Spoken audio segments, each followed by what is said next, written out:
The Project Gutenberg ebook of the People of the Abyss. This ebook is for the use of anyone anywhere in the United States and most other parts of the world at no cost and with almost no restrictions whatsoever. You may copy it, give it away or reuse it under the terms of the Project Gutenberg license included with this ebook or online at www.gutenberg.org. If you are not located in the United States, you will have to check the laws of the country where you are located before using this ebook. Title: The People of the Abyss. Author: Jack London. Release date: March 1, 1999. Ebook number 1688. Most recently updated, May 6, 2021. Language: English. Credits: David Price. Start of the Project Gutenberg ebook The People of the Abyss. The People of the Abyss. By Jack London. Contents. Preface. I the Descent. 2 Johnny Upright. 3 My Lodging and Some Others. 4 A Man and the Abyss. V Those on the Edge. 6 Frying Pan Alley and a Glimpse of Inferno. 7 A Winner of the Victoria Cross. 8 The Carter and the Carpenter. 9 The Spike. X Carrying the Banner. 11 The Peg. 12 Coronation Day. 13 Dan Cullen, Docker. 14 Hops and Hoppers. 15 The Sea Wife. 16 Property versus Person. 17 Inefficiency. 18 Wages. 19 The Ghetto. XX Coffee Houses and DOS Houses. XXI The Precariousness of Life. XXII Suicide. XXIII The Children. XXIV A Vision of the Night. XXV The Hunger Whale. XXVI Drink, Temperance, and Thrift.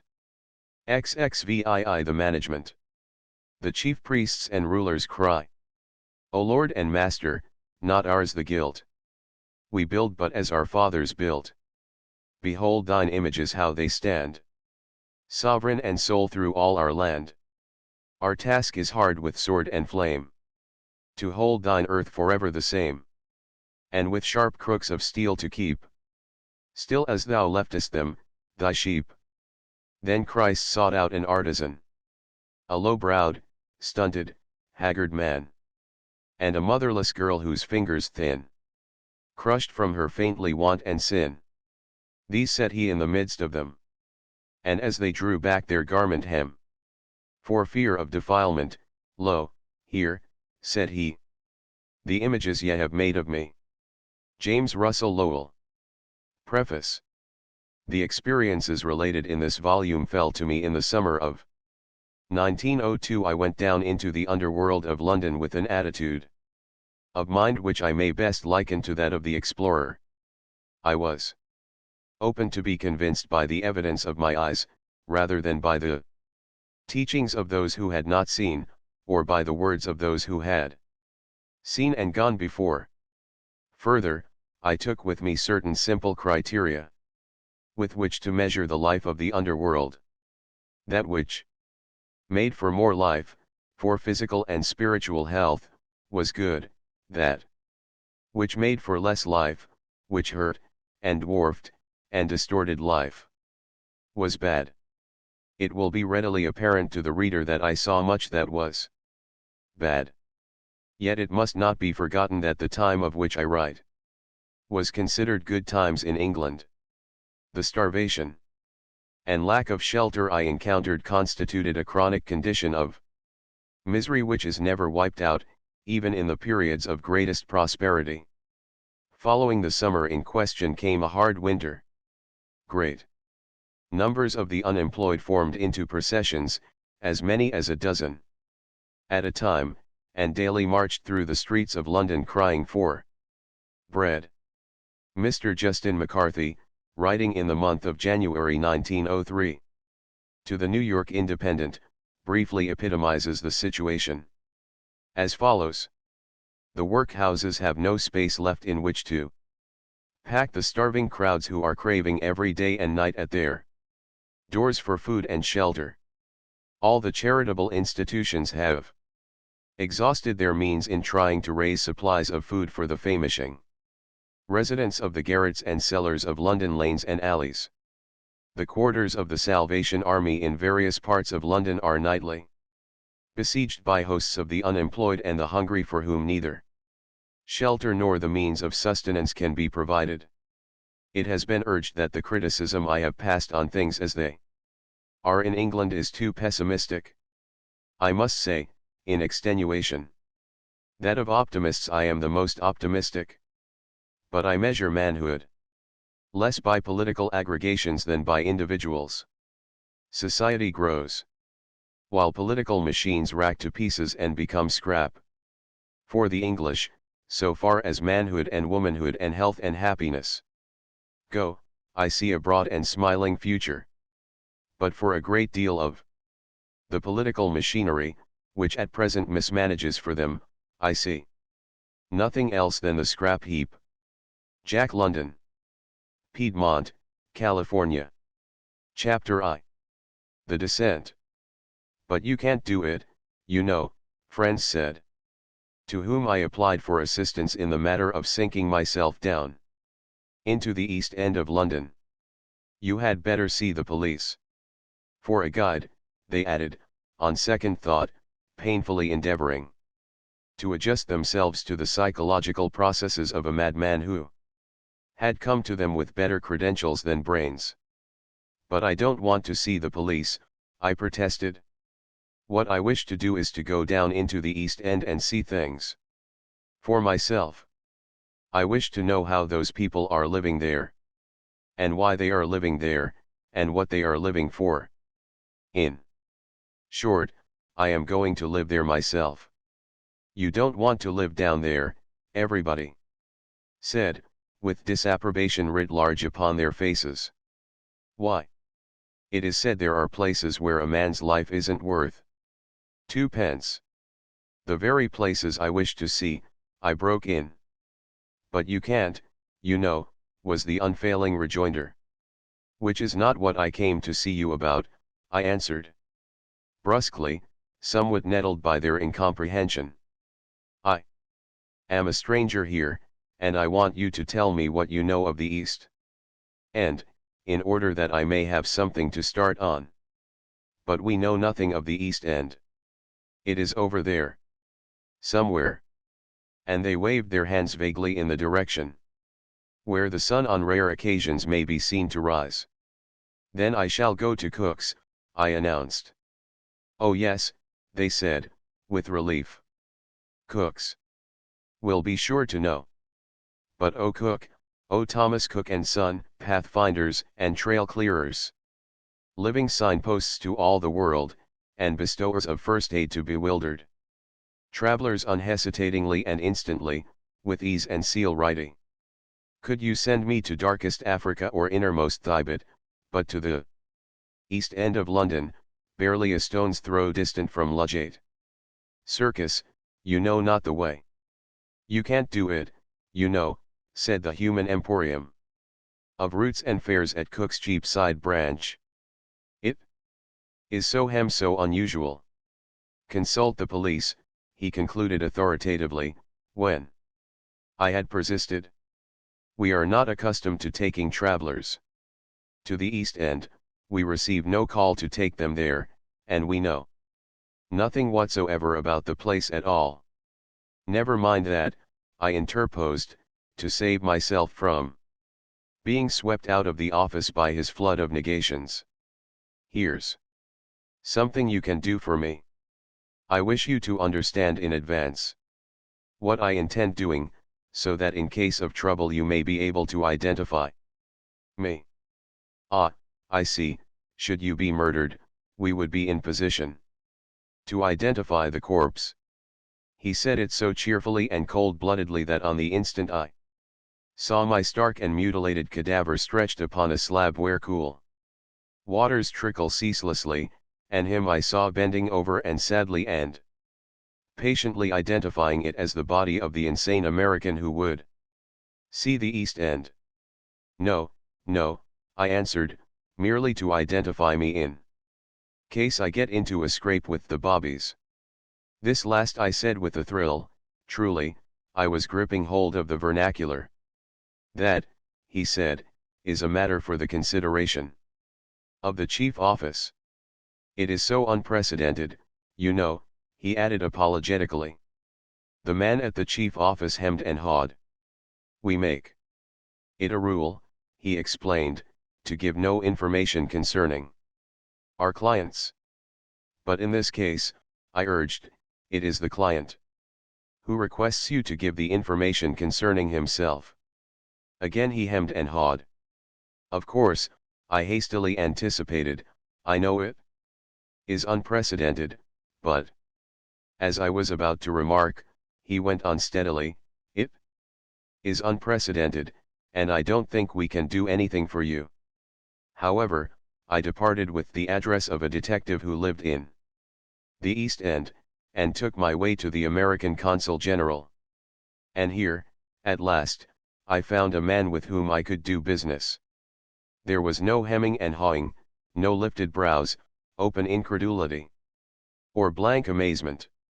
In 1 minute I explained myself and my project, which he accepted as a matter of course. In the second minute, he asked my age, height, and weight, and looked me over. And in the third minute, as we shook hands at parting, he said, all right, Jack. I'll remember you and keep track. I breathed a sigh of relief. Having burnt my ships behind me, I was now free to plunge into that human wilderness of which nobody seemed to know anything. But at once I encountered a new difficulty.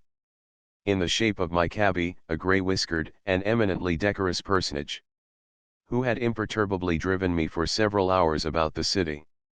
Drive me down to the East End, I ordered, taking my seat. Where, sir? He demanded with frank surprise. To the East End, anywhere. Go on. The hansom pursued an aimless way for several minutes, then came to a puzzled stop. The aperture above my head was uncovered, and the cabman peered down perplexedly at me. I say, he said, what place you want to go? East End, I repeated. Nowhere in particular. Just drive me around anywhere. But what's the address, sir? See here, I thundered. Drive me down to the East End, and at once. It was evident that he did not understand, but he withdrew his head, and grumblingly started his horse. Nowhere in the streets of London may one escape the sight of abject poverty, while 5 minutes' walk from almost any point will bring one to a slum, but the region my hansom was now penetrating was one unending slum. The streets were filled with a new and different race of people, short of stature, and of wretched or beer-sodden appearance. We rolled along through miles of bricks and squalor, and from each cross street and alley flashed long vistas of bricks and misery. Here and there lurched a drunken man or woman, and the air was obscene with sounds of jangling and squabbling. At a market, tottery old men and women were searching in the garbage thrown in the mud for rotten potatoes, beans, and vegetables, while little children clustered like flies around a festering mass of fruit, thrusting their arms to the shoulders into the liquid corruption, and drawing forth morsels but partially decayed, which they devoured on the spot. Not a hansom did I meet with in all my drive, while mine was like an apparition from another and better world, the way the children ran after it and alongside. And as far as I could see were the solid walls of brick, the slimy pavements, and the screaming streets, and for the first time in my life the fear of the crowd smote me. It was like the fear of the sea, and the miserable multitudes, street upon street, seemed so many waves of a vast and malodorous sea, lapping about me and threatening to well up and over me. Stepney, sir, Stepney Station, the cabby called down. I looked about. It was really a railroad station, and he had driven desperately to it as the one familiar spot he had ever heard of in all that wilderness. "Well," I said. He spluttered unintelligibly, shook his head, and looked very miserable. "I'm a stranger 'ere," he managed to articulate. "And if yer don't want Stepney Station, I'm blessed if I know what yer do want." "I'll tell you what I want," I said. "You drive along and keep your eye out for a shop where old clothes are sold. Now, when you see such a shop, drive right until you turn the corner. Then stop and let me out." I could see that he was growing dubious of his fare, but not long. Afterwards he pulled up to the curb and informed me that an old clothes shop was to be found a bit of the way back. "Won't yer pie me?" he pleaded. "There's 7 and 6 in me." "Yes," I laughed, "and it would be the last I'd see of you." "Lord lumme, but it'll be the last I see of you if yer don't pie me," he retorted. But a crowd of ragged onlookers had already gathered around the cab. And I laughed again and walked back to the old clothes shop. Here the chief difficulty was in making the shopman understand that I really and truly wanted old clothes. But after fruitless attempts to press upon me new and impossible coats and trousers, he began to bring to light heaps of old ones, looking mysterious the while and hinting darkly. This he did with the palpable intention of letting me know that he had piped my lay, in order to bulldoze me, through fear of exposure, into paying heavily for my purchases. A man in trouble, or a high-class criminal from across the water, was what he took my measure for in either case, a person anxious to avoid the police. But I disputed with him over the outrageous difference between prices and values, till I quite disabused him of the notion, and he settled down to drive a hard bargain with a hard customer. In the end, I selected a pair of stout though well-worn trousers, a frayed jacket with one remaining button, a pair of brogans which had plainly seen service where coal was shoveled, a thin leather belt, and a very dirty cloth cap. My underclothing and socks, however, were new and warm, but of the sort that any American waif, down in his luck, could acquire in the ordinary course of events. "I must sy yer a sharp on," he said, with counterfeit admiration, as I handed over the 10 shillings finally agreed upon for the outfit. "Blimey, if you ain't been uppin' down Petticut Lane afore now. Yer trousses is wuth 5 bob too. Haney man, and a docker ud give 2 and 6 for the shoes, to sy nothin' of the coat and cap and new stokers, singlet and hother things. How much will you give me for them?" I demanded suddenly. "I paid you 10 bob for the lot, and I'll sell them back to you, right now, for 8.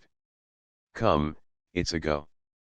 But he grinned and shook his head, and though I had made a good bargain, I was unpleasantly aware that he had made a better one.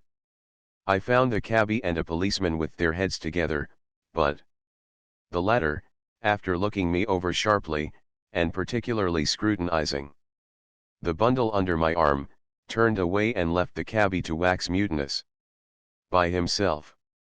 And not a step would he budge till I paid him the 7 shillings and 6pence owing him. Whereupon he was willing to drive me to the ends of the earth, apologizing profusely for his insistence, and explaining that one ran across queer customers in London town. But he drove me only to Highbury Vale, in North London, where my luggage was waiting for me. Here, next day, I took off my shoes, not without regret for their lightness and comfort, and my soft, grey traveling suit, and, in fact, all my clothing, and proceeded to array myself in the clothes of the other and unimaginable men, who must have been indeed unfortunate to have had to part with such rags for the pitiable sums obtainable from a dealer. Inside my stoker's singlet, in the armpit, I sewed a gold sovereign. An emergency sum certainly of modest proportions, and inside my stoker's singlet I put myself. And then I sat down and moralized upon the fair years and fat, which had made my skin soft and brought the nerves close to the surface, for the singlet was rough and raspy as a hair shirt, and I am confident that the most rigorous of ascetics suffer no more than I did in the ensuing 24 hours. The remainder of my costume was fairly easy to put on, though the brogans, or brogues, were quite a problem. As stiff and hard as if made of wood, it was only after a prolonged pounding of the uppers with my fists that I was able to get my feet into them at all. Then, with a few shillings, a knife, a handkerchief, and some brown papers and flake tobacco stowed away in my pockets, I thumped down the stairs and said goodbye to my foreboding friends. As I passed out of the door, the help, a comely middle-aged woman, could not conquer a grin that twisted her lips and separated them till the throat, out of involuntary sympathy, made the uncouth animal noises we are wont to designate as laughter. No sooner was I out on the streets than I was impressed by the difference in status effected by my clothes. All servility vanished from the demeanor of the common people with whom I came in contact. Presto! In the twinkling of an eye, so to say, I had become one of them. My frayed and out at elbows jacket was the badge and advertisement of my class, which was their class. It made me of like kind, and in place of the fawning and too respectful attention I had hitherto received, I now shared with them a comradeship. The man in corduroy and dirty neckerchief no longer addressed me as sir or governor. It was mate now, and a fine and hearty word, with a tingle to it, and a warmth and gladness which the other term does not possess. Governor. It smacks of mastery and power and high authority, the tribute of the man who is under to the man on top, delivered in the hope that he will let up a bit and ease his weight, which is another way of saying that it is an appeal for alms. This brings me to a delight I experienced in my rags and tatters, which is denied the average American abroad. The European traveler from the States, who is not a Croesus, speedily finds himself reduced to a chronic state of self-conscious sordidness by the hordes of cringing robbers who clutter his steps from dawn till dark, and deplete his pocketbook in a way that puts compound interest to the blush. In my rags and tatters I escaped the pestilence of tipping, and encountered men on a basis of equality. Nay, before the day was out I turned the tables, and said, most gratefully, "Thank you, sir," to a gentleman whose horse I held, and who dropped a penny into my eager palm. Other changes I discovered were wrought in my condition by my new garb. In crossing crowded thoroughfares I found I had to be, if anything, more lively in avoiding vehicles, and it was strikingly impressed upon me that my life had cheapened in direct ratio with my clothes. When before I inquired the way of a policeman, I was usually asked, "Bus or 'ansom, sir?" But now the query became, "Walk or ride?"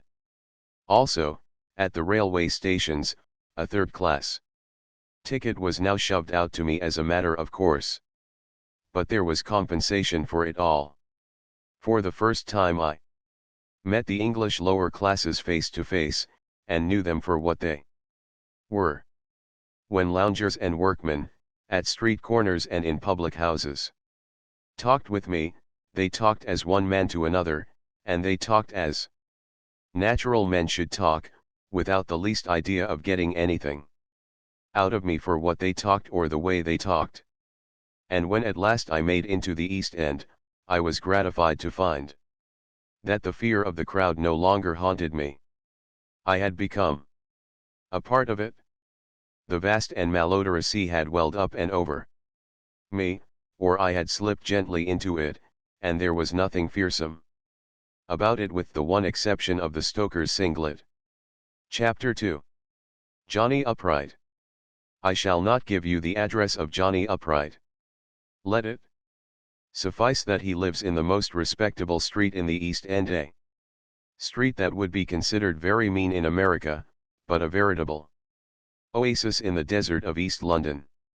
It is surrounded on every side by close-packed squalor and streets jammed by a young and vile and dirty generation, but its own pavements are comparatively bare of the children who have no other place to play, while it has an air of desertion, so few are the people that come and go. Each house in this street, as in all the streets, is shoulder to shoulder with its neighbors. To each house there is but one entrance, the front door, and each house is about 18 feet wide, with a bit of a brick-walled yard behind, where, when it is not raining, one may look at a slate-colored sky. But it must be understood that this is East End opulence we are now considering. Some of the people in this street are even so well-to-do as to keep a slavey. Johnny Upright keeps one, as I well know, she being my first acquaintance in this particular portion of the world. To Johnny Upright's house I came, and to the door came the slavey. Now, mark you, her position in life was pitiable and contemptible, but it was with pity and contempt that she looked at me. She evinced a plain desire that our conversation should be short. It was Sunday, and Johnny Upright was not at home, and that was all there was to it.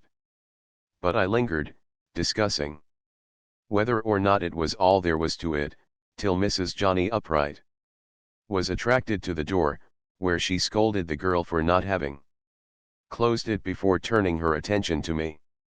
No, Mr. Johnny Upright was not at home, and further, he saw nobody on Sunday. It is too bad, said I. Was I looking for work? No, quite the contrary. In fact, I had come to see Johnny Upright on business which might be profitable to him. A change came over the face of things at once. The gentleman in question was at church, but would be home in an hour or thereabouts, when no doubt he could be seen. Would I kindly step in? No, the lady did not ask me, though I fished for an invitation by stating that I would go down to the corner and wait in a public house.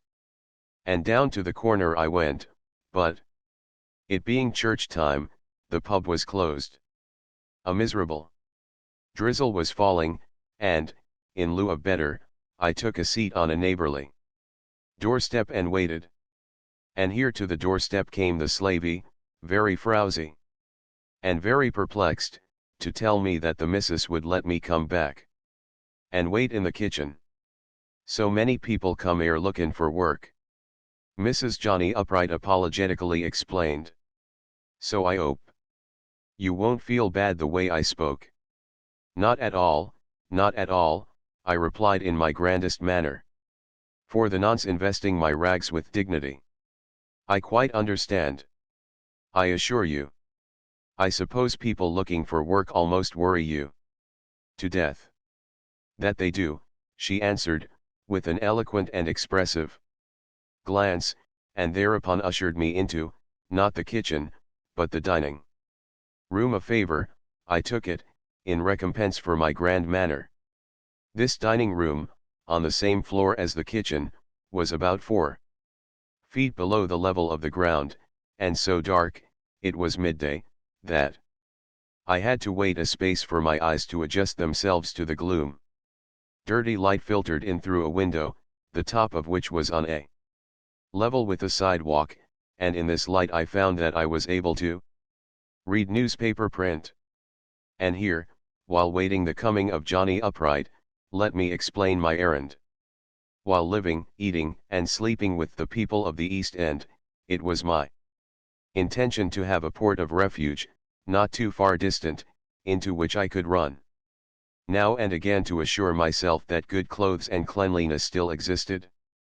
Also in such port I could receive my mail, work up my notes, and sally forth. Occasionally in changed garb to civilization. But this involved a dilemma. A lodging where my property would be safe implied a landlady apt to be suspicious of a gentleman leading a double life, while a landlady who would not bother her head over the double life of her lodgers would imply lodgings where property was unsafe.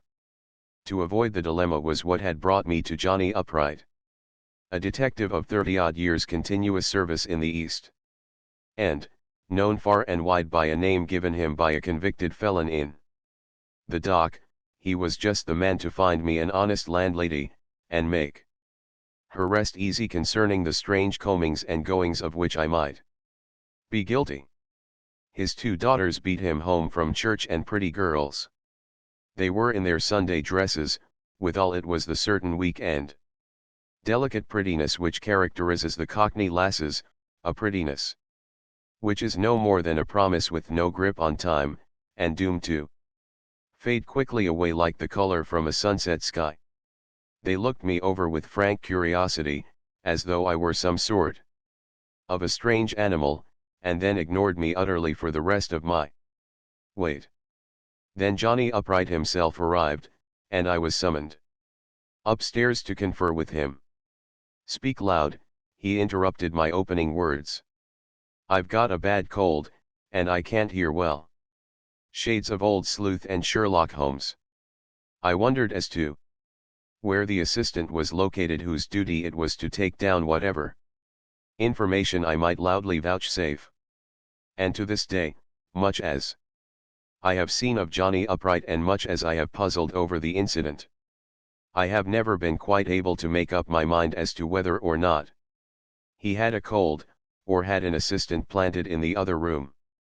But of one thing I am sure, though I gave Johnny Upright the facts concerning myself and project, he withheld judgment till next day, when I dodged into his street conventionally garbed and in a hansom.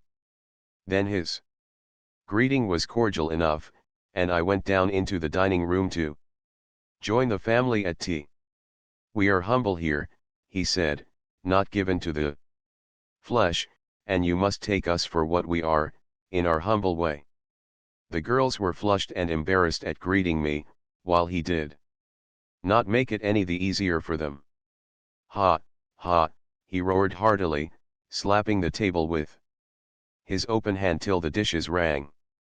"The girls thought yesterday you had come to ask for a piece of bread. Ha, ha, ho, ho, ho." This they indignantly denied, with snapping eyes and guilty red cheeks, as though it were an essential of true refinement to be able to discern under his rags a man who had no need to go ragged. And then, while I ate bread and marmalade, proceeded a play at cross purposes, the daughters deeming it an insult to me that I should have been mistaken for a beggar, and the father considering it as the highest compliment to my cleverness to succeed in being so mistaken. All of which I enjoyed, and the bread, the marmalade, and the tea, till the time came for Johnny Upright to find me a lodging, which he did not half a dozen doors away, in his own respectable and opulent street, in a house as like to his own as a pea to its mate. Chapter 3. My lodging and some others. From an East London standpoint, the room I rented for 6 shillings, or $1.50, per week, was a most comfortable affair. From the American standpoint, on the other hand, it was rudely furnished, uncomfortable, and small. By the time I had added an ordinary typewriter table to its scanty furnishing, I was hard put to turn around. At the best, I managed to navigate it by a sort of vermicular progression, requiring great dexterity and presence of mind. Having settled myself, or my property rather, I put on my knockabout clothes and went out for a walk, lodgings being fresh in my mind. I began to look them up, bearing in mind the hypothesis that I was a poor young man with a wife and large family. My first discovery was that empty houses were few and far between, so far between, in fact, that though I walked miles in irregular circles over a large area, I still remained between. Not one empty house. Could I find a conclusive proof that the district was saturated? It being plain that as a poor young man with a family I could rent no houses at all in this most undesirable region, I next looked for rooms, unfurnished rooms, in which I could store my wife and babies and chattels. There were not many, but I found them, usually in the singular, for one appears to be considered sufficient for a poor man's family in which to cook and eat and sleep. When I asked for 2 rooms, the sublets looked at me very much in the manner, I imagine, that a certain personage looked at Oliver Twist when he asked for more. Not only was 1 room deemed sufficient for a poor man and his family, but I learned that many families, occupying single rooms, had so much space to spare as to be able to take in a lodger or 2. When such rooms can be rented for from 3 to 6 shillings per week, it is a fair conclusion that a lodger with references should obtain floor space for, say, from 8 pence to a shilling. He may even be able to board with the sublets for a few shillings more. This, however, I failed to inquire into, a reprehensible error on my part, considering that I was working on the basis of a hypothetical family. Not only did the houses I investigated have no bathtubs, but I learned that there were no bathtubs in all the thousands of houses I had seen. Under the circumstances, with my wife and babies and a couple of lodgers suffering from the too great spaciousness of 1 room, taking a bath in a tin wash basin would be an unfeasible undertaking. But, it seems, the compensation comes in with the saving of soap, so all's well, and God's still in heaven. However, I rented no rooms, but returned to my own Johnny Upright's street. What with my wife, and babies, and lodgers, and the various cubby holes into which I had fitted them, my mind's eye had become narrow-angled, and I could not quite take in all of my own room at once. The immensity of it was awe-inspiring. Could this be the room I had rented for 6 shillings a week? Impossible. But my landlady, knocking at the door to learn if I were comfortable, dispelled my doubts. "Oh yes, sir," she said, in reply to a question. "This street is the very last. All the other streets were like this 8 or 10 years ago, and all the people were very respectable. But the others have driven our kind out. Those in this street are the only ones left. It's shocking, sir." And then she explained the process of saturation, by which the rental value of a neighborhood went up, while its tone went down. "You see, sir, our kind are not used to crowding in the way the others do.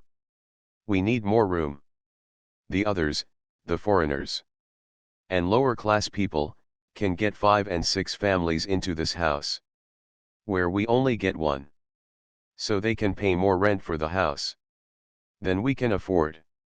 It is shocking, sir, and just to think, only a few years ago all this neighborhood was just as nice as it could be." I looked at her. Here was a woman, of the finest grade of the English working class, with numerous evidences of refinement, being slowly engulfed by that noisome and rotten tide of humanity which the powers that be are pouring eastward out of London town. Bank, factory, hotel, and office building must go up, and the city poor folk are a nomadic breed, so they migrate eastward, wave upon wave, saturating and degrading neighborhood by neighborhood, driving the better class of workers before them to pioneer, on the rim of the city, or dragging them down, if not in the first generation, surely in the second and third. It is only a question of months when Johnny Upright's street must go. He realizes it himself. In a couple of years, he says, my lease expires. My landlord is one of our kind. He has not put up the rent on any of his houses here, and this has enabled us to stay. But any day he may sell, or any day he may die, which is the same thing so far as we are concerned. The house is bought by a money breeder, who builds a sweatshop on the patch of ground at the rear where my grapevine is, adds to the house, and rents it a room to a family. There you are, and Johnny Upright's gone. And truly I saw Johnny Upright, and his good wife and fair daughters. And Frowsy Slavey, like so many ghosts flitting eastward through the gloom, the monster city roaring at their heels. But Johnny Upright is not alone in his flitting. Far, far out on the fringe of the city, live the small businessmen, little managers, and successful clerks. They dwell in cottages and semi-detached villas, with bits of flower garden, and elbow room, and breathing space. They inflate themselves with pride, and throw out their chests when they contemplate the abyss from which they have escaped, and they thank God that they are not as other men. And lo, down upon them comes Johnny Upright and the monster city at his heels. Tenements spring up like magic, gardens are built upon, villas are divided and subdivided into many dwellings, and the black night of London settles down in a greasy pall. Chapter 4. A Man and the Abyss. I say, can you let a lodging? These words I discharged carelessly over my shoulder at a stout and elderly woman, of whose fare I was partaking in a greasy coffee house down near the pool and not very far from Limehouse. Oh yes, she answered shortly, my appearance possibly not approximating the standard of affluence required by her house. I said no more, consuming my rasher of bacon and pint of sickly tea in silence. Nor did she take further interest in me till I came to pay my reckoning, 4d, when I pulled all of 10 shillings out of my pocket. The expected result was produced. Yes, sir, she at once volunteered, I ave. Nice lodgins you'd likely take a fancy to. Back from a voyage, sir. How much for a room? I inquired, ignoring her curiosity. She looked me up and down with frank surprise. I don't let rooms, not to my regular lodgers, much less casuals. Then I'll have to look along a bit, I said, with marked disappointment. But the sight of my 10 shillings had made her keen. I can let you have a nice bed in with 2 other men, she urged. Good, respectable men, and steady. But I don't want to sleep with 2 other men, I objected. You don't ave to. There's 3 beds in the room, and it's not a very small room. How much? I demanded. Arf a crown a week, 2 and 6, to a regular lodger. You'll fancy the men, I'm sure. 1 works in the warehouse, and he's been with me 2 years now. And the hother's been with me 6 years, sir, and 2 months come in next Saturday. He's a scene shifter, she went on.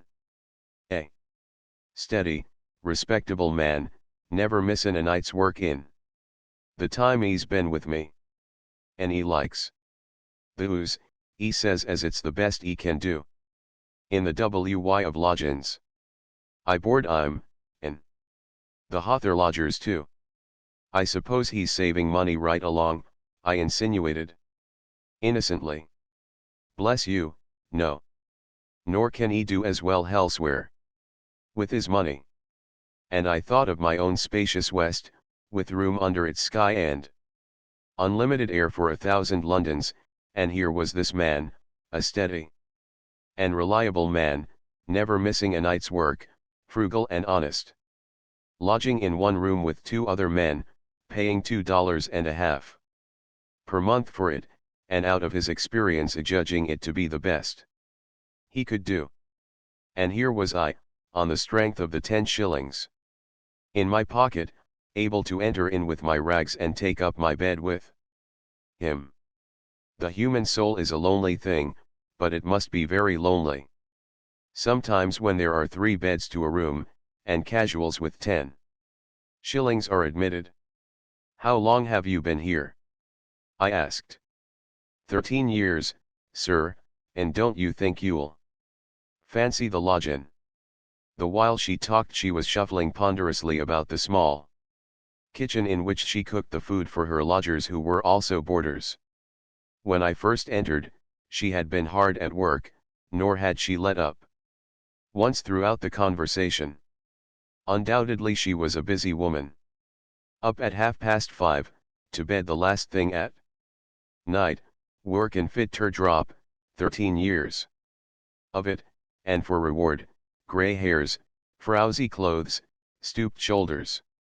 Slatternly figure, unending toil in a foul and noisome coffee house that faced on an alley 10 feet between the walls, and a waterside environment that was ugly and sickening, to say the least. You'll be hin hagain to ave a look, she questioned wistfully, as I went out of the door. And as I turned and looked at her, I realized to the full the deeper truth underlying that very wise old maxim, virtue is its own reward. I went back to her. Have you ever taken a vacation? I asked. Vacation. A trip to the country for a couple of days, fresh air, a day off, you know, a rest. Lor lumme, she laughed, for the first time stopping from her work. A vacation, for the likes o' me? Just fancy, now, mind your feet. This last sharply. And to me, as I stumbled over the rotten threshold. Down near the West India dock I came upon a young fellow staring disconsolately at the muddy water. A fireman's cap was pulled down across his eyes, and the fit and sag of his clothes whispered unmistakably of the sea. Hello, mate, I greeted him, sparring for a beginning. Can you tell me the way to Wapping? Worked your way over on a cattle boat, he countered, fixing my nationality on the instant. And thereupon we entered upon a talk that extended itself to a public house and a couple of pints of ARF and ARF. This led to closer intimacy, so that when I brought to light all of a shilling's worth of coppers, ostensibly my all, and put aside 6pence for a bed, and 6pence for more ARF and ARF, he generously proposed that we drink up the whole shilling. My mate, he cut up rough last night, he explained. And the bobbies got so you can bunk in wi me. Watcher say. I said yes, and by the time we had soaked ourselves in a whole shilling's worth of beer, and slept the night on a miserable bed in a miserable den, I knew him pretty fairly for what he was. And that in one respect he was representative of a large body of the lower class London workmen, my later experience substantiates. He was London born, his father a fireman and a drinker before him. As a child, his home was the streets and the docks. He had never learned to read, and had never felt the need for it, a vain and useless accomplishment, he held, at least for a man of his station in life. He had had a mother and numerous squalling brothers and sisters, all crammed into a couple of rooms and living on poorer and less regular food than he could ordinarily rustle for himself. In fact, he never went home except at periods when he was unfortunate in procuring his own food. Petty pilfering and begging along the streets and docks, a trip or two to sea as messboy, a few trips more as coal trimmer, and then a full-fledged fireman, he had reached the top of his life. And in the course of this he had also hammered out a philosophy of life, an ugly and repulsive philosophy, but withal a very logical and sensible one from his point of view. When I asked him what he Lived for, he immediately answered, booze. A voyage. To sea, for a man must live and get the wherewithal, and then the paying off and the big drunk at the end. After that, haphazard little drunks, sponged in the pubs from mates with a few coppers left, like myself, and when sponging was played out another trip to sea and a repetition of the beastly cycle. But women, I suggested, when he had finished proclaiming booze the sole end of existence. Women. He thumped his pot upon the bar and orated eloquently. Women is a thing my education has learnt. Me tea let alone. It don't pay, matey, it don't pay. What's a man like me want o' women, et? Jest. You tell me. There was my mar, she was enough, a bangin'. The kids about and makin' the ol' man miss rabble when he come home, which was seldom, I grant.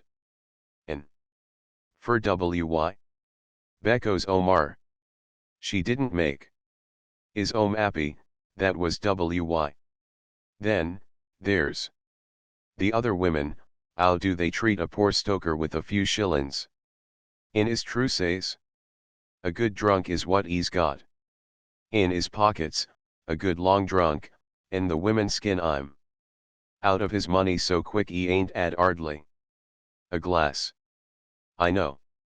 I've 'ad my fling, and I know what's what. And I tell you, where's women?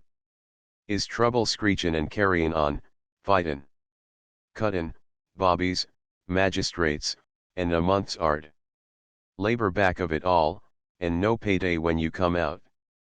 But a wife and children, I insisted. A home of your own, and all that. Think of it, back from a voyage. Little children climbing on your knee, and the wife happy and smiling. And a kiss for you when she lays the table, and a kiss all round from the babies when they go to bed, and the kettle singing and the long talk afterwards of where you've been and what you've seen. And of her and all the little happenings at home while you've been away, and Garn, he cried, with a playful shove of his fist on my shoulder. What's your game, et? A missus kissin'. And kids climb in, and kettle sing in. All on £4.10 a month WNU ave a ship. And for nothin' WNU aventy. I'll tell you what I'd get on £4.10 a. Mrs. Rowan, kids squallin', no cold tea make the kettle sing, and the kettle up the spout, that's what I'd get. Enough tea make a bloke bloomin' well glad to be back TC. A missus. What for? Tea. Make you miss rabble? Kids. Just take my counsel, matey. And don't ave em. Look at me. I can ave my beer when I like, and no blessed missus. And kids a crying for bread. I'm 'appy, I am. With my beer and mates like you, and a good ship comin'. And another trip to sea. So I say, let's ave. Another pint. ARF and ARF's good enough for me. Without going further with the speech of this young fellow of 22. I think I have sufficiently indicated his philosophy of life and the underlying economic reason for it. Home life he had never known. The word home aroused nothing but unpleasant associations. In the low wages of his father, and of other men in the same walk-in life, he found sufficient reason for branding wife and children as encumbrances and causes of masculine misery. An unconscious hedonist, utterly unmoral and materialistic, he sought the greatest possible happiness for himself, and found it in drink. A young sot, a premature wreck, physical inability to do a stoker's work, the gutter or the workhouse, and the end he saw it all as clearly as I, but it held no terrors for him. From the moment of his birth, all the forces of his environment had tended to harden him, and he viewed his wretched, inevitable future with a callousness and unconcern I could not shake. And yet he was not a bad man. He was not inherently vicious and brutal. He had normal mentality, and a more than average physique.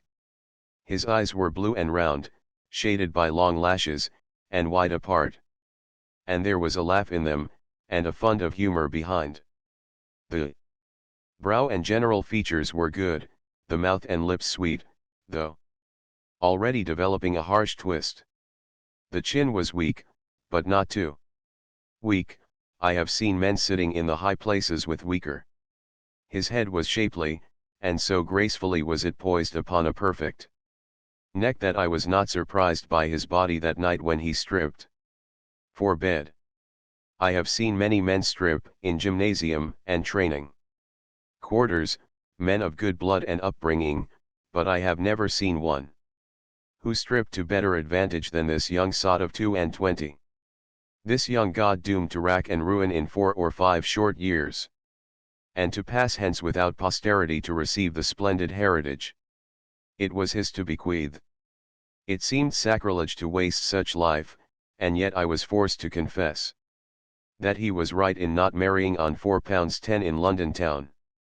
Just as the scene shifter was happier in making both ends meet in a room shared with 2 other men, than he would have been had he packed a feeble family along with a couple of men into a cheaper room, and failed in making both ends meet. And day by day I became convinced that not only is it unwise, but it is criminal for the people of the abyss to marry. They are the stones by the builder rejected. There is no place for them in the social fabric, while all the forces of society drive them downward till they perish. At the bottom of the abyss they are feeble, besotted, and imbecile. If they reproduce, the life is so cheap that perforce it perishes of itself. The work of the world goes on above them, and they do not care to take part in it, nor are they able. Moreover, the work of the world does not need them. There are plenty, far fitter than they, clinging to the steep slope above, and struggling frantically to slide no more. In short, the London abyss is a vast shambles. Year by year, and decade after decade, rural England pours in a flood of vigorous, strong life, that not only does not renew itself, but perishes by the 3rd generation. Competent authorities aver that the London workman, whose parents and grandparents were born in London, is so remarkable a specimen that he is rarely found. Mr. A. C. Pigou has said that the aged poor, and the residuum which compose the submerged tenth, constitute 71% of the population of London. Which is to say that last year, and yesterday, and today, at this very moment, 450,000 of these creatures are dying miserably at the bottom of the social pit called London. As to how they die, I shall take an instance from this morning's paper. Self-neglect. Yesterday Dr. Wynne Westcott held an inquest at Shoreditch, respecting the death of Elizabeth Cruse, aged 77 years, of 32 East Street, Holborn, who died on Wednesday last. Alice Matheson stated that she was landlady of the house where deceased lived. Witness last saw her alive on the previous Monday. She lived quite alone. Mr. Francis Birch, relieving officer for the Holborn district, stated that deceased had occupied the room in question for 35 years.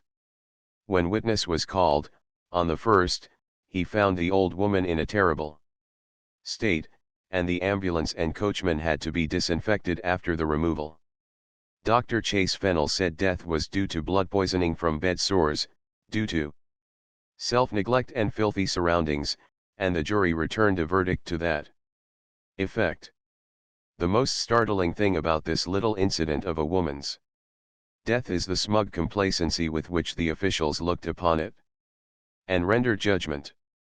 That an old woman of 77 years of age should die of self-neglect is the most optimistic way possible of looking at it. It was the old dead woman's fault that she died, and having located the responsibility, society goes contentedly on about its own affairs. Of the submerged tenth, Mr. Pigou has said, either through lack of bodily strength, or of intelligence, or of fiber, or of all three, they are inefficient or unwilling workers, and consequently unable to support themselves. They are often so degraded in intellect as to be incapable of distinguishing their right from their left hand, or of recognizing the numbers of their own houses. Their bodies are feeble and without stamina, their affections are warped, and they scarcely know what family life means. 450,000 is a whole lot of people. The young fireman was only one, and it took him some time to say his little say. I should not like to hear them all talk at once. I wonder if God hears them. Chapter V. Those on the edge. My first impression of East London was naturally a general one. Later the details began to appear, and here and there in the chaos of misery I found little spots where a fair measure of happiness reigns sometimes. Whole rows of houses in little out-of-the-way streets, where artisans dwell and where a rude sort of family life obtains. In the evenings, the men can be seen at the doors, pipes in their mouths and children on their knees, wives gossiping, and laughter and fun going on. The content of these people is manifestly great, for, relative to the wretchedness that encompasses them, they are well off. But at the best, it is a dull, animal happiness, the content of the full belly. The dominant note of their lives is materialistic. They are stupid and heavy, without imagination. The abyss seems to exude a stupefying atmosphere of torpor, which wraps about them and deadens them. Religion passes them by. The unseen holds for them neither terror nor delight. They are unaware of the unseen. And the full belly and the evening pipe, with their regular ARF. An ARF is all they demand, or dream of demanding, from existence. This would not be so bad if it were all, but it is not all. The satisfied torpor in which they are sunk is the deadly inertia that precedes dissolution. There is no progress, and with them not. To progress is to fall back and into the abyss. In their own lives, they may only start to fall, leaving the fall to be completed by their children and their children's children. Man always gets less than he demands from life, and so little do they demand, that the less than little they get cannot save them. At the best, city life is an unnatural life for the human, but the city life of London is so utterly unnatural that the average workman or workwoman cannot stand it. Mind and body are sapped by the undermining influences ceaselessly at work. Moral and physical stamina are broken, and the good workman, fresh from the soil, becomes, in the first city generation, a poor workman, and by the second city generation, devoid of push and go and initiative, and actually unable physically to perform the labor his father did. He is well on the way to the shambles at the bottom of the abyss. If nothing else, the air he breathes, and from which he never escapes, is sufficient to weaken him mentally and physically, so that he becomes unable to compete with the fresh virile life from the country hastening on to London town to destroy and be destroyed, leaving out the disease germs that fill the air of the East End. Consider but the one item of smoke. Sir William Thistleton Dyer, curator of Kew Gardens, has been studying smoke deposits on vegetation. And, according to his calculations, no less than 6 tons of solid matter, consisting of soot and tarry hydrocarbons, are deposited every week on every quarter of a square mile in and about London. This is equivalent to 24 tons per week to the square mile, or 1,248 tons per year to the square mile. From the cornice below the dome Of St. Paul's Cathedral was recently taken a solid deposit of crystal lysid sulfate of lime.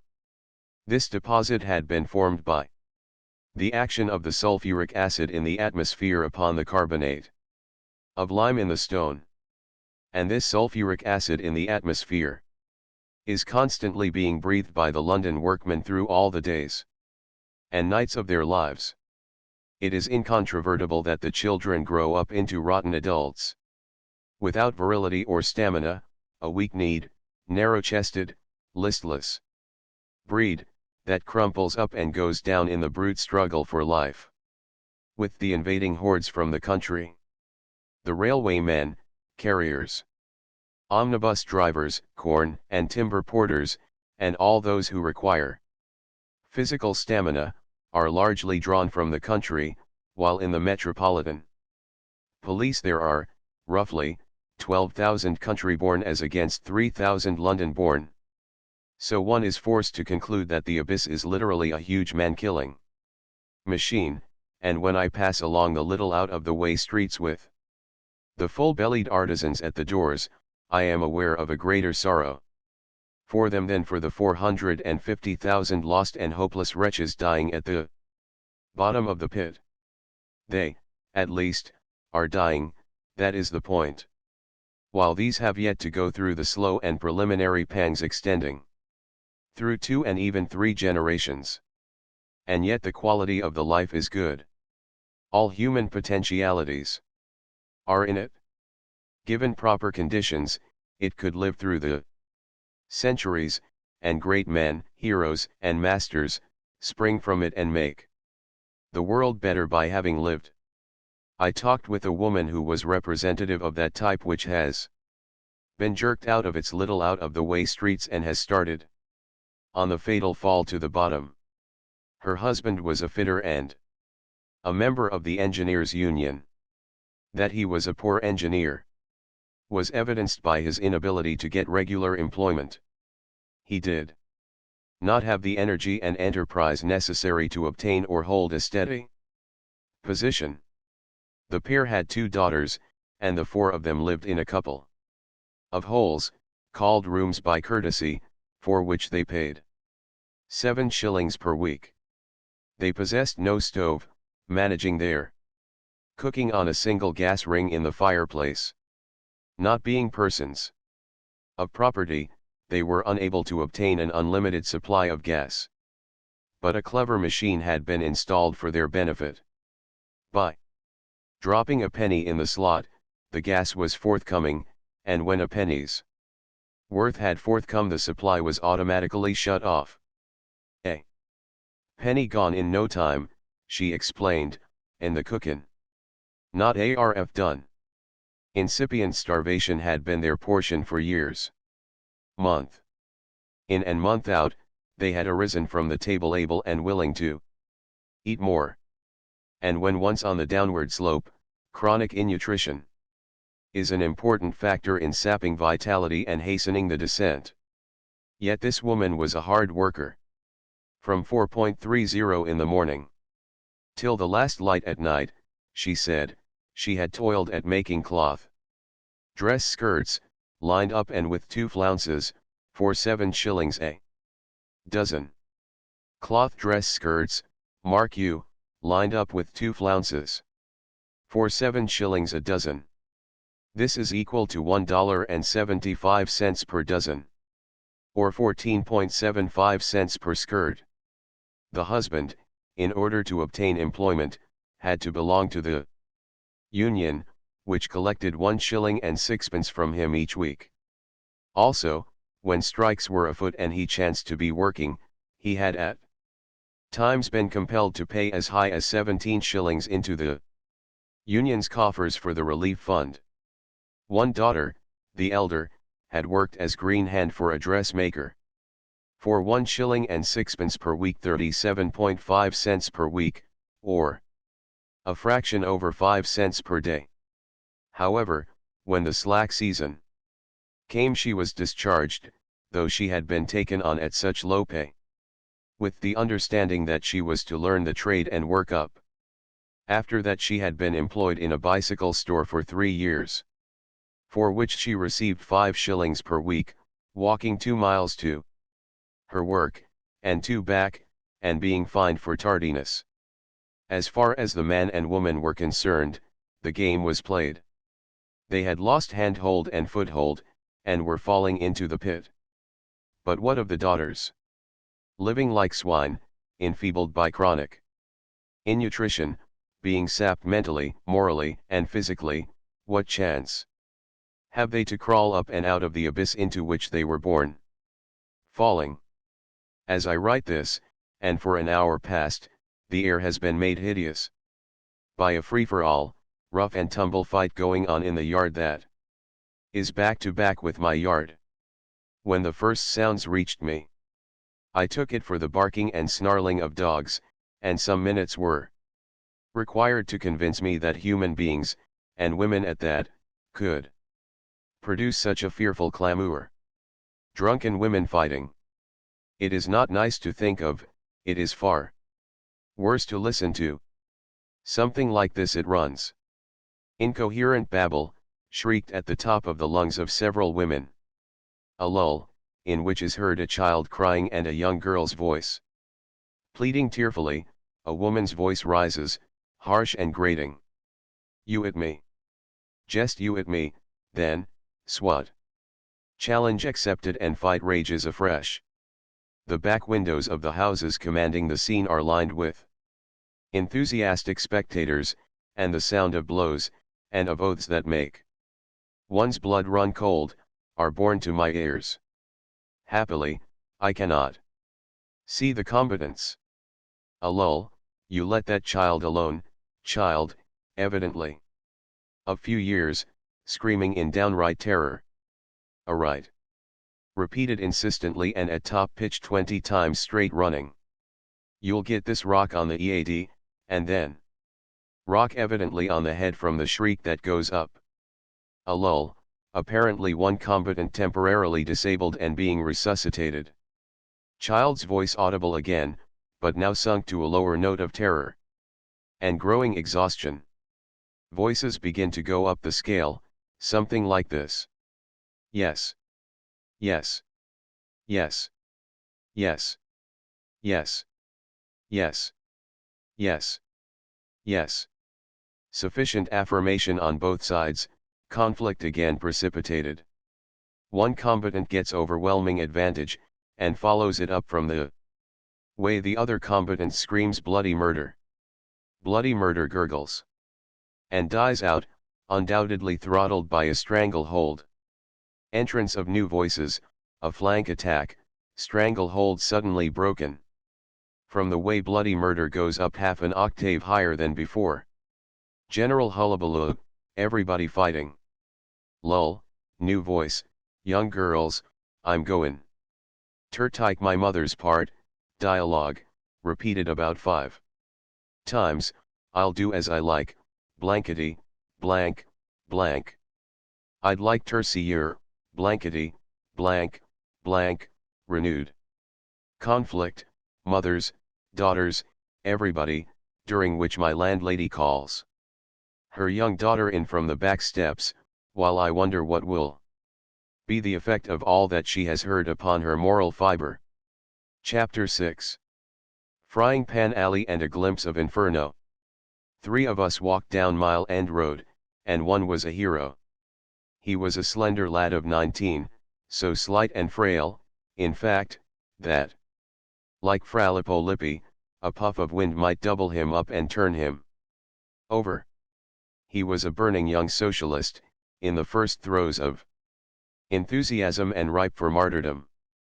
As platform speaker or chairman, he had taken an active and dangerous part in the many indoor and outdoor pro-Boer meetings which have vexed the serenity of Merry England these several years back. Little items he had been imparting to me as he walked along, of being mobbed in parks and on tram cars, of climbing on the platform to lead the forlorn hope, when brother speaker after brother speaker had been dragged down by the angry crowd and cruelly beaten, of a siege in a church, where he and 3 others had taken sanctuary, and where, amid flying missiles and the crashing of stained glass, they had fought off the mob till rescued by platoons of constables. Of pitched and giddy battles on stairways, galleries, and balconies.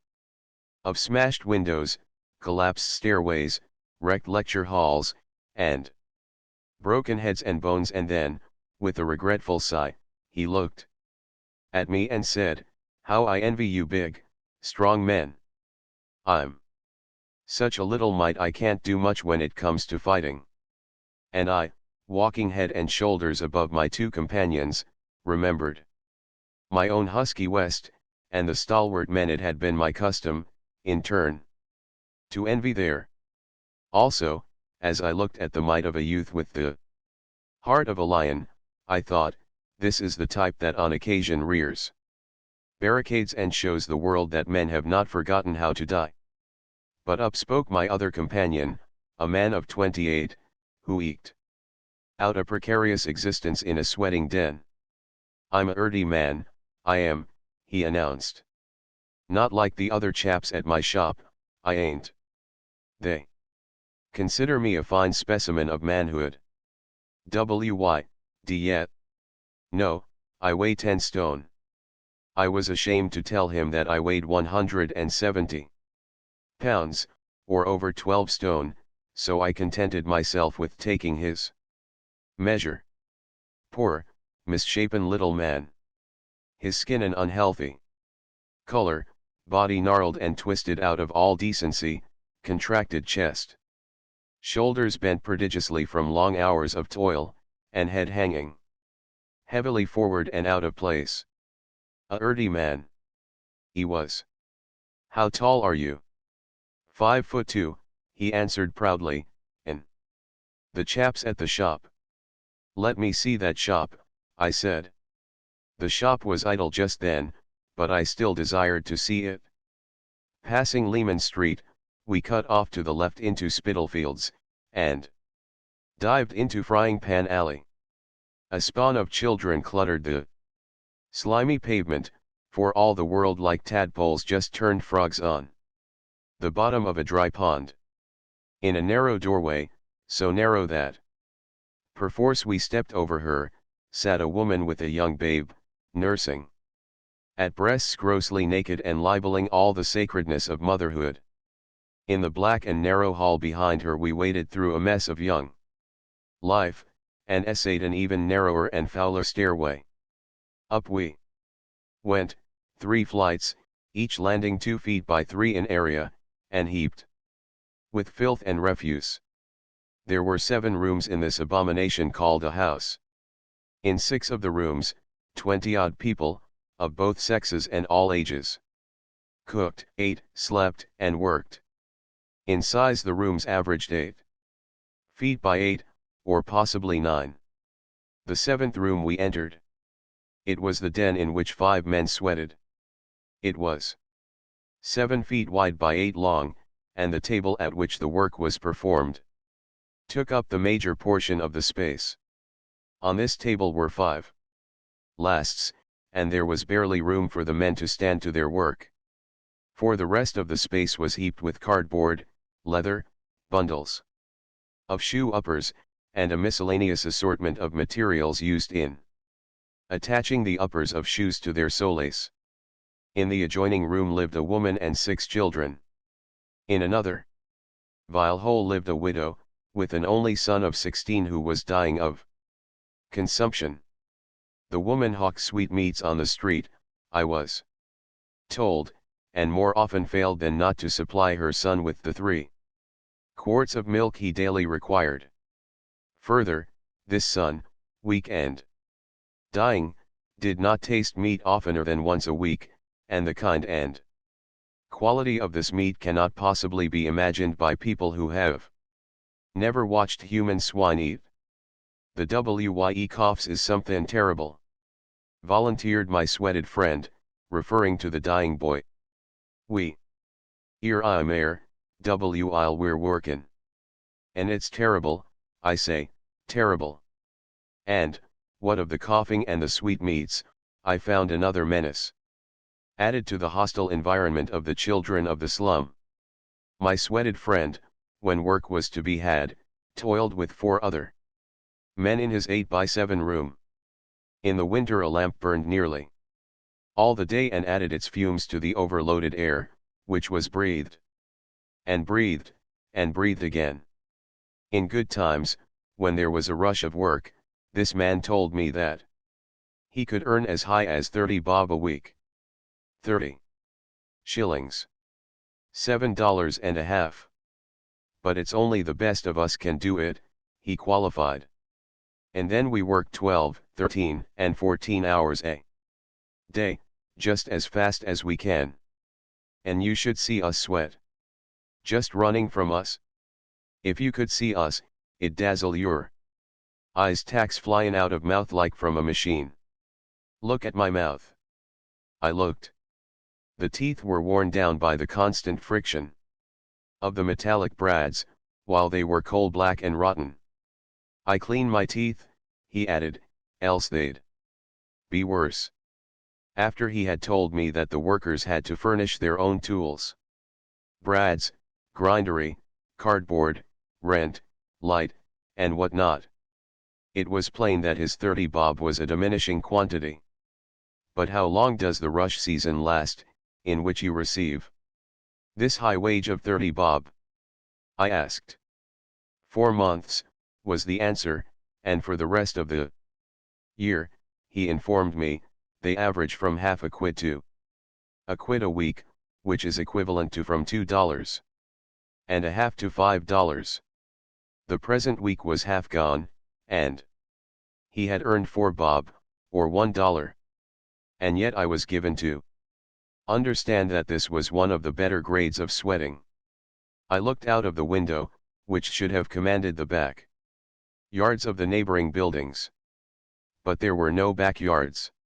Or, rather, they were covered with 1-story hovels, cows' heads, in which people lived. The roofs of these hovels were covered with deposits of filth, in some places a couple of feet deep. The contributions from the back windows of the 2nd and 3rd stories. I could make out fish and meat bones, garbage, pestilential rags, old boots, broken earthenware, and all the general refuse of a human sty. This is the last year of this trade, they're getting machines to do away with us, said the sweated one mournfully. As we stepped over the woman with the breasts grossly naked and waded anew through the cheap young life. We next visited the municipal dwellings erected by the London County Council on the site of the slums where lived Arthur Morrison's child of the Yago. While the buildings housed more people than before, it was much healthier. But the dwellings were inhabited by the better class workmen and artisans. The slum people had simply drifted on to crowd other slums or to form new slums. And now, said the sweated one, the earthy man who works so fast as to dazzle one's eyes, I'll show you one of London's lungs. This is Spitalfields Garden. And he mouthed the word garden with scorn. The shadow of Christ's Church falls across Spitalfields Garden. And in the shadow of Christ's Church, at 3 o'clock in the afternoon, I saw a sight I never wish to see again. There are no flowers in this garden, which is smaller than my own rose garden. At home, grass only grows here, and it is surrounded by a sharp-spiked iron fencing, as are all the parks of London town, so that homeless men and women may not come in at night and sleep upon it. As we entered the garden, an old woman, between 50 and 60, passed us, striding with sturdy intention if somewhat rickety action. With 2 bulky bundles, covered with sacking, slung fore and aft upon her.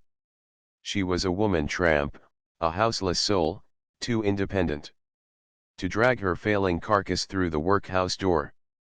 Like the snail, she carried her home with her.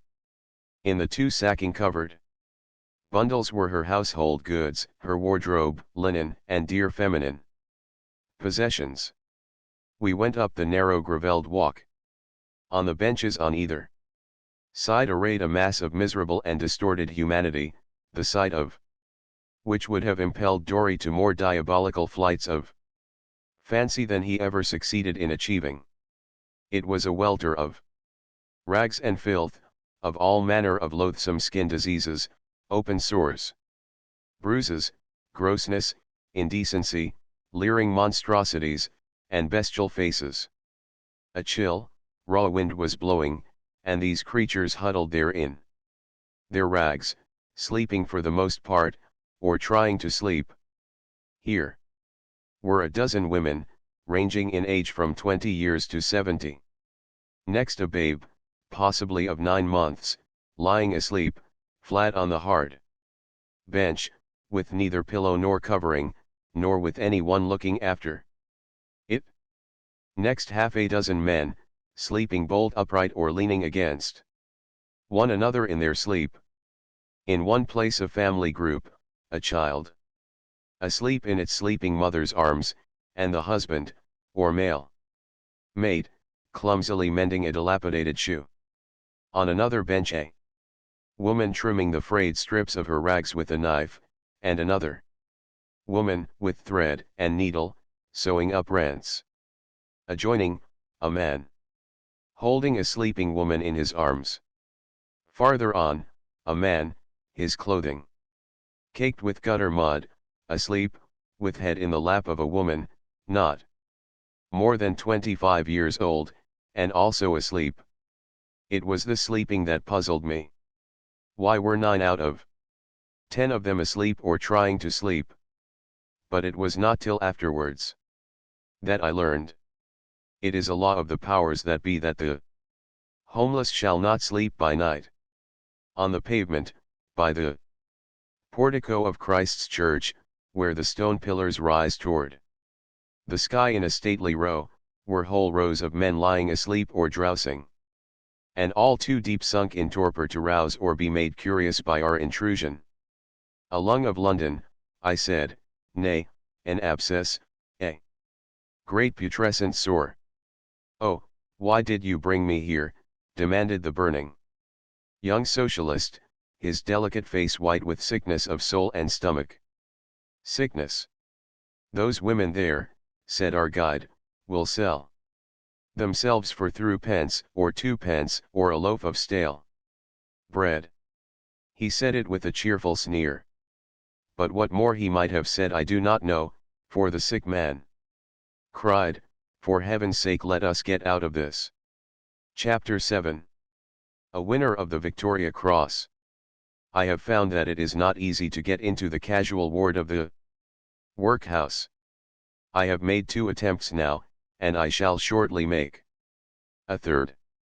The first time I started out at 7 o'clock in the evening with 4 shillings in my pocket.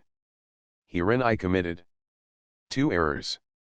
In the first place, the applicant for admission to the casual ward must be destitute, and as he is subjected to a rigorous search, he must really be destitute, and 4 pence, much less 4 shillings, is sufficient affluence to disqualify him.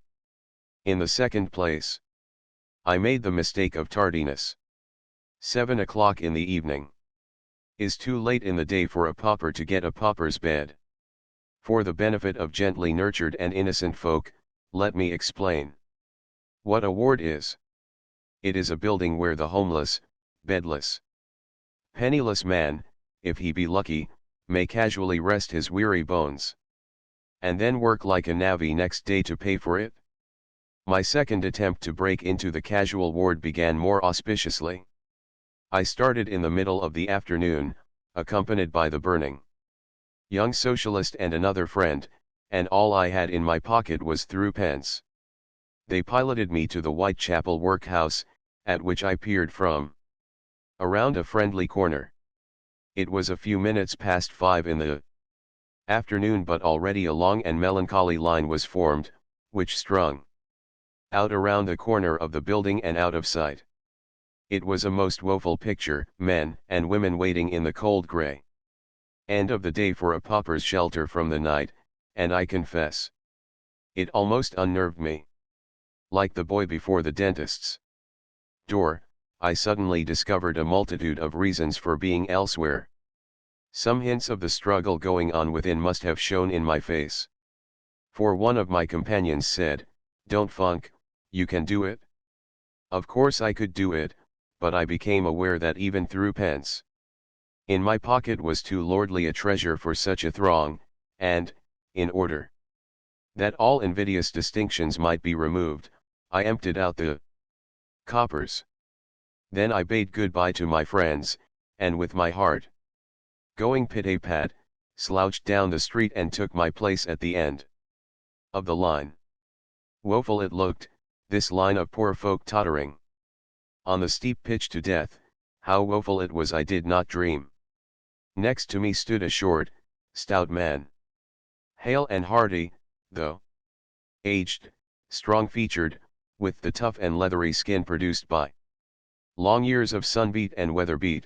His was the unmistakable sea face and eyes, and at once there came to me a bit of Kipling's galley slave : by the brand upon my shoulder, by the gall of clinging steel, by the welt the whips have left me, by the scars that never heal, by eyes grown old with staring through the sun wash on the brine, I am paid in full for service. How correct I was in my surmise, and how peculiarly appropriate the verse was, you shall learn. I won't stand it much longer, I won't. He was complaining to the man on the other side of him.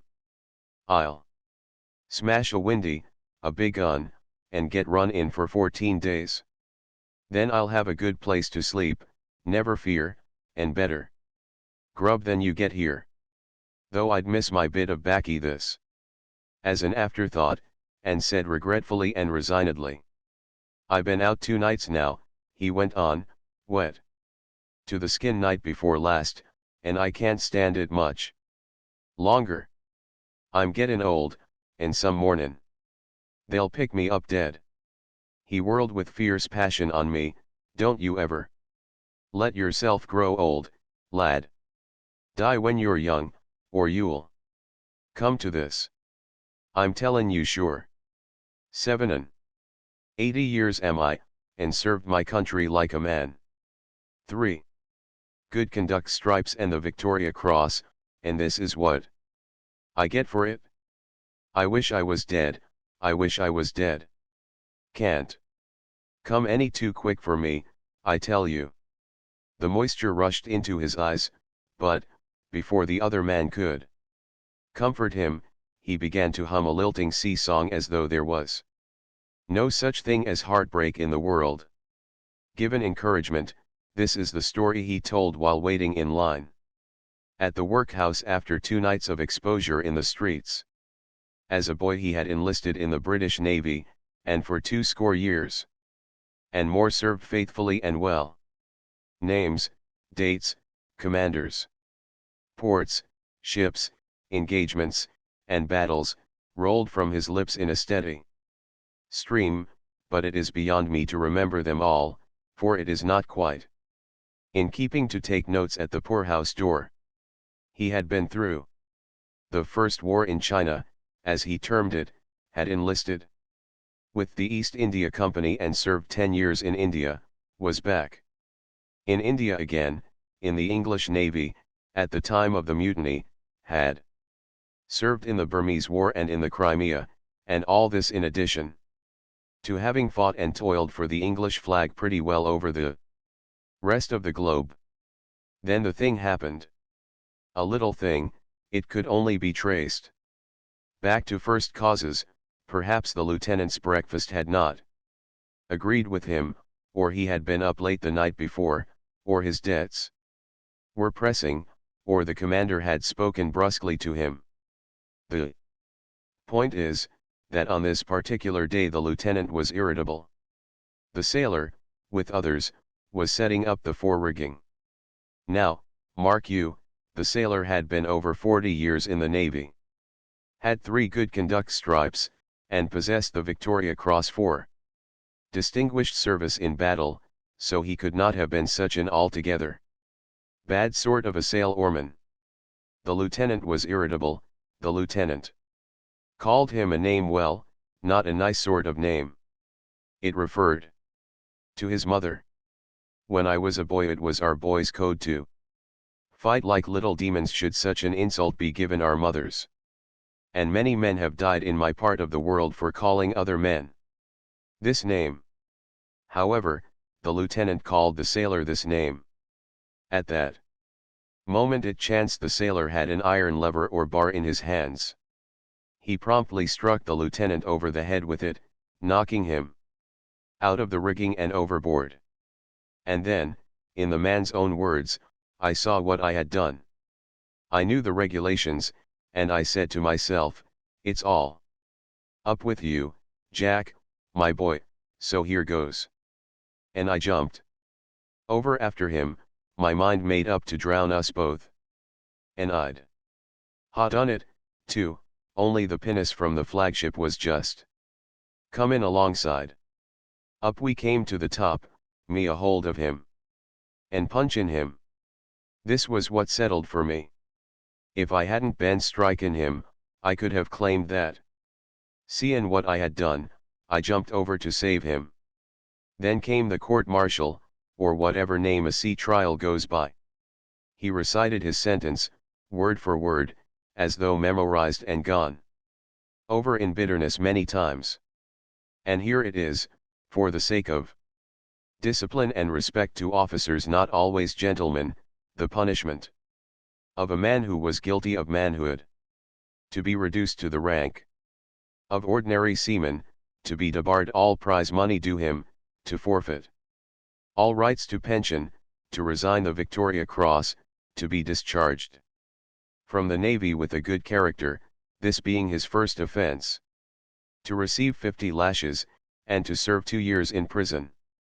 I wish I had drowned that day, I wish to God I had," he concluded, as the line moved up and we passed around the corner.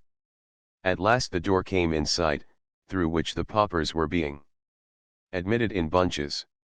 And here I learned a surprising thing, this being Wednesday, none of us would be released till Friday morning.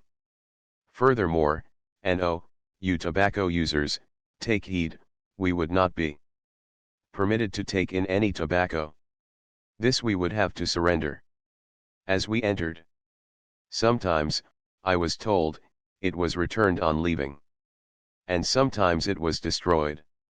The old man-of-war's man gave me a lesson. Opening his pouch, he emptied the tobacco, a pitiful quantity, into a piece of paper. This, snugly and flatly wrapped, went down his sock inside his shoe. Down went my piece of tobacco inside my sock, for 40 hours without. Tobacco is a hardship all tobacco users will understand. Again and again the line moved up, and we were slowly but surely approaching the wicket. At the moment we happened to be standing on an iron grating, and a man appearing underneath, the old sailor called down to him, "How many more do they want?" 24, came the answer. We looked ahead anxiously and counted. 34 were ahead of us. Disappointment and consternation dawned upon the faces about me. It is not a nice thing, hungry and penniless, to face a sleepless night in the streets. But we hoped against hope, till when 10 stood outside the wicket, the porter turned us away. "Full up," was what he said, as he banged the door. Like a flash, for all his 87 years, the old sailor was speeding away on the desperate chance of finding shelter elsewhere. I stood and debated with 2 other men, wise in the knowledge of casual wards, as to where we should go. They decided on the Poplar Workhouse, 3 miles away, and we started off. As we rounded the corner, one of them said, "I coulda got in air today. I come by at 1 o'clock, and the line was beginnin' to form then pets, that's what they are. They let 'em in, the same ones, night upon night." Chapter 8. The Carter and the Carpenter. The carter, with his clean-cut face, chin beard, and shaved upper lip, I should have taken in the United States for anything from a master workman to a well-to-do farmer. The carpenter, well, I should have taken him for a carpenter. He looked it, lean and wiry, with shrewd, observant eyes, and hands that had grown twisted to the handles of tools through 47 years' work at the trade. The chief difficulty with these men was that they were old, and that their children, instead of growing up to take care of them, had died. Their years had told on them, and they had been forced out of the whirl of industry by the younger and stronger competitors who had taken their places. These two men, turned away from the casual ward of Whitechapel Workhouse, were bound with me for Poplar Workhouse. Not much of a show, they thought, but to chance it was all that remained to us. It was Poplar, or the streets and night. Both men were anxious for a bed, for they were about gone, as they phrased it. The carter, 58 years of age, had spent the last 3 nights without shelter or sleep, while the carpenter, 65 years of age, had been out 5 nights. But, oh dear, soft people, full of meat and blood, with white beds and airy rooms waiting you each night, how can I make you know what it is to suffer as you would suffer if you spent a weary night on London's streets? Believe me, you would think 1,000 centuries had come and gone before the east paled into dawn. You would shiver till you were ready to cry aloud with the pain of each aching muscle, and you would marvel that you could endure so much and live. Should you rest upon a bench, and your tired eyes close, depend upon it the policeman would rouse you and gruffly order you to move on. You may rest upon the bench, and benches are few and far between, but if rest means sleep, on you must go, dragging your tired body through the endless streets. Should you, in desperate slyness, seek some forlorn alley or dark passageway and lie down, the omnipresent policeman will rout you out just the same. It is his business to rout you out. It is a law of the powers that be that you shall be rooted out.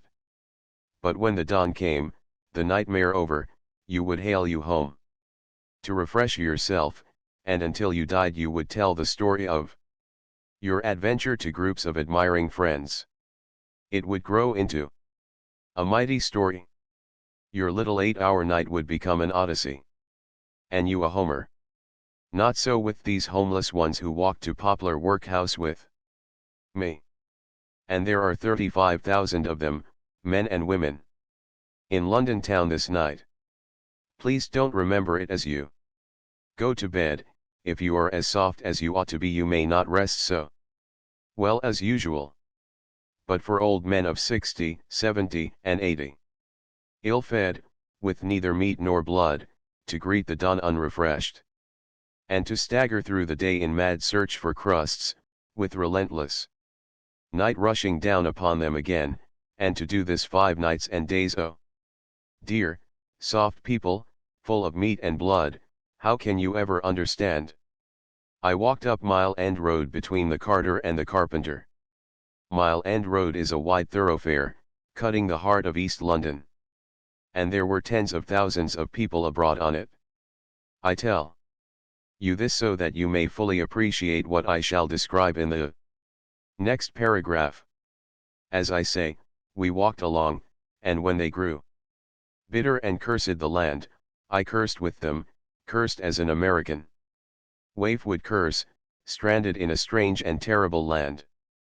And as I tried to lead them to believe, and succeeded in making them believe, they took me for a seafaring man, who had spent his money in riotous living, lost his clothes, no unusual occurrence with seafaring men ashore, and was temporarily broke while looking for a ship. This accounted for my ignorance of English ways in general and casual wards in particular, and my curiosity concerning the same. The carter was hard put to keep the pace at which we walked.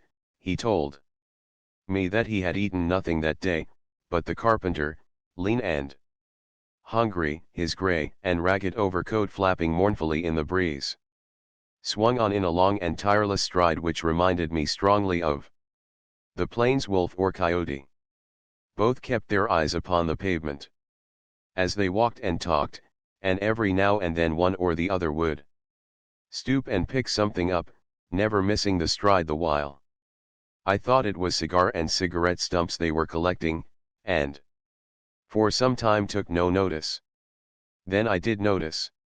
From the slimy, spittle-drenched sidewalk, they were picking up bits of orange peel, apple skin, and grape stems, and they were eating them.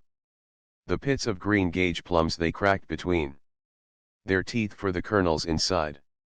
They picked up stray bits of bread the size of peas, apple cores so black and dirty one would not take them to be apple cores, and these things these two men took into their mouths, and chewed them, and swallowed them, and this, between 6 and 7 o'clock in the evening of August 20th, year of our Lord 1902, in the heart of the greatest, wealthiest, and most powerful empire the world has ever seen. These two men talked. They were not fools, they were merely old. And, naturally, their guts a reek with pavement offal, they talked of bloody revolution. They talked as anarchists, fanatics, and madmen would talk. And who shall blame them? In spite of my 3 good meals that day, and the snug bed I could occupy if I wished, and my social philosophy, and my evolutionary belief in the slow development and metamorphosis of things, in spite of all this, I say, I felt impelled to talk rot with them or hold my tongue. Poor fools! Not of their sort are revolutions bred. And when they are dead and dust, which will be shortly, other fools will talk bloody revolution as they gather offal from the spittle-drenched sidewalk along Mile End Road to Poplar Workhouse. Being a foreigner, and a young man, the carter and the carpenter explained things to me and advised me. Their advice, by the way, was brief, and to the point. It was to get out of the country as fast as God'll let me. I assured them, I'll hit only the high places, till you won't be able to see my trail for smoke. They felt the force of my figures, rather than understood them, and they nodded their heads approvingly. Actually make a man a criminal against his will, said the carpenter. Ere I am, old, younger men talking my place, my clothes gettin' shabbier and shabbier, and makin' it harder every day to get a job. I go to the casual ward for a bed. Must be there by 2 or 3 in the afternoon or I won't get in. You saw what happened today. What chance does that give me to look for work? Suppose I do get into the casual ward? Keep me in all day tomorrow, let me out mornin' o' next day. What then? The law says I can't get in another casual ward that night less than 10 miles distant. Have to hurry and walk to be there in time that day. What chance does that give me to look for a job? Suppose I don't walk, suppose I look for a job? In no time there's night come, and no bed. No sleep all night. Nothin' to eat. What shape am I in the mornin' to look for work? Got to make up my sleep in the park somehow. The vision of Christ's Church, Spitalfield, was strong on me, and get something to eat. And there I am. Old, down, and no chance to get up. Used to be a toll gate heir, said the carter. Many's the time I've paid my toll heir in my cartin' days. I've 'ad 3 a-penny rolls in 2 days, the carpenter announced, after a long pause in the conversation. 2 of them I ate yesterday, and the third today. He concluded, after another long pause. I ain't 'ad anything today, said the carter. And I'm fagged out. My legs is hurtin'. Me something fearful. The roll you get in the spike is that hard. You can't eat it nicely with less than a pint of water. Said the carpenter, for my benefit. And, on asking him what the spike was, he answered, the casual ward. It's a cant word, you know. But what surprised me was that he should have the word can't in his vocabulary, a vocabulary that I found was no mean one before. We parted. I asked them what I might expect in the way of treatment, if we succeeded in getting into the Poplar workhouse, and between them I was supplied with much information. Having taken a cold bath on entering, I would be given for supper 6 ounces of bread and 3 parts of skilly. 3 parts means 3/4 of a pint, and skilly is a fluid concoction of 3 quarts of oatmeal stirred into 3 buckets and a half of hot water. Milk and sugar, I suppose, and a silver spoon. I queried. No fear. Salt's what you'll get, and I've seen some places where you'd not get any spoon. Old ER up and let ER run down, that's how they do it. You do get good skilly at Acne, said the carter. Oh, wonderful skilly, that, praised the carpenter. And each looked eloquently at the other. Flour and water at St. George's in the east, said the carter. The carpenter nodded. He had tried them all. Then what? I demanded. And I was informed that I was sent directly to bed. Call you at 5:30 in the morning, and you get up and take a sluice if there's any soap. Then breakfast, same as supper, 3 parts o' skilly and a 6-ounce loaf. 'Tisn't always 6 ounces, corrected the carter. 'Tisn't, no, and often that sour you can hardly eat it. When first I started I couldn't eat the skilly nor the bread, but now I can eat my own and another man's portion. I could eat 3 other men's portions, said the carter. I aven't add a bit this blessed day. Then what? Then you've got to do your task, pick 4 pounds of oakum, or clean and scrub, or break 10 to 1100 weight o' stones. I don't ave to break stones, I'm past 60, you see. They'll make you do it, though. You're young and strong. What I don't like, grumbled the carter, is to be locked up in a cell to pick oakum. It's too much like prison. But suppose, after you've had your night's sleep, you refuse to pick oakum, or break stones, or do any work at all. I asked. No fear you'll refuse the second time, they'll run you in, answered the carpenter. Wouldn't advise you to try it on, my lad. Then comes dinner, he went on. 8 ounces of bread, 1 and arf ounces of cheese, and cold water. Then you finish your task. An ave supper, same as before, 3 parts o' skilly, and 6 ounces o' bread. Then to bed, 6 o'clock, and next morning you're turned loose, provided you've finished your task. We had long since left Mile End Road, and after traversing a gloomy maze of narrow, winding streets, we came to Poplar Workhouse. On a low stone wall we spread our handkerchiefs, and each in his handkerchief put all his worldly possessions, with the exception of the bit o' baccy down his sock. And then, as the last light was fading from the drab-colored sky, the wind blowing cheerless and cold, we stood, with our pitiful little bundles in our hands, a forlorn group at the workhouse door. 3 working girls came along, and one looked pityingly at me, as she passed. I followed her with my eyes, and she still looked pityingly back at me. The old men she did not notice. Dear Christ! She pitied me, young and vigorous and strong, but she had no pity for the 2 old men who stood by my side. She was a young woman, and I was a young man, and what vague sex promptings impelled her to pity me put her sentiment on the lowest plane. Pity for old men is an altruistic feeling, and besides, the workhouse door is the accustomed place for old men. So she showed no pity for them, only for me, who deserved it least or not at all. Not in honor do grey hairs go down to the grave in London town. On one side the door was a bell handle, on the other side a press button. Ring the bell, said the carter to me.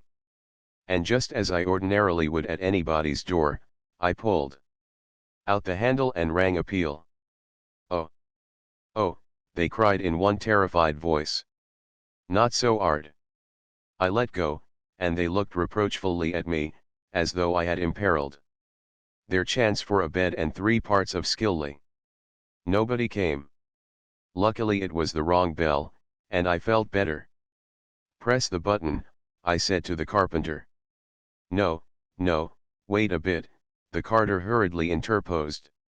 From all of which I drew the conclusion that a poorhouse porter, who commonly draws a yearly salary of from £7 to £9, is a very finicky and important personage, and cannot be treated too fastidiously by paupers.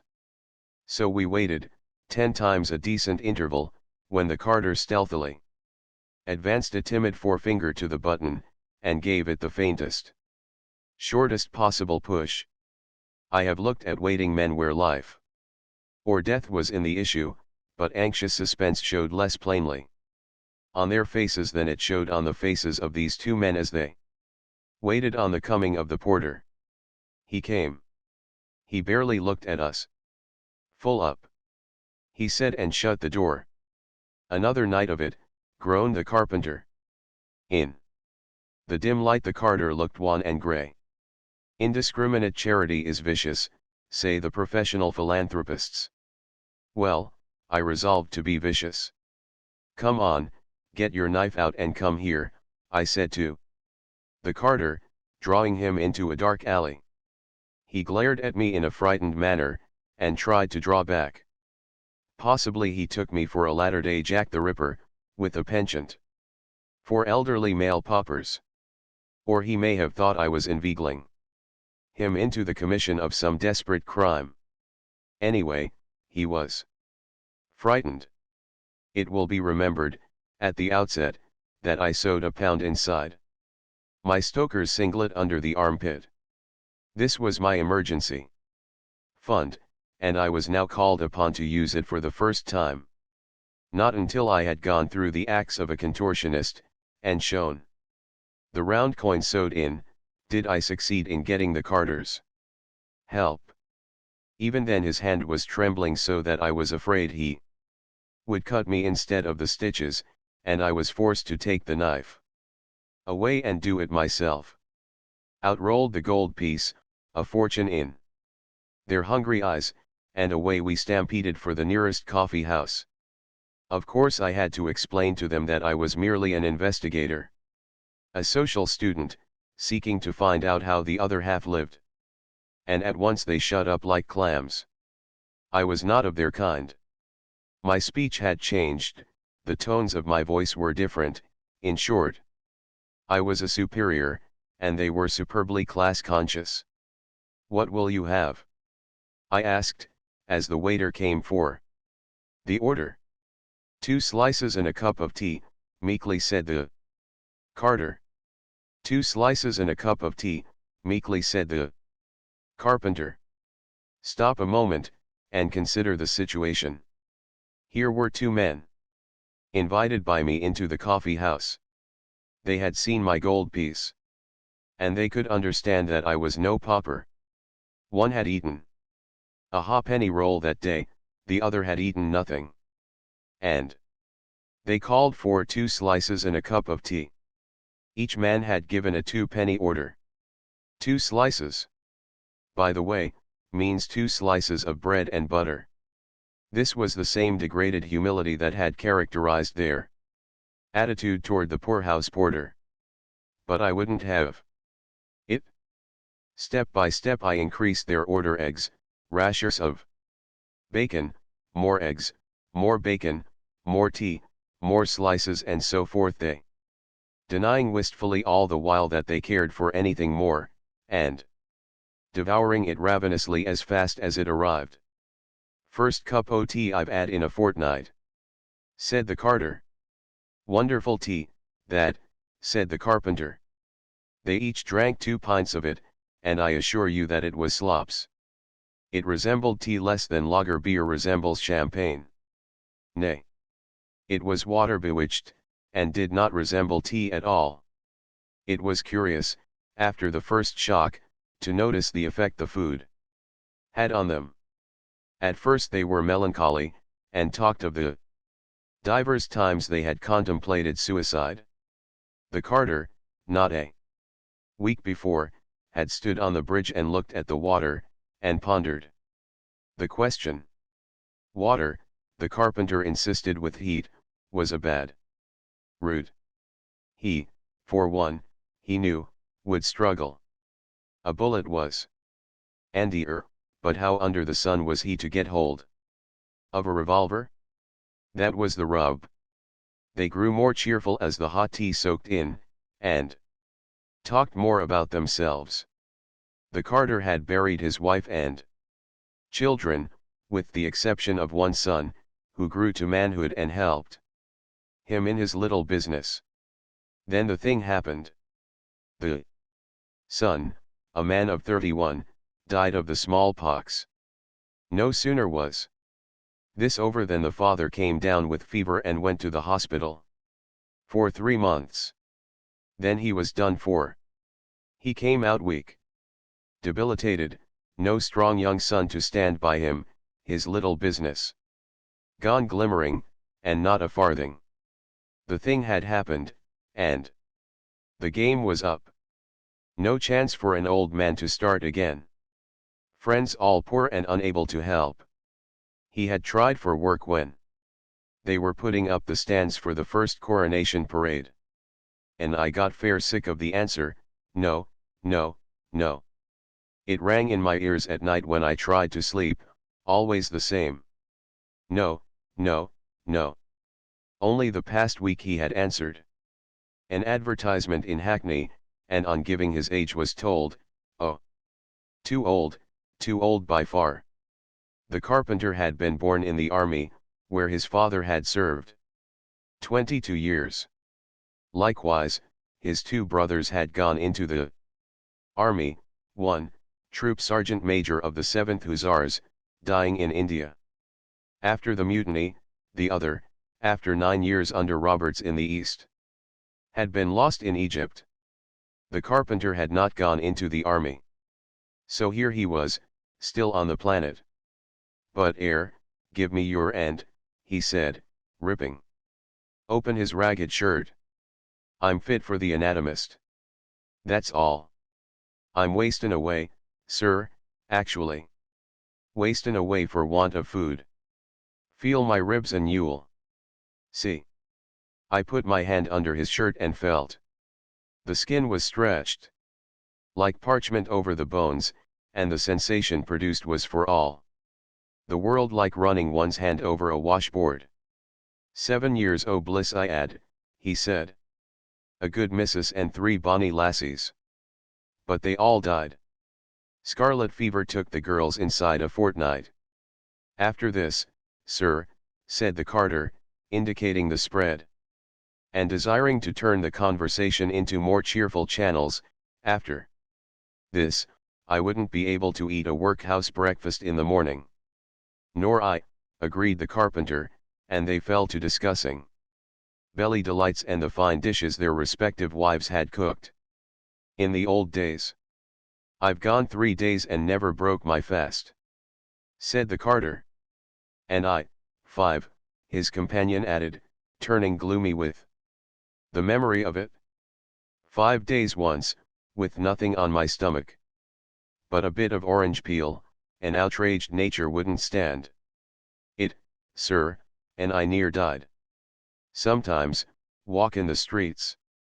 At night, I've been that desperate I've made up my mind to Win the horse or lose the saddle. You know what I mean, sir, to commit some big robbery. But when mornin' come, there was I, too weak from hunger and cold to arm a mouse. As their poor vitals warmed to the food, they began to expand and wax boastful, and to talk politics.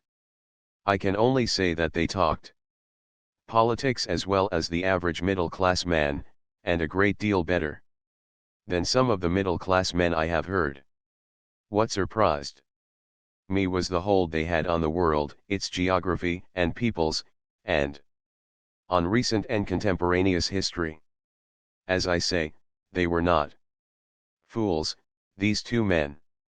They were merely old, and their children had undutifully failed to grow up and give them a place by the fire.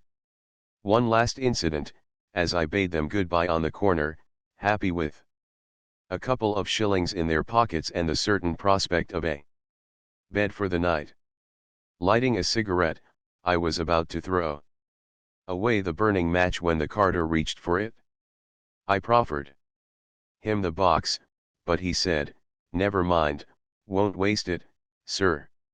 And while he lighted the cigarette I had given him, the carpenter hurried with the filling of his pipe in order to have a go at the same match. "It's wrong to waste," said he. "Yes," I said, but I was thinking of the washboard ribs, over which I had run my hand. Chapter 9. The Spike. First of all, I must beg forgiveness of my body for the vileness through which I have dragged it, and forgiveness of my stomach for the vileness which I have thrust into it. I have been to the Spike, and slept in the Spike, and eaten in the Spike. Also, I have run away from the Spike. After my 2 unsuccessful attempts to penetrate the Whitechapel casual ward, I started early, and joined the desolate line before 3 o'clock in the afternoon. They did not let in till 6. But at that early hour I was number 20, while the news had gone forth that only 22 were to be admitted. By 4 o'clock, there were 34 in line, the last 10 hanging on in the slender hope of getting in by some kind of a miracle. Many more came, looked at the line, and went away, wise to the bitter fact that the Spike would be full up. Conversation was slack at first, standing there, till the man on one side of me and the man on the other side of me discovered that they had been in the smallpox hospital at the same time, though a full house of 1,600 patients had prevented their becoming acquainted.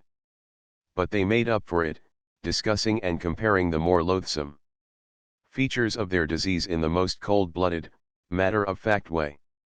I learned that the average mortality was 1 in 6, that one of them had been in 3 months and the other 3 months and a half, and that they had been rotten it. Whereat my flesh began to creep and crawl, and I asked them how long they had been out. One had been out 2 weeks, and the other 3 weeks. Their faces were badly pitted, though each assured the other that this was not so, and further, they showed me in their hands and under the nails the smallpox seeds still working out. Nay, one of them worked a seed out for my edification, and pop it went, right out of his flesh into the air. I tried to shrink up smaller inside my clothes, and I registered a fervent though silent hope that it had not popped on me. In both instances, I found that the smallpox was the cause of their being on the doss, which means on the tramp. Both had been working when smitten by the disease, and both had emerged from the hospital broke, with the gloomy task before them of hunting for work. So far, they had not found any, and they had come to the Spike for a rest up after 3 days and nights on the street. It seems that not only the man who becomes old is punished for his involuntary misfortune, but likewise the man who is struck by disease or accident. Later on, I talked with another man, Ginger.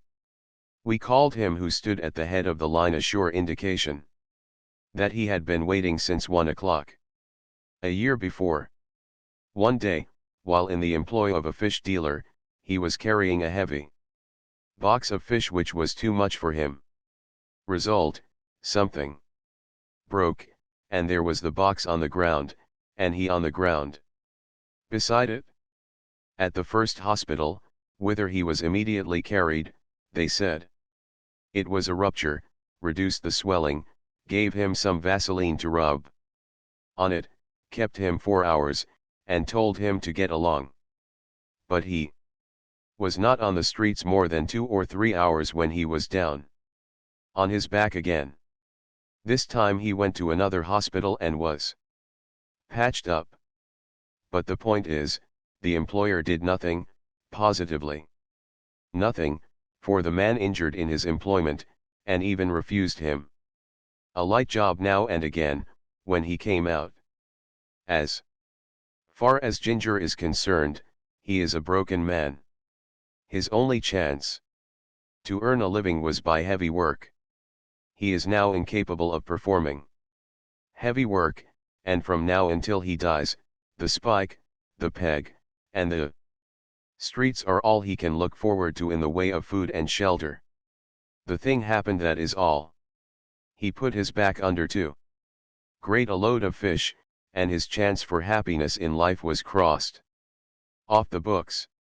Several men in the line had been to the United States, and they were wishing that they had remained there, and were cursing themselves for their folly in ever having left. England had become a prison to them, a prison from which there was no hope of escape. It was impossible for them to get away. They could neither scrape together the passage money, nor get a chance to work their passage. The country was too overrun by poor devils on that lay. I was on the seafaring man who had lost his clothes and money tack. And they all condoled with me and gave me much sound advice. To sum it up, the advice was something like this: to keep out of all places. Like the spike. There was nothing good in it for me. To head for the coast and bend every effort to get away on a ship. To go to work, if possible, and scrape together a pound or so, with which I might bribe some steward or underling to give me chance to work my passage. They envied me my youth and strength, which would sooner or later get me out of the country. These they no longer possessed. Age and English hardship had broken them, and for them the game was played and up. There was one, however, who was still young, and who, I am sure, will in the end make it out. He had gone to the United States as a young fellow, and in 14 years' residence the longest period he had been out of work was 12 hours. He had saved his money, grown too prosperous, and returned to the mother country. Now he was standing in line at the spike. For the past 2 years, he told me, he had been working as a cook. His hours had been from 7 a.m. to 10:30 p.m., and on Saturday to 12:30 p.m. 95 hours per week, for which he had received 20 shillings, or $5. But the work and the long hours was killing me, he said, and I had to chuck the job. I had a little money saved, but I spent it living and looking for another place. This was his first night in the spike, and he had come in only to get rested. As soon as he emerged, he intended to start for Bristol, a 110-mile walk, where he thought he would eventually get a ship for the States. But the men in the line were not all of this caliber. Some were poor, wretched beasts, inarticulate and callous, but for all of that, in many ways very human. I remember a carter, evidently returning home after the day's work, stopping his cart before us so that his young hopeful, who had run to meet him, could climb in. But the cart was big, the young hopeful little, and he failed in his several attempts to swarm up. Whereupon one of the most degraded-looking Men stepped out of the line and hoisted him in. Now the virtue and the joy of this act lies in that it was service of love, not hire. The carter was poor, and the man knew it, and the man was standing in the spike line, and the carter knew it, and the man had done the little act, and the carter had thanked him, even as you and I would have done. And thanked. Another beautiful touch was that displayed by the hopper and his old woman. He had been in line about half an hour. When the old woman, his mate, came up to him. She was fairly clad, for her class, with a weather-worn bonnet on her grey head and a sacking-covered bundle in her arms.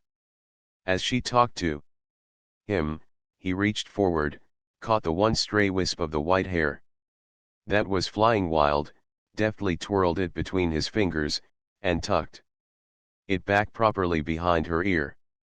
From all of which one may conclude many things. He certainly liked her well enough to wish her to be neat and tidy. He was proud of her, standing there in the spike line, and it was his desire that she should look well in the eyes of the other unfortunates who stood in the spike line. But last and best, and underlying all these motives, it was a sturdy affection he bore her, for man is not prone to bother his head over neatness and tidiness in a woman for whom he does not care, nor is he likely to be proud of such a woman. And I found myself questioning why this man and his mate, hard workers, I knew from their talk, should have to seek a pauper lodging. He had pride in his old woman and pride in himself.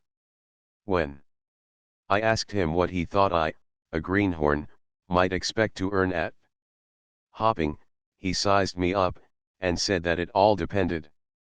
Plenty of people were too slow to pick hops and made a failure of it.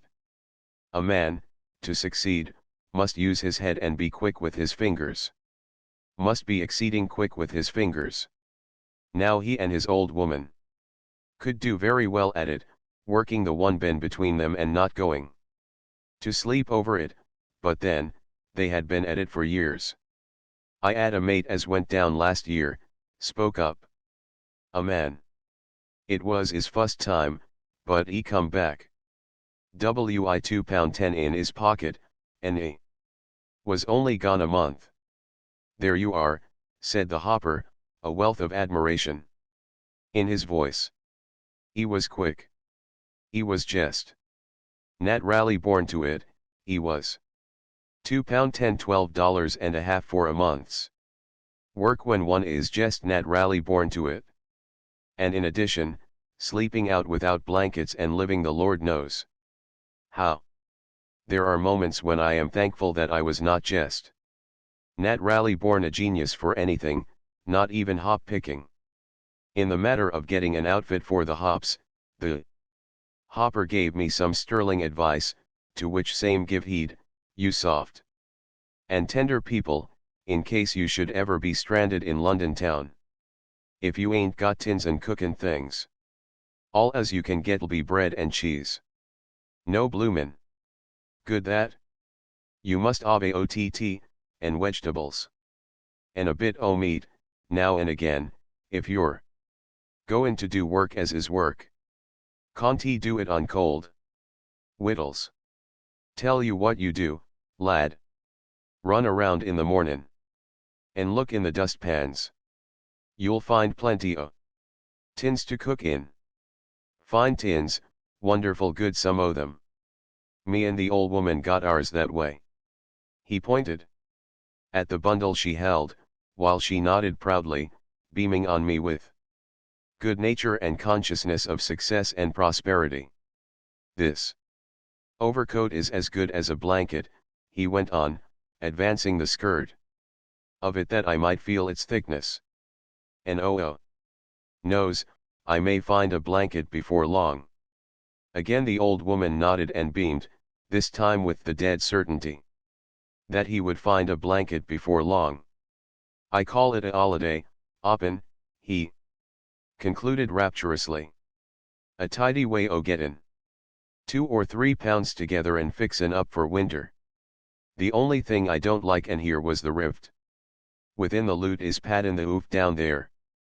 It was plain the years were telling on this energetic pair, and while they enjoyed the quick work with the fingers, pattin' the oof, which is walking, was beginning to bear heavily upon them. And I looked at their grey hairs, and ahead into the future. 10 years, and wondered how it would be with them. I noticed another man and his old woman join the line, both of them past 50.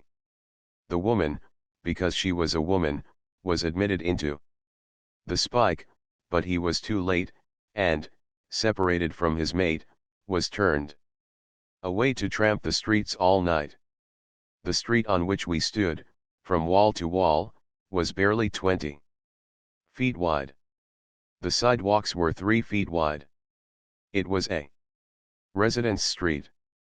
At least workmen and their families existed in some sort of fashion in the houses across from us. And each day and every day, from 1 in the afternoon till 6, our ragged spike line is the principal feature of the view commanded by their front doors and windows. One workman sat in his door directly opposite us, taking his rest and a breath of air after the toil of the day. His wife came to chat with him. The doorway was too small for two, so she stood up. Their babes sprawled before them. And here was the spike line, less than a score of feet away, neither privacy for the workman, nor privacy for the pauper. About our feet played the children of the neighborhood. To them our presence was nothing unusual. We were not an intrusion. We were as natural and ordinary as the brick walls and stone curbs of their environment. They had been born to the side of the spike line, and all their brief days they had seen it. At 6 o'clock the line moved up, and we were admitted in groups of 3. Name, age, occupation, place of birth, condition of destitution, and the previous night's DOS, were taken with lightning-like rapidity by the superintendent, and as I turned, I was startled by a man's thrusting into my hand something that felt like a brick, and shouting into my ear, "Any knives, matches, or tobacco?" "No, sir," I lied, as lied every man who entered. As I passed downstairs to the cellar, I looked at the brick in my hand, and saw that by doing violence to the language, it might be called bread. By its weight and hardness, it certainly must have been unleavened. The light was very dim down in the cellar, and before I knew it some other man had thrust a pannikin into my other hand. Then I stumbled onto a still darker room, where were benches and tables and men. The place smelled vilely, and the somber gloom, and the mumble of voices from out of the obscurity, made it seem more like some anteroom to the infernal regions. Most of the men were suffering from tired feet, and they prefaced the meal by removing their shoes and unbinding the filthy rags with which their feet were wrapped. This added to the general noisomeness, while it took away from my appetite. In fact, I found that I had made a mistake. I had eaten a hearty dinner 5 hours before, and to have done justice to the fare before me I should have fasted for a couple of days. The pannikin contained skilly, 3/4 of a pint, a mixture of Indian corn and hot water. The men were dipping their bread into heaps of salt scattered over the dirty tables.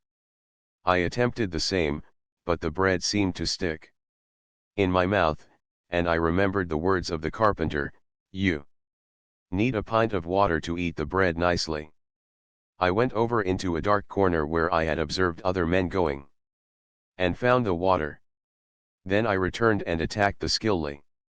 It was coarse of texture, unseasoned, gross, and bitter. This bitterness, which lingered persistently in the mouth after the skilly had passed on, I found especially repulsive. I struggled manfully but was mastered by my qualms, and half a dozen mouthfuls of skilly. And bread was the measure of my success. The man beside me ate his own share, and mine to boot, scraped the pannikins, and looked hungrily for more. I met a townie, and he stood me too good a dinner. I explained. And I aven't had a bite since yesterday. Mornin', he replied. How about tobacco?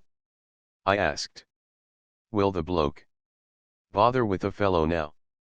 Oh no, he answered me. No bloomin' fear. This is the easiest spike goin'. Why Otto? See some of them. Search you to the skin. The pannikins scraped clean, conversation began to spring up. This superintendent air is always right into the papers 'bout us mugs, said the man on the other side of me. What does he say? I asked. Oh, he says we're no good, a lot o' blackguards. And scoundrels as won't work. Tells all the old tricks. I've been 'erein for 20 years and WH. I never seen a mug ever do. Lost thing of his I see. He was tellin' 'ow a mug gets out o' the spike. W.I. a crust in his pocket. And W.N.E. sees a nice old gentleman comin' along the street, he chucks the crust into the drain, and borrows the old gent's stick to poke it out. And then the old gent gies I'm a tanner. A roar of applause greeted the time-honored yarn, and from somewhere over in the deeper darkness came another voice, orating angrily. Talk o' the country bain' good for Tommy food. I'd like to see it. I just came up from Dover, and blessed little Tommy I got. They won't gi ya a drink. Oh water, they won't, much less Tommy. There's mugs never go out of Kent, spoke a second voice, they lie bloomin' fat all along. I come through Kent, went on the first voice, still more angrily, and God blimey if I see any Tommy. And I always notices as the blokes as talks about how much they can get, and there in the spike can eat my share. Oh skilly as well as their bleedin' own. There's chaps in London, said a man across the table from me, that get all the Tommy they want, and they never think o' goin' to the country. Stay in London the year round. Nor do they think of lookin' for a kip place to sleep, till 9 or 10 o'clock at night. A general chorus verified this statement. But they're bloomin' clever, them chaps, said an admiring voice. Course they are, said another voice. But it's not the likes of me and you can do it. You got to be born to it, I say. Them chaps ave been openin' cabs and sellin' papers since the day they was born, and their fathers and mothers before 'em. It's all in the trainin', I say, and the likes of me and you. You'd starve at it? This also was verified by the general chorus, and likewise the statement that there were mugs as lives the 12-month round in the spike and never get a blessed bit o' Tommy other than spike skilly and bread. I once got a crown in the Stratford spike, said a new voice. Silence fell on the instant, and all listened to the wonderful tale. There was 3 of us breakin' stones. Winter time, and the cold was cruel. Other 2 said they'd be blessed if they do it, and they didn't. But I kept wearin' into mine to warm up, you know. And then the guardians come, and other chaps got run in for 14 days, and the guardians, and they see what I'd been doin', gives me a tanner each, 5 o' them, and turns me up. The majority of these men, nay, all of them, I found, do not like the spike, and only come to it when driven in. After the rest up they are good for 2 or 3 days and nights on the streets, when they are driven in again for another rest. Of course, this Continuous hardship quickly breaks their constitutions, and they realize it, though only in a vague way, while it is so much the common run of things that they do not worry about it.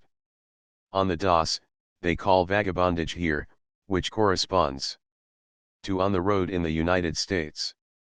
The agreement is that kipping, or dossing, or sleeping, is the hardest problem they have to face, harder even than that of food.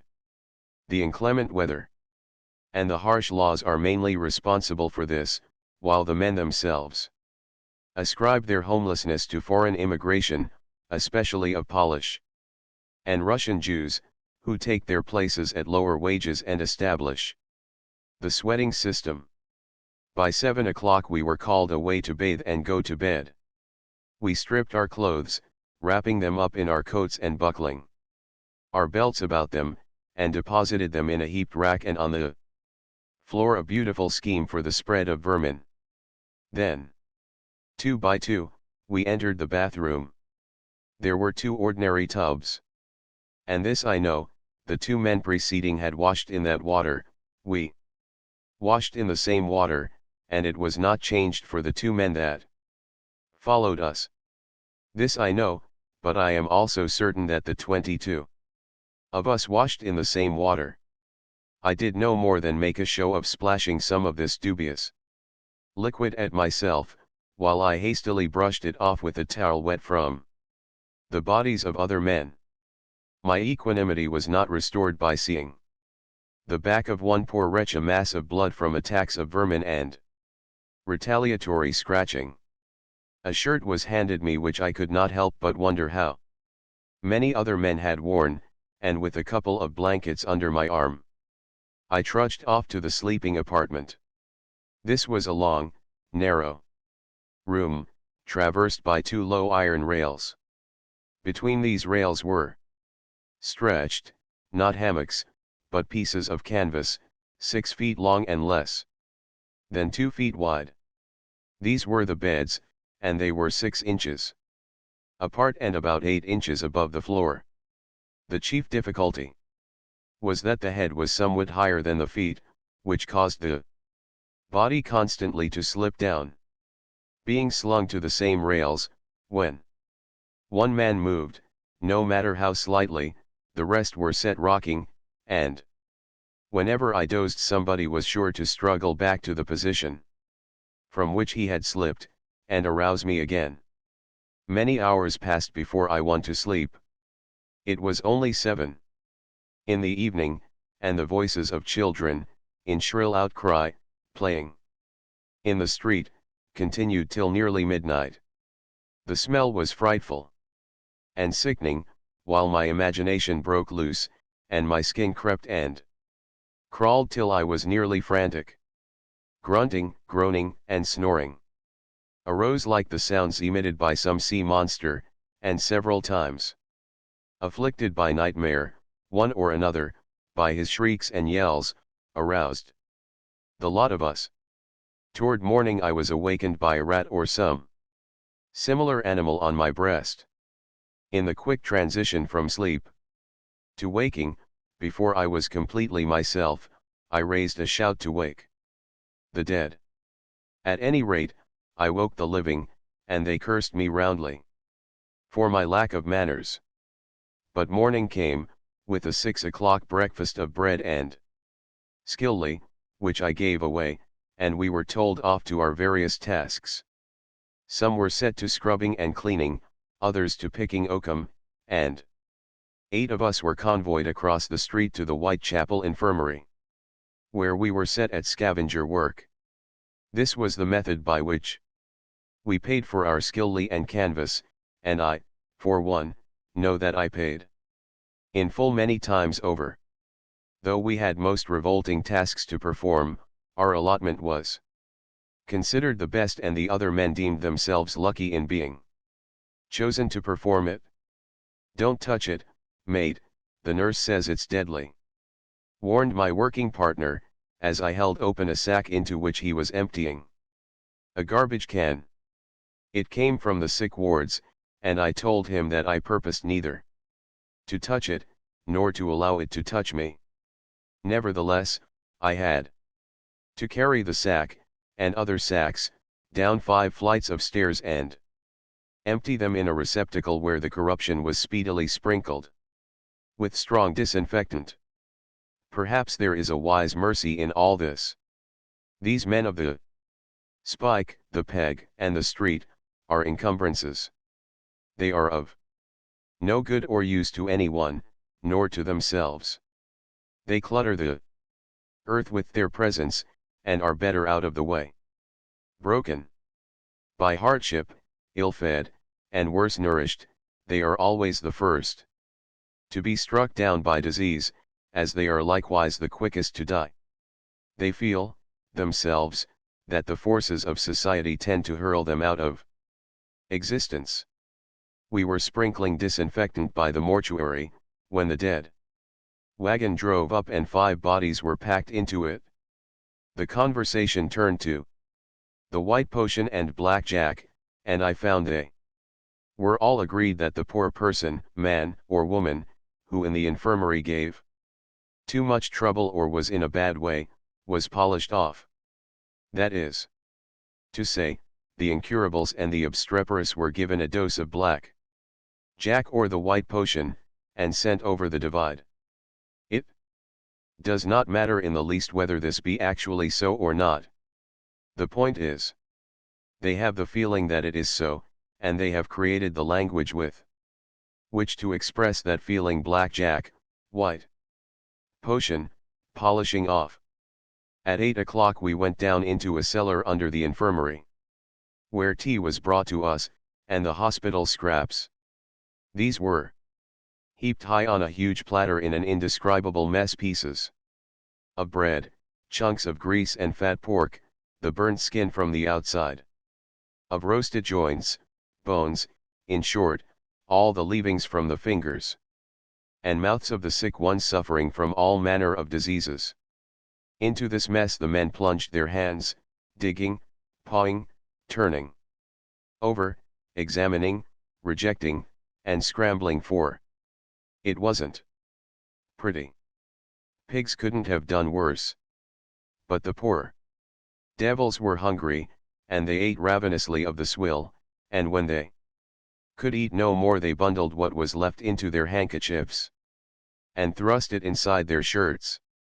Once, when I was ere before, what did I find out? There but a whole lot of pork ribs, said Ginger to me. By out there he meant the place where the corruption was dumped and sprinkled with strong disinfectant. They was a prime lot, no end o' meat on 'em, and I 'ad 'em into my arms and was out the gate and down the street, a lookin' for some un to gim to.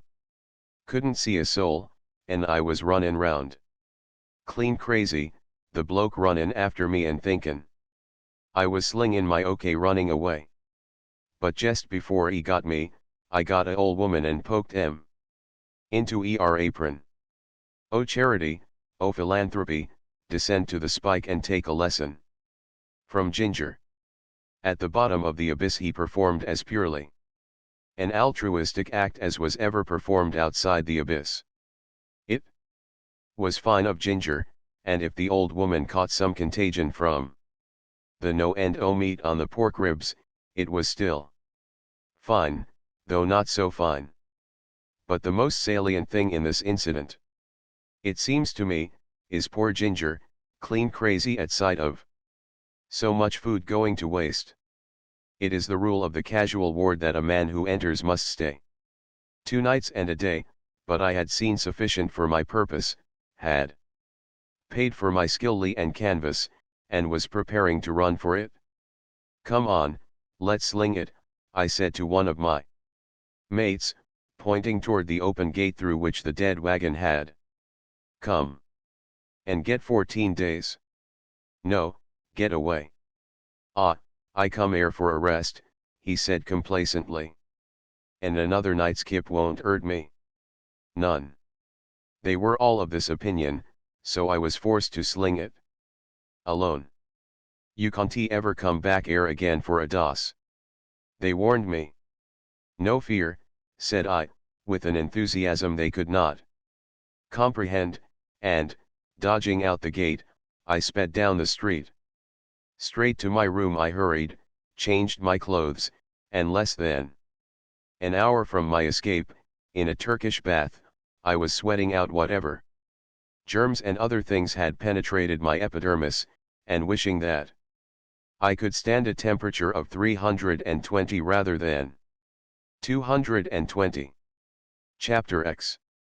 Carrying the banner. To carry the banner means to walk the streets all night.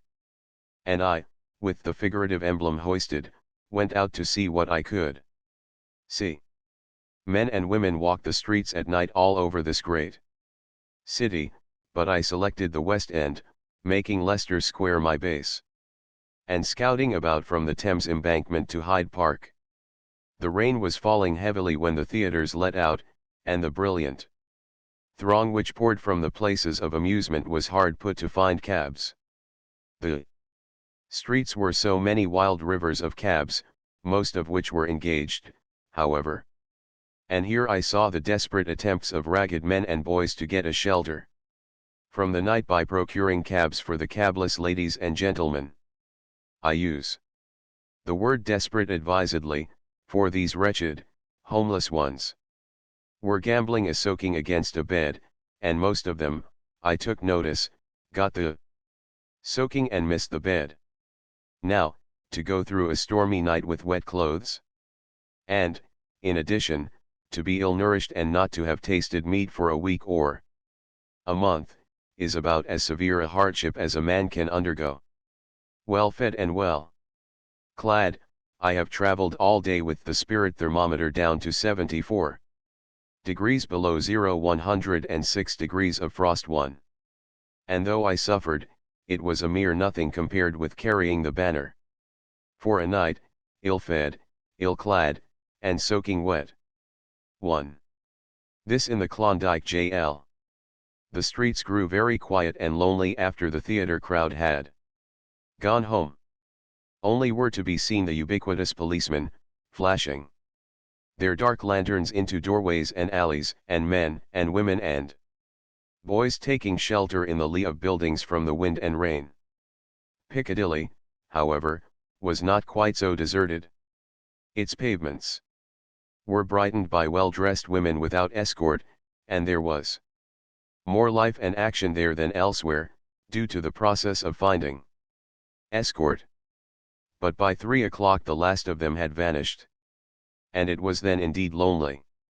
At 1:30 the steady downpour ceased, and only showers fell. Thereafter, the homeless folk came away from the protection of the buildings, and slouched up and down and everywhere, in order to rush up the circulation and keep warm. One old woman, between 50 and 60, a sheer wreck, I had noticed earlier in the night standing in Piccadilly, not far from Leicester Square. She seemed to have neither the sense nor the strength to get out of the rain or keep walking, but stood stupidly, whenever she got the chance, meditating on past days, I imagine, when life was young and blood was warm. But she did not get the chance often. She was moved on by every policeman, and it required an average of 6 moves to send her doddering off one man's beat and onto another's. By 3 o'clock, she had progressed as far as St. James Street. And as the clocks were striking 4 I saw her sleeping soundly against the iron railings of Green Park. A brisk shower was falling at the time, and she must have been drenched to the skin. Now, said I, at 1 o'clock, to myself, consider that you are a poor young man, penniless, in London town, and that tomorrow you must look for work. It is necessary, therefore, that you get some sleep in order that you may have strength to look for work and to do work in case you find it. So I sat down on the stone steps of a building. 5 minutes later a policeman was looking at me. My eyes were wide open, so he only grunted and passed on. 10 minutes later my head was on my knees, I was dozing, and the same policeman was saying gruffly, "Air. You, get out of that." I got. And, like the old woman, I continued to get, for every time I dozed, a policeman was there to rout me along again.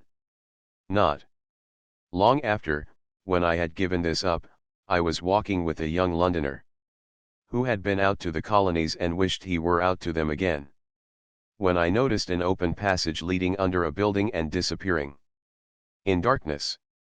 A low iron gate barred the entrance. "Come on," I said. "Let's climb over and get a good sleep." "What?" he answered, recoiling from me. "And get run in for 3 months. Blimey if I do." Later on I was passing Hyde Park with a young boy of 14 or 15, a most wretched-looking youth, gaunt and hollow-eyed and sick.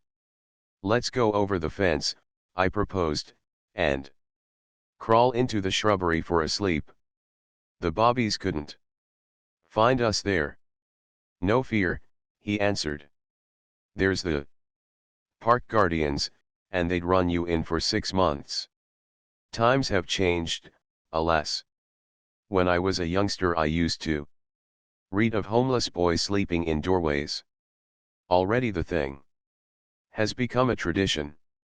As a stock situation it will doubtless linger in literature for a century to come, but as a cold fact it has ceased to be.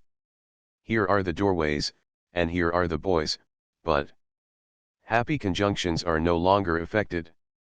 The doorways remain empty, and the boys keep awake and carry the banner." "I was down under the arches," grumbled another young fellow. By arches he meant the shore arches where begin the bridges that span the Thames. "I was down under the arches when it was raining its ardiest, and a bobby comes in and chises me out. But I come back, and he come to. 'Air,' says he, 'what you doin' 'ere?' And out I goes, but I says, 'Think I want ter pinch steal the bleedin' bridge.'" Among those who carry the banner, Green Park has the reputation of opening its gates earlier than the other parks, and at 4:15 in the morning, I, and many more, entered Green Park. It was raining again, but they were worn out with the night's walking. And they were down on the benches and asleep at once. Many of the men stretched out full length on the dripping wet grass, and, with the rain falling steadily upon them, were sleeping the sleep of exhaustion. And now I wish to criticize the powers that be. They are the powers, therefore they may decree whatever they please, so I make bold only to criticize the ridiculousness of their decrees. All night long they make the homeless ones walk up and down. They drive them out of doors and passages, and lock them out of the parks. The evident intention of all this is to deprive them of sleep. Well and good, the powers have the power to deprive them of sleep, or of anything else for that matter, but why under the sun do they open the gates of the parks at 5 o'clock in the morning and let the homeless ones go inside and sleep? If it is their intention to deprive them of sleep, why do they let them sleep after 5 in the morning? And if it is not their intention to deprive them of sleep, why don't they let them sleep earlier in the night? In this connection, I will say that I came by Green Park that same day, at 1 in the afternoon, and that I counted scores of the ragged wretches asleep in the grass. It was Sunday afternoon, the sun was fitfully appearing, and the well-dressed West Enders, with their wives and progeny, were out by thousands, taking the air. It was not a pleasant sight for them, those horrible, unkempt, sleeping vagabonds. While the vagabonds themselves, I know, would rather have done their sleeping the night before. And so, dear soft people, should you ever visit London town, and see these men asleep on the benches and in the grass, please do not Think they are lazy creatures, preferring sleep to work. No. That the powers that be have kept them walking all the night long, and that in the day they have nowhere else to sleep. Chapter 11. The Peg. But, after carrying the banner all night, I did not sleep in Green Park when morning dawned. I was wet to the skin, it is true, and I had had no sleep for 24 hours, but, still adventuring as a penniless man looking for work, I had to look about me, first for a breakfast, and next for the work. During the night I had heard of a place over on the Surrey side of the Thames, where the Salvation Army every Sunday morning gave away a breakfast to the unwashed. And, by the way, the men who carry the banner are unwashed in the morning, and unless it is raining they do not have much show for a wash, either. This, thought I, is the very thing, breakfast in the morning, and then the whole day in which to look for work. It was a weary walk down St. James Street. I dragged my tired legs, along Pall Mall, past Trafalgar Square, to the Strand.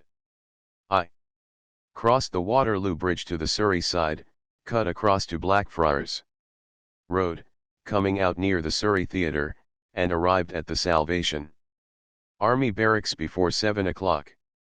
This was the Peg. And by the Peg, in the argot, is meant the place where a free meal may be obtained. Here was a motley crowd of woebegone wretches who had spent the night in the rain. Such prodigious misery. And so much of it. Old men, young men, all manner of men, and boys to boot, and all manner of boys. Some were drowsing standing up, half a score of them were stretched out on the stone steps in most painful postures, all of them sound asleep, the skin of their bodies showing red through the holes and rents in their rags. And up and down the street and across the street for a block either way, each doorstep had from 2 to 3 occupants, all asleep, their heads bent forward on their knees. And, it must be remembered, these are not hard times in England. Things are going on very much as they ordinarily do, and times are neither hard nor easy. And then came the policeman. Get out of that, you bloomin' swine. Eh. Get out now. And like swine, he drove them from the doorways and scattered them to the four winds of Surrey. But when he encountered the crowd asleep on the steps, he was astounded. Shocking, he exclaimed. Shocking. And of a Sunday morning. A pretty sight? Eh. Get out of that, you bleeding nuisances. Of course it was a shocking sight, I was shocked myself. And I should not care to have my own daughter pollute her eyes with such a sight, or come within half a mile of it, but and there we were. And there you are, and but is all that can be said. The policeman passed on, and back we clustered, like flies around a honey jar. For was there not that wonderful thing, a breakfast, awaiting us? We could not have clustered more persistently and desperately had they been giving away $1,000,000 banknotes. Some were already off to sleep, when back came the policeman and away we scattered, only to return again as soon as the coast was clear. At 7:30 a little door opened, and a Salvation Army soldier stuck out his head. Ain't he no sense blockin'? The WY up that WY, he said. Those as tickets. Con come hin now, and those as ASNT conti. Come hin till 9. Oh, that breakfast. 9 o'clock. An hour and a half longer.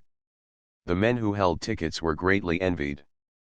They were permitted to go inside, have a wash, and sit down and rest until breakfast, while we waited for the same breakfast on the street. The tickets had been distributed the previous night on the streets and along the embankment, and the possession of them was not a matter of merit, but of chance. At 8:30, more men with tickets were admitted, and by 9, the little gate was opened to us. We crushed through somehow, and found ourselves packed in a courtyard like sardines. On more occasions than one, as a Yankee tramp in Yankeeland, I have had to work for my breakfast, but for no breakfast did I ever work so hard as for this one. For over 2 hours I had waited outside, and for over another hour I waited in this packed courtyard. I had had nothing to eat all night, and I was weak and faint, while the smell of the soiled clothes and unwashed bodies, steaming from pent animal heat, and blocked solidly about me, nearly turned my stomach. So tightly were we packed, that a number of the men took advantage of the opportunity and went soundly asleep standing up. Now, about the Salvation Army in general I know nothing, and whatever criticism I shall make here is of that particular portion of the Salvation Army which does business on Blackfriars Road near the Surrey Theatre. In the first place, this forcing of men who have been up all night to stand on their feet for hours longer, is as cruel as it is needless. We were weak, famished, and exhausted from our night's hardship and lack of sleep, and yet there we stood, and stood, and stood, without rhyme or reason. Sailors were very plentiful in this crowd. It seemed to me that 1 man in 4 was looking for a ship, and I found at least a dozen of them to be American sailors. In accounting for their being on the beach, I received the same story from each and all, and from my knowledge of sea affairs this story rang true. English ships sign their sailors for the voyage, which means the round trip, sometimes lasting as long as 3 years, and they cannot sign off and receive their discharges until they reach the home port, which is England. Their wages are low, their food is bad, and their treatment worse. Very often they are really forced by their captains to desert in the New World or the colonies, leaving a handsome sum of wages behind them, a distinct gain, either to the captain or the owners, or to both. But whether for this reason alone or not, it is a fact that large numbers of them desert. Then, for the home voyage, the ship engages whatever sailors it can find on the beach. These men are engaged at the somewhat higher wages that obtain in other portions of the world, under the agreement that they shall sign off on reaching England. The reason for this is obvious, for it would be poor business policy to sign them for any longer time, since seamen's wages are low in England, and England is always crowded with sailormen on the beach. So this fully accounted for the American seamen at the Salvation Army barracks. To get off the beach in other outlandish places they had come to England, and gone on the beach in the most outlandish place of all. There were fully a score of Americans in the crowd, the non-sailors being tramps royal, the men whose mate is the wind that tramps the world. They were all cheerful, facing things with the pluck which is their chief characteristic and which seems never to desert them, withal they were cursing the country with lurid metaphors. Quite refreshing after a month of unimaginative, monotonous Cockney swearing. The Cockney has one oath, and one oath only, the most indecent in the language, which he uses on any and every occasion. Far different is the luminous and varied Western swearing, which runs to blasphemy rather than indecency. And after all, since men will swear, I think I prefer blasphemy to indecency. There is an audacity about it, an adventurousness and defiance that is better than sheer filthiness. There was one American tramp royal whom I found particularly enjoyable. I first noticed him on the street, asleep in a doorway, his head on his knees, but a hat on his head that one does not meet the side of the Western Ocean. When the policeman rooted him out, He got up.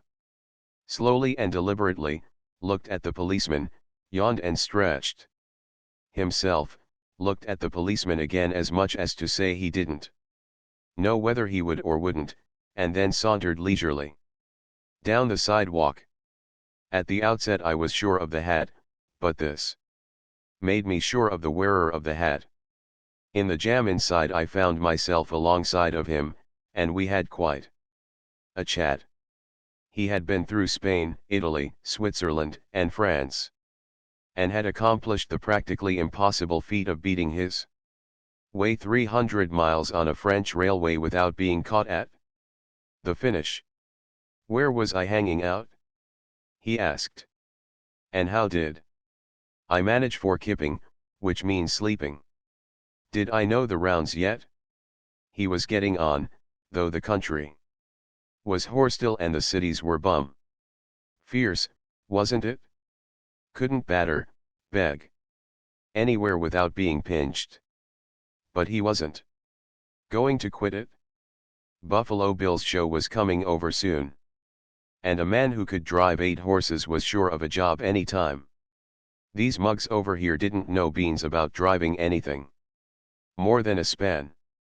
What was the matter with me hanging on and waiting for Buffalo Bill? He was sure I could ring in somehow. And so, after all, blood is thicker than water. We were fellow countrymen and strangers in a strange land. I had warmed to his battered old hat at sight of it, and he was as solicitous for my welfare as if we were blood brothers. We swapped all manner of useful information concerning the country and the ways of its people, methods by which to obtain food and shelter and what not, and we parted genuinely sorry at having to say goodbye. One thing particularly conspicuous in this crowd was the shortness of stature. I, who am but of medium height, looked over the heads of 9 out of 10. The natives were all short, as were the foreign sailors. There were only 5 or 6 in the crowd who could be called fairly tall, and they were Scandinavians and Americans. The tallest man there, however, was an exception. He was an Englishman, though not a Londoner. Candidate for the Life Guards. I remarked to him. "You've hit it, mate," was his reply. "I've served my bit in that same, and the way things are I'll be back at it before long." For an hour we stood quietly in this packed courtyard. Then the men began to grow restless. There was pushing and shoving forward, and a mild hubbub of voices. Nothing rough, however, nor violent, merely the restlessness of weary and hungry men. At this juncture forth came the adjutant. I did not like him. His eyes were not good. There was nothing of the lowly Galilean about him, but a great deal of the centurion who said, "For I am a man in authority, having soldiers under me, and I say to this man, Go, and he goeth, and to another, Come, and he cometh, and to my servant, Do this, and he doth it." Well, he looked at us in just that way, and those nearest to him quailed. Then he lifted his voice. "Stop this air, now, or I'll turn you the other way and march you out, and you'll get no breakfast." I cannot convey by printed speech the insufferable way in which he said this. He seemed to me to revel in that he was a man in authority, able to say to 1,000 ragged wretches, "You may eat or go hungry, as I elect," to deny us our breakfast after standing for hours. It was an awful threat, and the pitiful, abject silence which instantly fell attested its awfulness. And it was a cowardly threat. We could not strike back, for we were starving, and it is the way of the world that when one man feeds another he is that man's master. But the centurion, I mean the adjutant, was not satisfied. In the dead silence he raised his voice again, and repeated the threat, and amplified it. At last we were permitted to enter the feasting hall, where we found the ticket men washed but unfed. All told, there must have been nearly 700 of us who sat down not to meat or bread, but to speech, song, and prayer. From all of which, I am convinced that Tantalus suffers in many guises the side of the infernal regions. The adjutant made the prayer, but I did not take note of it, being too engrossed with the massed picture of misery before me. But the speech ran something like this: you will feast in paradise. No matter how you starve and suffer here, you will feast in paradise, that is, if you will follow the directions. And so forth and so forth. A clever bit of propaganda, I took it, but rendered of no avail for two reasons. First, the men who received it were unimaginative and materialistic, unaware of the existence of any unseen, and too inured to hell on earth to be frightened by hell to come. And second, weary and exhausted from the night's sleeplessness and hardship, suffering from the long wait upon their feet, and faint from hunger, they were yearning, not for salvation, but for grub. The soul snatchers, as these men call all religious propagandists, should study the physiological basis of psychology a little, if they wish to make their efforts more effective. All in good time, about 11 o'clock, breakfast arrived. It arrived, not on plates, but in paper parcels.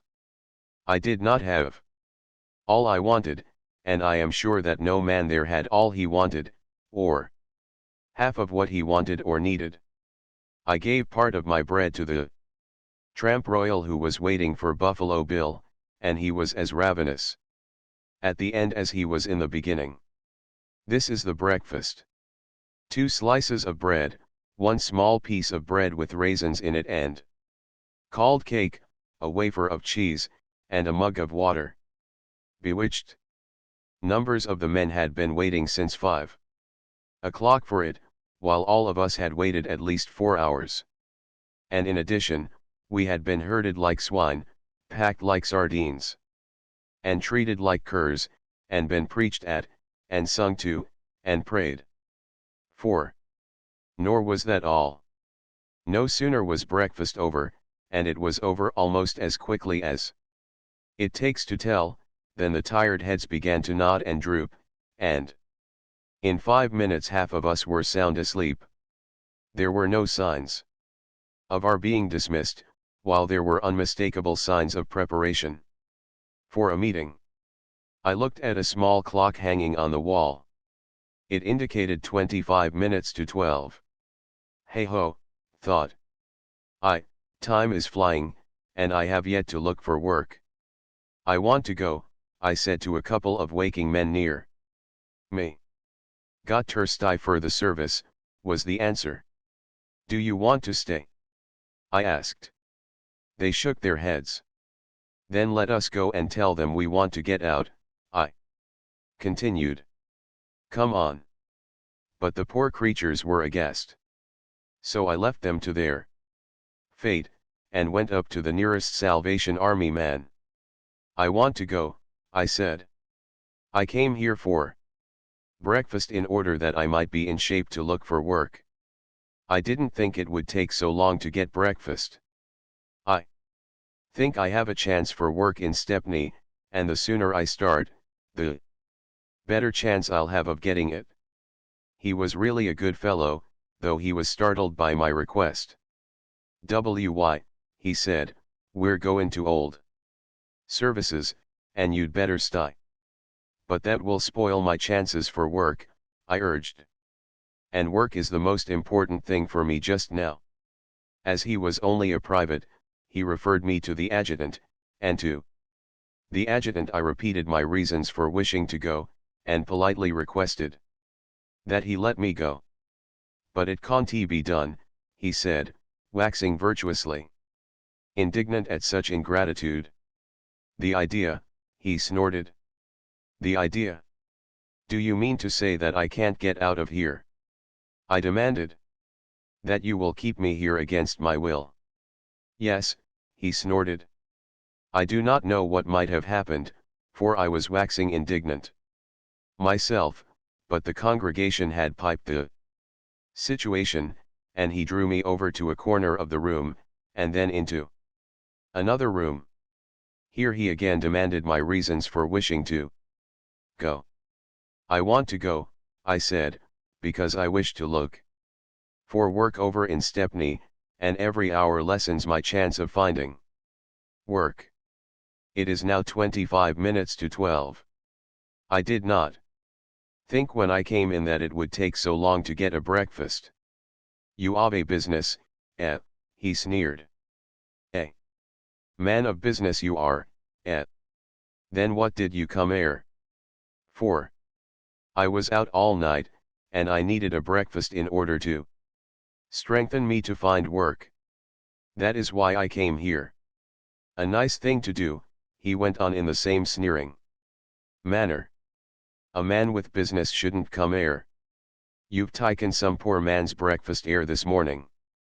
That's what you've done. Which was a lie, for every mother's son of us had come in. Now I submit, was this Christian-like, or even honest, after I had plainly stated that I was homeless and hungry, and that I wished to look for work, for him to call my looking for work business? To call me therefore a businessman, and to draw the corollary that a man of business, and well off, did not require a charity breakfast. And that by taking a charity breakfast I had robbed some hungry waif who was not a man of business.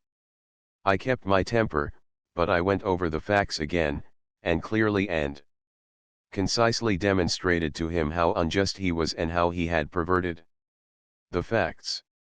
As I manifested no signs of backing down, and I am sure my eyes were beginning to snap, he led me to the rear of the building, where, in an open court, stood a tent.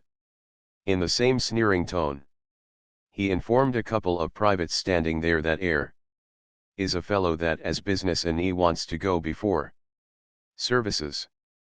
They were duly shocked, of course, and they looked unutterable horror, while he went into the tent and brought out the major.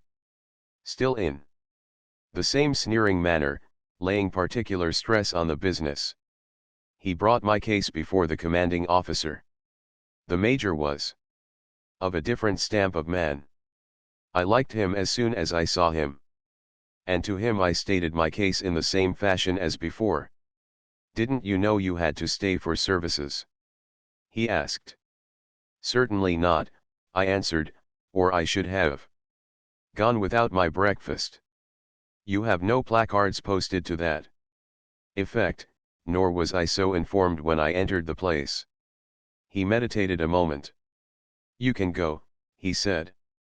It was 12 o'clock when I gained the street, and I couldn't quite make up my mind whether I had been in the army or in prison. The day was half gone, and it was a far fetch to Stepney. And, besides, it was Sunday, and why should even a starving man look for work on Sunday? Furthermore, it was my judgment that I had done a hard night's work walking the streets, and a hard day's work getting my breakfast, so I disconnected myself from my working hypothesis of a starving young man in search of employment, hailed a bus, and climbed aboard. After a shave and a bath, with my clothes all off, I got in between clean white sheets and went to sleep. It was 6 in the evening when I closed my eyes. When they opened again, the clocks were striking 9 next morning. I had slept 15 straight hours. And as I lay there drowsily, my mind went back to the 700 unfortunates I had left waiting for services. No bath, no shave for them, no clean white sheets and all clothes off, and 15 hours straight sleep. Services over, it was the weary streets again. The problem of a crust of bread ere night, and the long sleepless night in the streets, and the pondering of the problem of how to obtain a crust at dawn. Chapter 12. Coronation Day. O thou that sea walls sever, from lands unwalled by seas, wilt thou endure forever? O Milton's England, these. Thou that wast his republic, wilt thou clasp their knees? These royalties rust-eaten, these worm-corroded lies, that keep thy head storm-beaten, and sun-like strength of eyes, from the open air and heaven, of intercepted skies. Swinburne. Vivat Rex Eduardus. They crowned a king this day, and there has been great rejoicing and elaborate tomfoolery, and I am perplexed and saddened.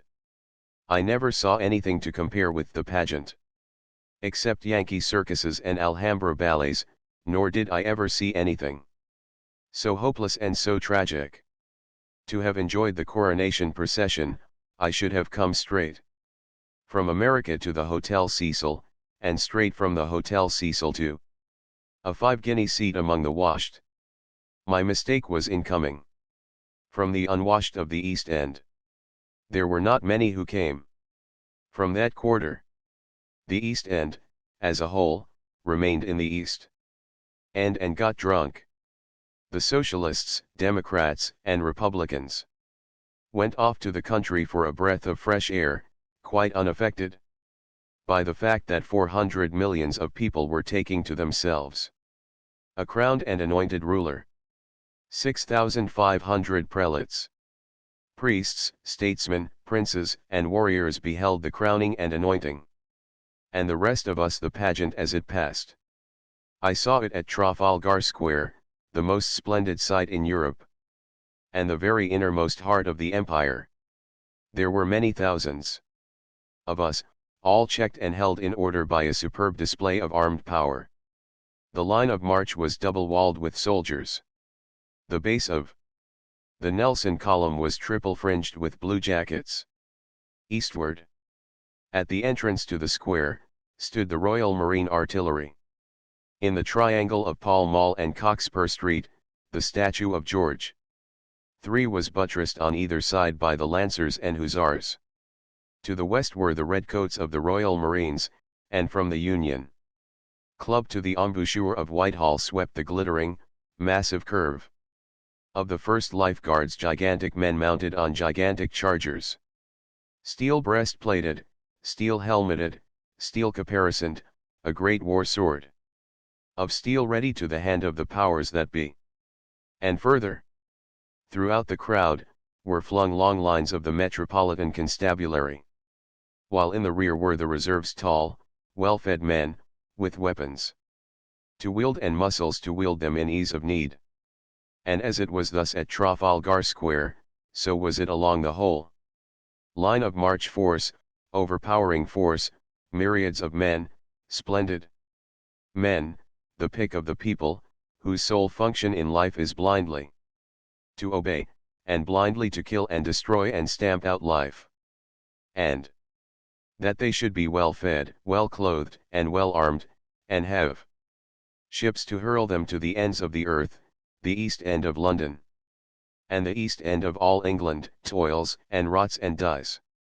There is a Chinese proverb that if one man lives in laziness another will die of hunger, and Montesquieu has said, the fact that many men are occupied in making clothes for one individual is the cause of there being many people without clothes. So one explains the other. We cannot understand the starved and runty too toiler of the East End, living with his family in a one-room den, and letting out the floor space for lodgings to other starved and runty toilers, till we look at the strapping life guardsmen of the West End, and come to know that the one must feed and clothe and groom the other. 2. Runt in America is the equivalent of the English crowl, the dwarf of a litter.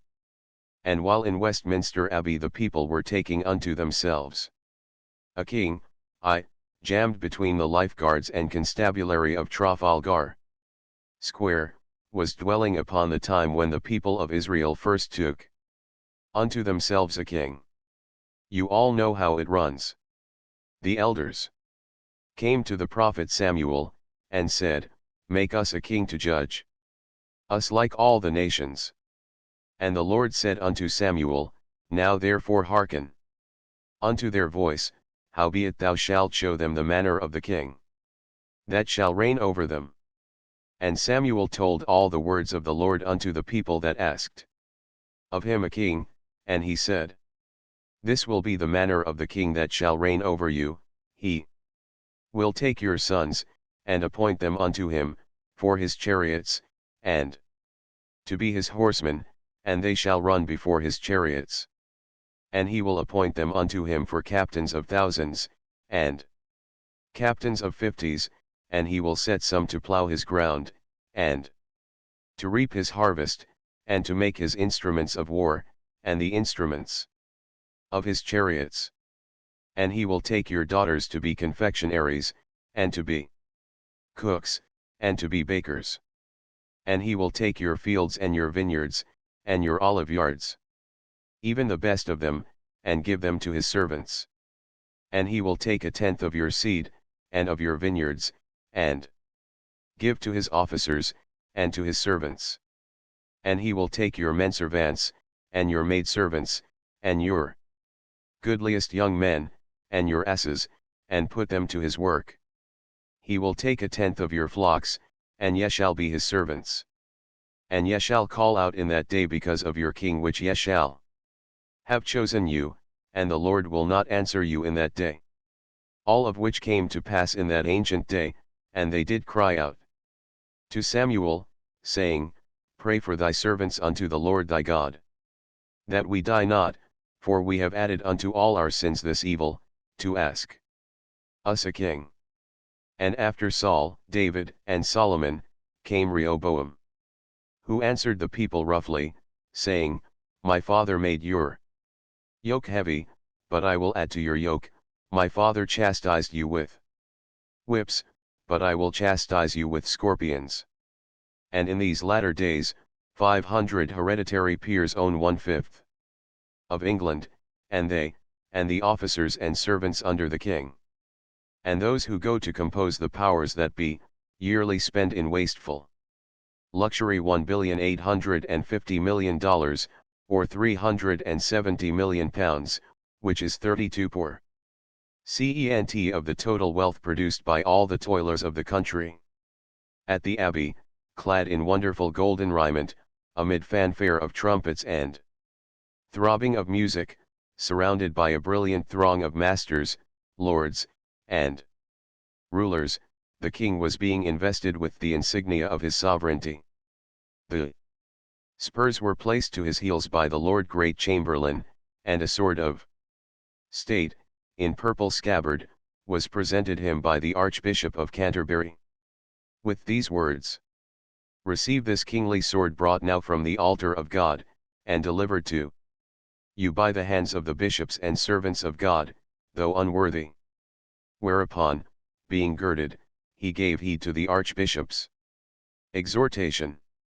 With this sword do justice, stop the growth of iniquity, protect the holy Church of God, help and defend widows and orphans, restore the things that are gone to decay, maintain the things that are restored, punish and reform what is amiss, and confirm what is in good order. But hark! There is cheering down Whitehall, the crowd sways. The double walls of soldiers come to attention, and into view swing the king's watermen, in fantastic medieval garbs of red, for all the world like the van of a circus parade. Then a royal carriage, filled with ladies and gentlemen of the household, with powdered footmen and coachmen most gorgeously arrayed. More carriages, lords, and chamberlains, viscounts, mistresses of the robes, lackeys all. Then the warriors, a kingly escort, generals, bronzed and worn, from the ends of the earth come up to London town, volunteer officers, officers of the militia and regular forces, Spens and Plumer, Broadwood and Cooper, who relieved Oakiop, Matthias of Dargai, Dixon of Villacfontaine, General Gasselee and Admiral Seymour of China, Kitchener of Khartoum, Lord Roberts, Of India and all the world the fighting men of England, masters of destruction, engineers of death. Another race of men from those of the shops and slums, a totally different race of men. But here they come, in all the pomp and certitude of power, and still they come, these men of steel, these warlords and world harnessers. Pell-mell, peers and commoners, princes and maharajas, equerries too. The king and yeomen of the guard. And here the colonials, lithe and hardy men, and here all the breeds of all the world soldiers from Canada, Australia, New Zealand, from Bermuda, Borneo, Fiji, and the Gold Coast, from Rhodesia, Cape Colony, Natal, Sierra Leone and Gambia, Nigeria, and Uganda, from Ceylon, Cyprus, Hong Kong, Jamaica, and Wai, from Lagos, Malta, St. Lucia, Singapore, Trinidad.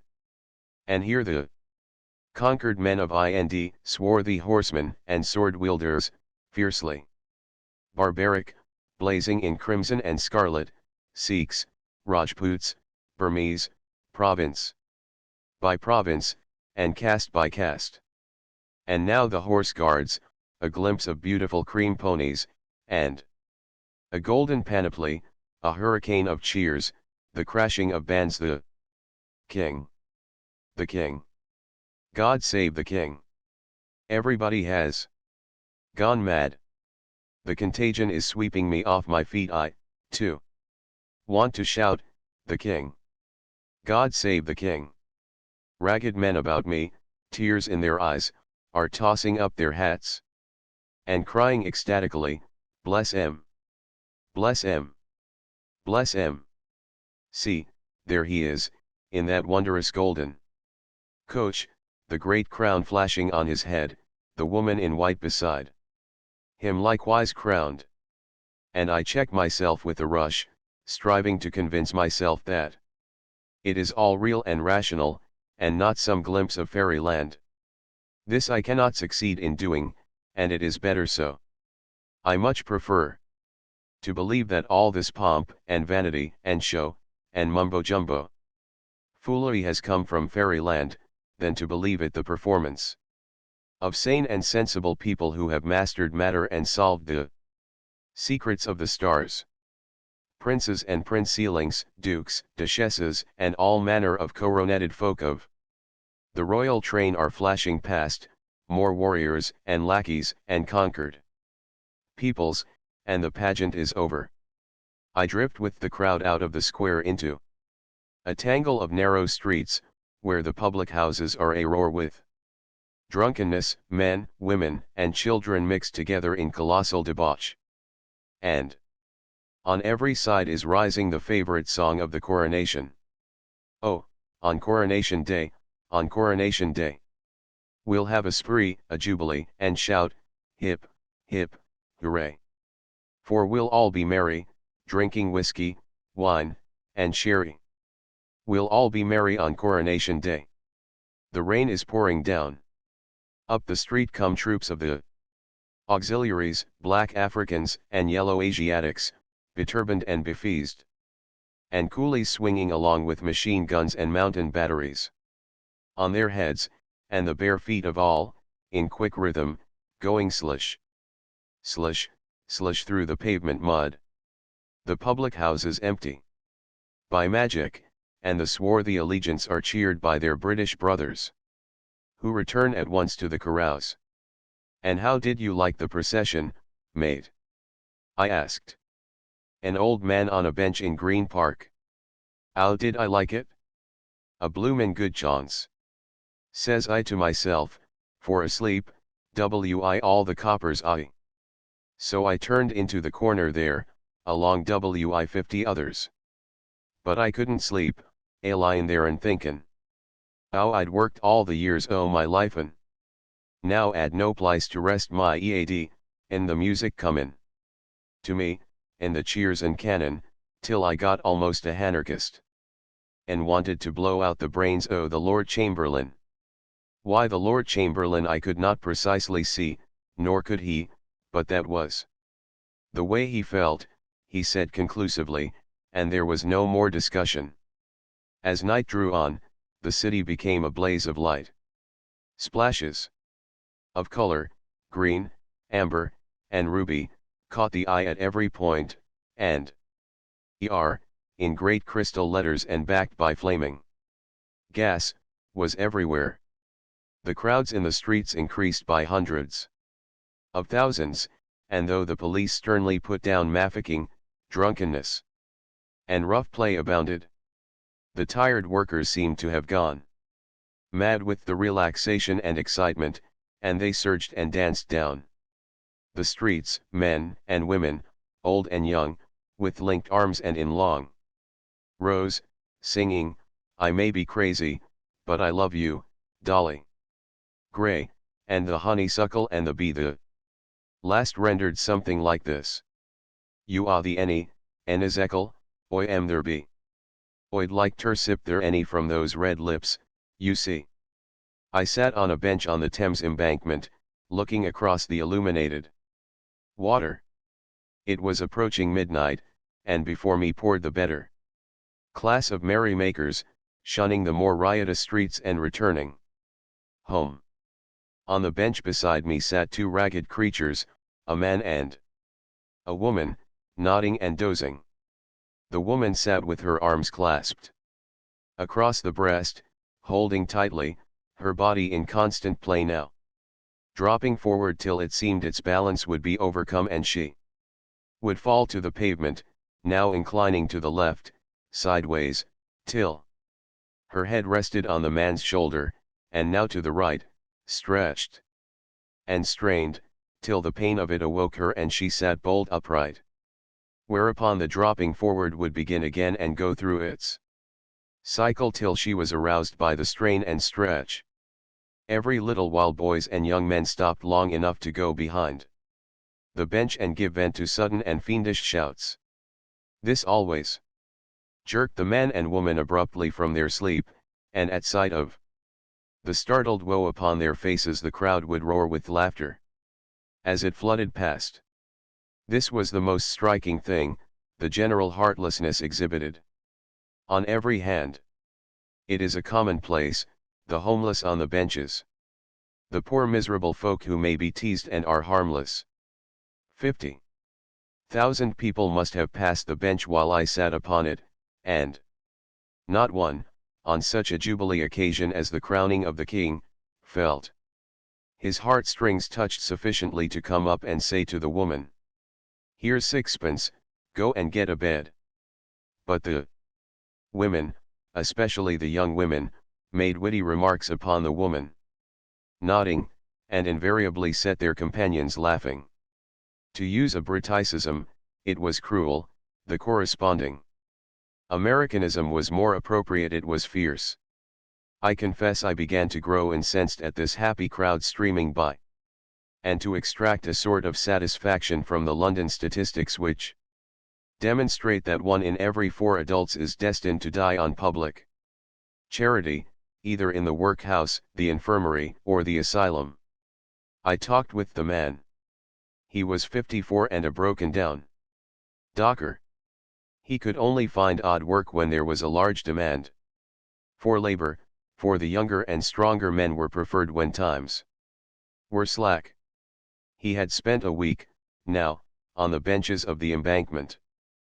But things looked brighter for next week, and he might possibly get in a few days' work and have a bed in some doss house.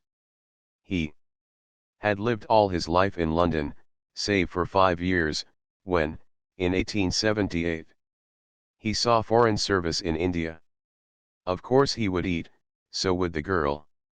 Days like this were uncommon hard on such as they, though the coppers were so busy poor folk could get in more sleep. I awoke the girl, or woman, rather, for she was 20, sir, and we started for a coffee house. "What a lot o' work puttin' up the lights," said the man at sight of some building superbly illuminated. This was the keynote of his being. All his life he had worked, and the whole objective universe, as well as his own soul, he could express. In terms only of work. Coronations is some good. He went on. They give work to men. But your belly is empty, I said. Yes, he answered. I tried, but there wasn't any chance. My age is against me. What do you work at? Seafaring chap, eh? I knew it from your clothes. I know what you are, said the girl, an Italian. No, he ain't he, the man cried heatedly. He's a Yank, that's what he is. I know. Lord Lumme, look at that, she exclaimed, as we debouched upon the strand, choked with the roaring, reeling coronation crowd, the men bellowing and the girls singing in high throaty notes. Oh, on coronation dy, on coronation dy. We'll have a spree, a jubilee, and shout IP, hooray. For we'll all be merry, drinkin' whiskey, wine, and sherry. We'll all be merry on coronation dy. How dirty I am, baying around the WYI. The woman said, as she sat down in a coffee house, wiping the sleep and grime from the corners of her eyes. And the sights. I have seen this dy, and I enjoyed it, though it was lonesome by myself. And the duchesses and the liddies had sich grand white dresses. They was just bulletin full, bulletin full. I'm Irish, she said, in answer to a question. My name's Ithorn. What? I asked. Ithorn, sir, Ithorn. Spell it. Haythorne, Ithorn. Oh, I said, Irish Cockney. Yes, sir, London born. She had lived happily at home till her father died, killed in an accident, when she had found herself on the world. One brother was in the army, and the other brother, engaged in keeping a wife and 8 children on 20 shillings a week and unsteady employment, could do nothing for her. She had been out of London once in her life. To a place in Essex, 12 miles away, where she had picked fruit for 3 weeks, and I was as brown as a berry when I come back. You won't believe it, but I was. The last place in which she had worked was a coffee house, hours from 7 in the morning till 11 at night, and for which she had received 5 shillings a week and her food. Then she had fallen sick, and since emerging from the hospital had been unable to find anything to do. She wasn't feeling up to much, and the last 2 nights had been spent in the street. Between them they stowed away a prodigious amount of food, this man and woman, and it was not till I had duplicated and triplicated their original orders that they showed signs of easing down. Once she reached across and felt the texture of my coat and shirt, and remarked upon the good clothes the Yanks wore. My rags good clothes. It put me to the blush, but, on inspecting them more closely and on examining the clothes worn by the man and woman, I began to feel quite well dressed and respectable. What do you expect to do in the end? I asked them. You know you're growing older every day. Workoos, said he. God blimey if I do, said she. There's no hope for me, I know, but I'll die on the streets. No workoos for me, thank you. No, indeed, she sniffed. In the silence that fell after you have been out all night in the streets, I asked, what do you do in the morning for something to eat? Try to get a penny, if you haven't one saved over. The man explained. Then go to a coffee housen. Get a mug o' tea. But I don't see how that is to feed you, I objected. The pair smiled knowingly. You drink your tea in little sips, he went on, making it last its longest. And you look sharp, and there's some as leaves a bit bindm. It's esprisen, the food what some people leaves, the woman broke in. The thing, said the man judicially, as the trick dawned upon me, is to get old o' the penny. As we started to leave, Miss Haythorne gathered up a couple of crusts from the neighboring tables and thrust them somewhere into her rags. "Conti wist you know," said she, to which the docker nodded, tucking away a couple of crusts himself. At 3 in the morning I strolled up the embankment. It was a gala night for the homeless, for the police were elsewhere, and each bench was jammed with sleeping occupants. There were as many women as men, and the great majority of them, male and female, were old. Occasionally a boy was to be seen. On one bench I noticed a family. A man sitting upright with a sleeping babe in his arms, his wife asleep, her head on his shoulder, and in her lap the head of a sleeping youngster. The man's eyes were wide open. He was staring out over the water and thinking, which is not a good thing for a shelterless man. With a family to do, it would not be a pleasant thing to speculate upon his thoughts, but this I know, and all London knows, that the cases of out-of-works killing their wives and babies is not an uncommon happening. One cannot walk along the Thames embankment, in the small hours of morning, from the Houses of Parliament, past Cleopatra's Needle, to Waterloo Bridge, without being reminded of the sufferings, 7 and 20 centuries old, recited by the author of Job Colon.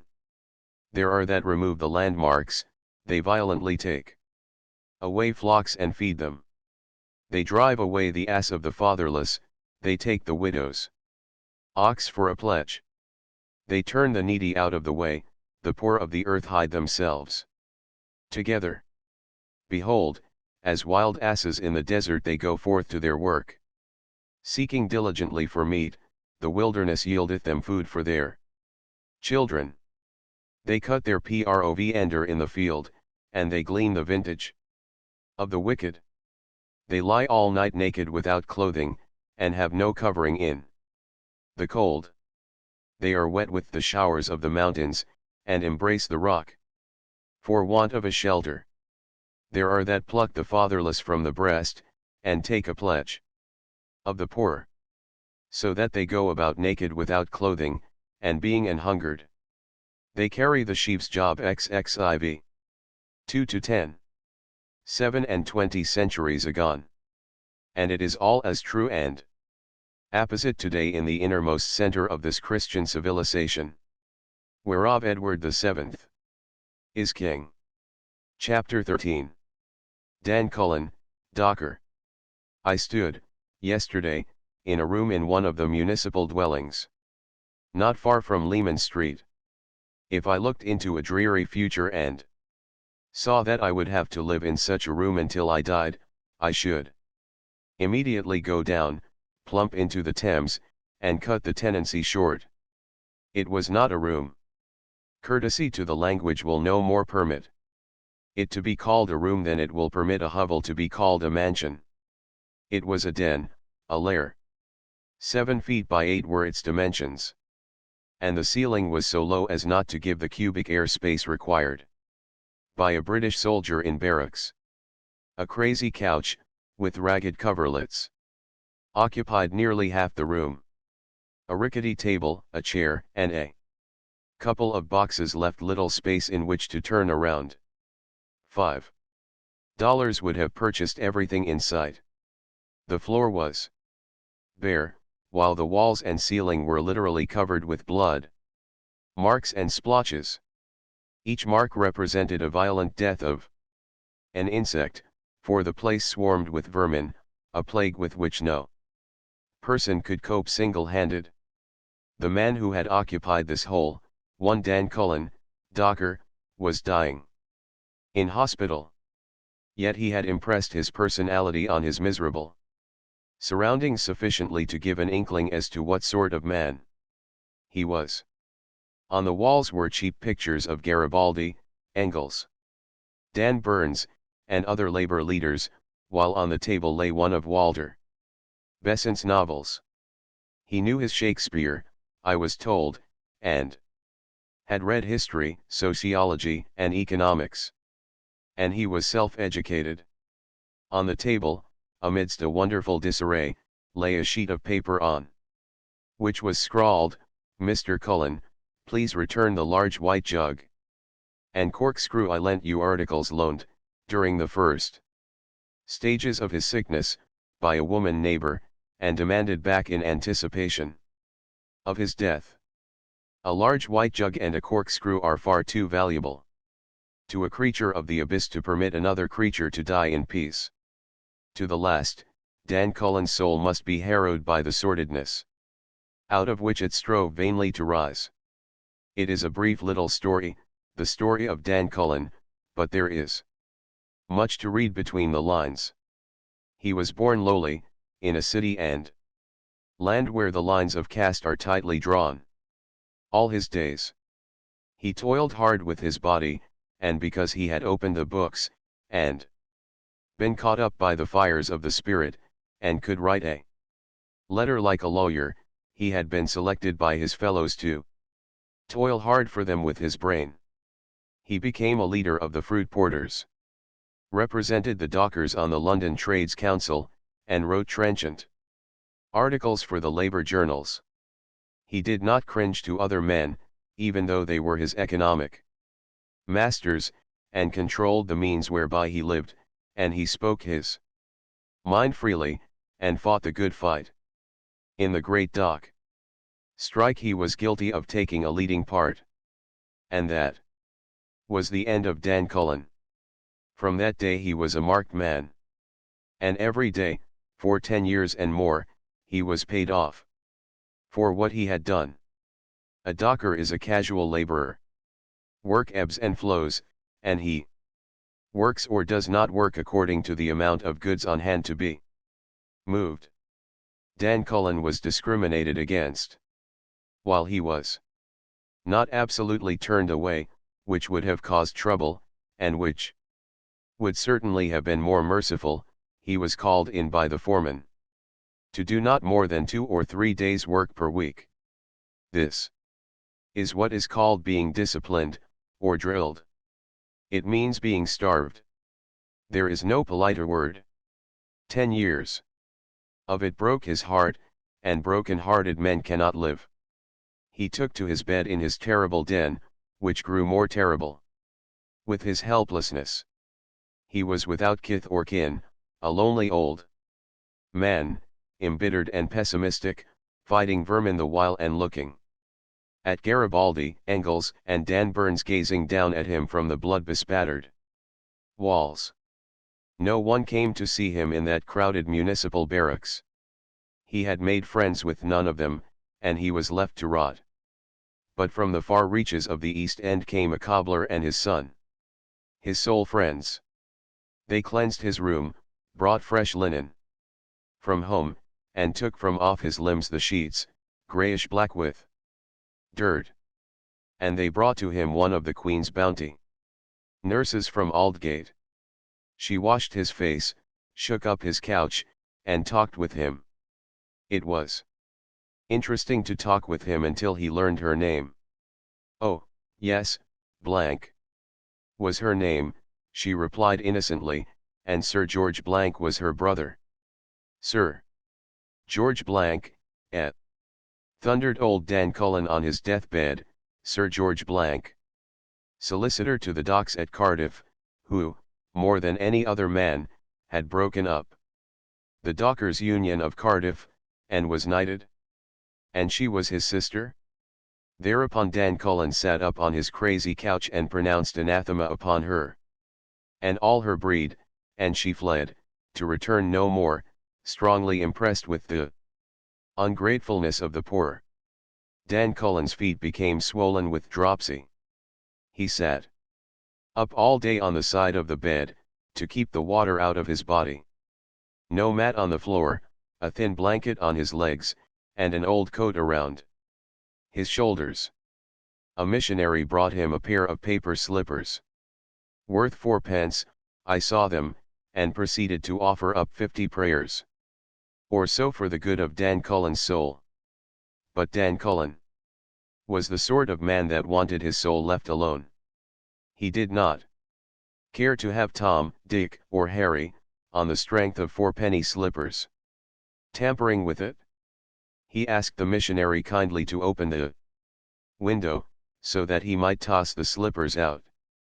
And the missionary went away, to return no more, likewise impressed with the ungratefulness of the poor.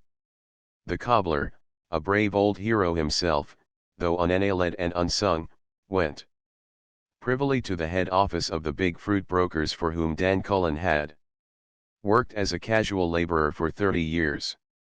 Their system was such that the work was almost entirely done by casual hands.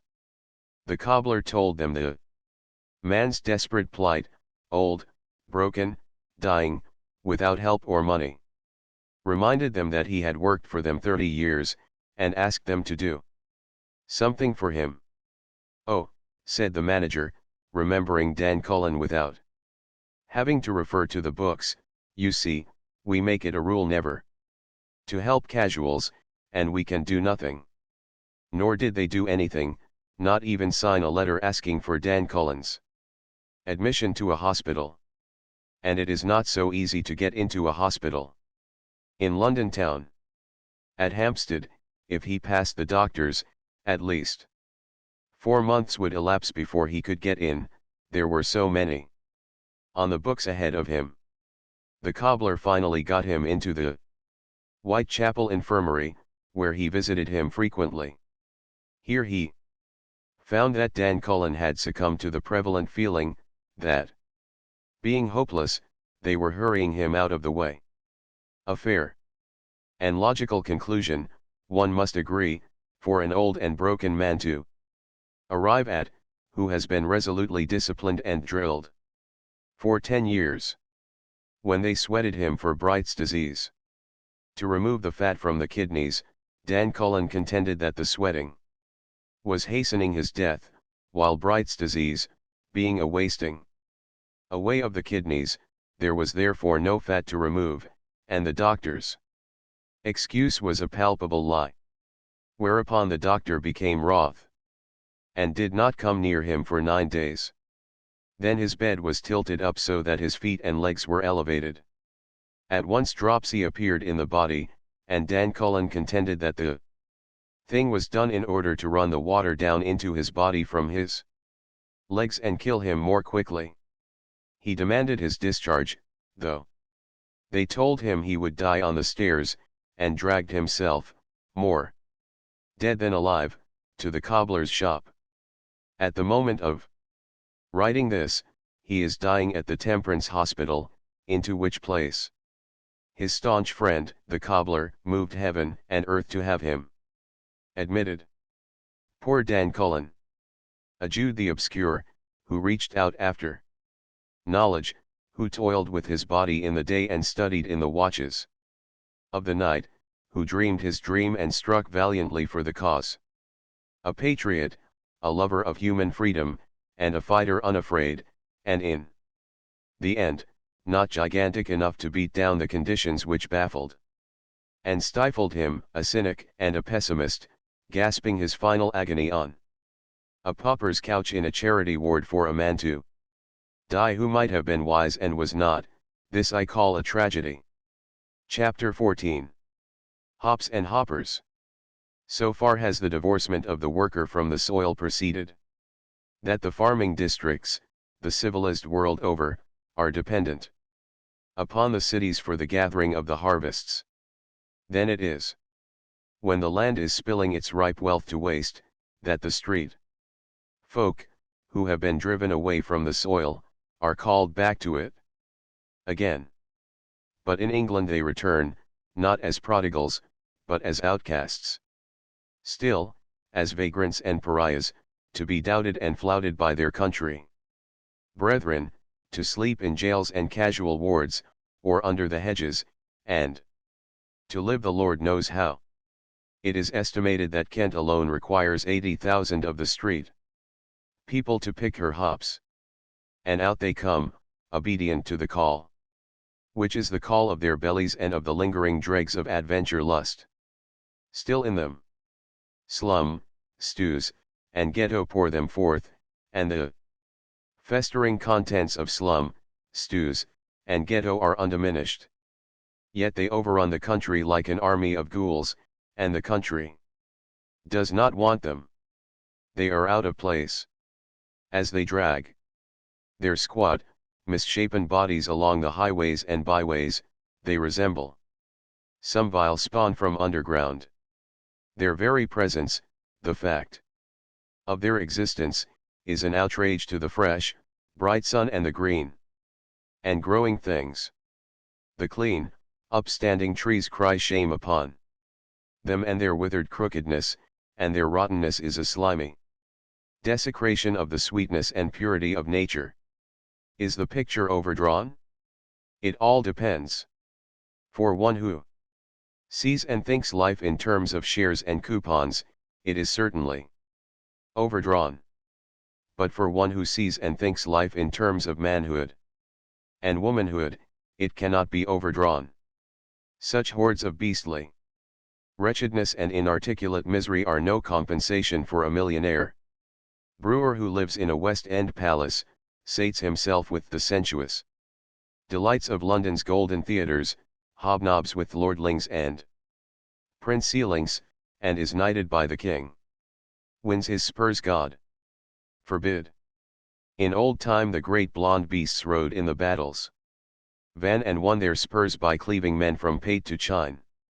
And, after all, it is finer to kill a strong man with a clean slicing blow of singing steel than to make a beast of him, and of his seed through the generations, by the artful and spidery manipulation of industry and politics. But to return to the hops. Here the divorcement from the soil is as apparent as in every other agricultural line in England. While the manufacture of beer steadily increases, the growth of hops steadily decreases. In 1835 the acreage under hops was 71,327. Today it stands at 48,024, a decrease of 3,103 from the acreage of last year. Small as the acreage is this year, a poor summer and terrible storms reduced the yield. This misfortune is divided between the people who own hops and the people who pick hops. The owners perforce must put up with less of the nicer things of life, the pickers with less grub, of which, in the best of times, they never get enough. For weary weeks headlines like the following have appeared in the London papers. Tramps plentiful, but the hops are few and not yet ready. Then there have been numberless paragraphs like this. From the neighborhood of the hop fields comes news of a distressing nature. The bright outburst of the last 2 days has sent many hundreds of hoppers into Kent, who will have to wait till the fields are ready for them. At Dover the number of vagrants in the workhouse is treble the number there last year at this time, and in other towns the lateness of the season is responsible for a large increase in the number of casuals. To cap their wretchedness, when at last the picking had begun, hops and hoppers were well nigh swept away by a frightful storm of wind, rain, and hail. The hops were stripped clean from the poles and pounded into the earth, while the hoppers, seeking shelter from the stinging hail, were close to drowning in their huts and camps on the low-lying ground. Their condition after the storm was pitiable. Their state of vagrancy more pronounced than ever, for, poor crop that it was, its destruction had taken away the chance of earning a few pennies. And nothing remained for thousands of them but to pad the hoof. Back to London. We ain't crossin' sweepers, they said. Turning away from the ground, carpeted ankle deep with hops. Those that remained grumbled savagely among the half-stripped poles at the 7 bushels for a shilling a rate paid in good seasons. When the hops are in prime condition, and a rate likewise paid in bad seasons by the growers because they cannot afford more. I passed through Teston and East and West Farley shortly after the storm, and listened to the grumbling of the hoppers and saw the hops rotting on the ground. At the hothouses of Barham Court, 30,000 panes of glass had been broken by the hail, while peaches, plums, pears, apples, rhubarb, cabbages, mangolds, everything, had been pounded to pieces and torn to shreds. All of which was too bad for the owners, certainly, but at the worst, not one of them, for one meal, would have to go short of food or drink. Yet it was to them that the newspapers devoted columns of sympathy, their pecuniary losses being detailed at harrowing length. Mr. Herbert L. calculates his loss at £8,000, Mr. F. of brewery fame, who rents all the land in this parish, loses £10,000. And Mr. L., the Wateringbury brewer, brother to Mr. Herbert L., is another heavy loser. As for the hoppers, they did not count. Yet I venture to assert that the several almost square meals lost by underfed William Buggles, and underfed Mrs. Buggles, and the underfed Buggles kiddies, was a greater tragedy than the £10,000 lost by Mr. F. And in addition, underfed William Buggles' tragedy might be multiplied by thousands where Mr. F.'s could not be multiplied by 5. To see how William Buggles and his kind fared, I donned my seafaring togs and started out to get a job. With me was a young East London cobbler, Bert, who had yielded to the lure of adventure and joined me for the trip. Acting on my advice, he had brought his worst rags, and as we hiked up the London road out of Maidstone he was worrying greatly for fear we had come too ill-dressed for the business. Nor was he to be blamed. When we stopped in a tavern the publican eyed us gingerly, nor did his demeanor brighten till we showed him the color of our cash. The natives along the coast were all dubious, and bean feasters from London, dashing past in coaches, cheered and jeered and shouted insulting things after us. But before we were done with the Maidstone district my friend found that we were as well clad, if not better, than the average hopper. Some of the bunches of rags we chanced upon were marvelous. "The tide is out," called a gypsy-looking woman to her mates, as we came up a long row of bins into which the pickers were stripping the hops. "Do you twig?" Bert whispered. "She's on to you." I twigged. And it must be confessed the figure was an apt one. When the tide is out boats are left on the beach and do not sail, and a sailor, when the tide is out, does not sail either. My seafaring togs and my presence in the hop field proclaimed that I was a seaman. Without a ship, a man on the beach, and very like a craft at low water. "Can yer give us a job, governor?" Bert asked the bailiff, a kindly-faced and elderly man who was very busy. His no was decisively uttered, but Bert clung on and followed him about, and I followed after, pretty well all over the field.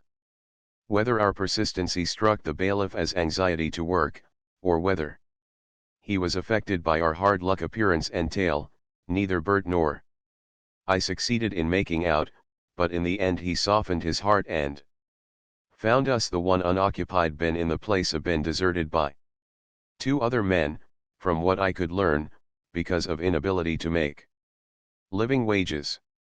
"No bad conduct, mind ye," warned the bailiff, as he left us at work in the midst of the women. It was Saturday afternoon, and we knew quitting time would come early. So we applied ourselves earnestly to the task, desiring to learn if we could at least make our salt.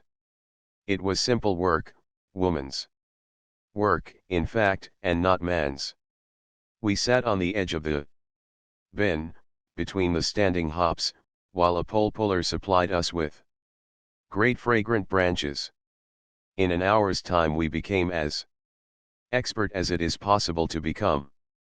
As soon as the fingers became accustomed automatically to differentiate between hops and leaves and to strip half a dozen blossoms at a time. There was no more to learn. We worked nimbly, and as fast as the women themselves, though their bins filled more rapidly because of their swarming children, each of which picked with 2 hands almost as fast as we picked. "Don't yer pick too clean, it's against the rules," one of the women informed us, and we took the tip and were grateful. As the afternoon wore along, we realized that living wages could not be made by men. Women could pick as much as men, and children could do almost as well as women, so it was impossible for a man to compete with a woman and half a dozen children. For it is the woman and the half dozen children who count as a unit, and by their combined capacity determine the unit's pay. "I say, matey, I'm beastly hungry," said I to Bert. We had not had any dinner.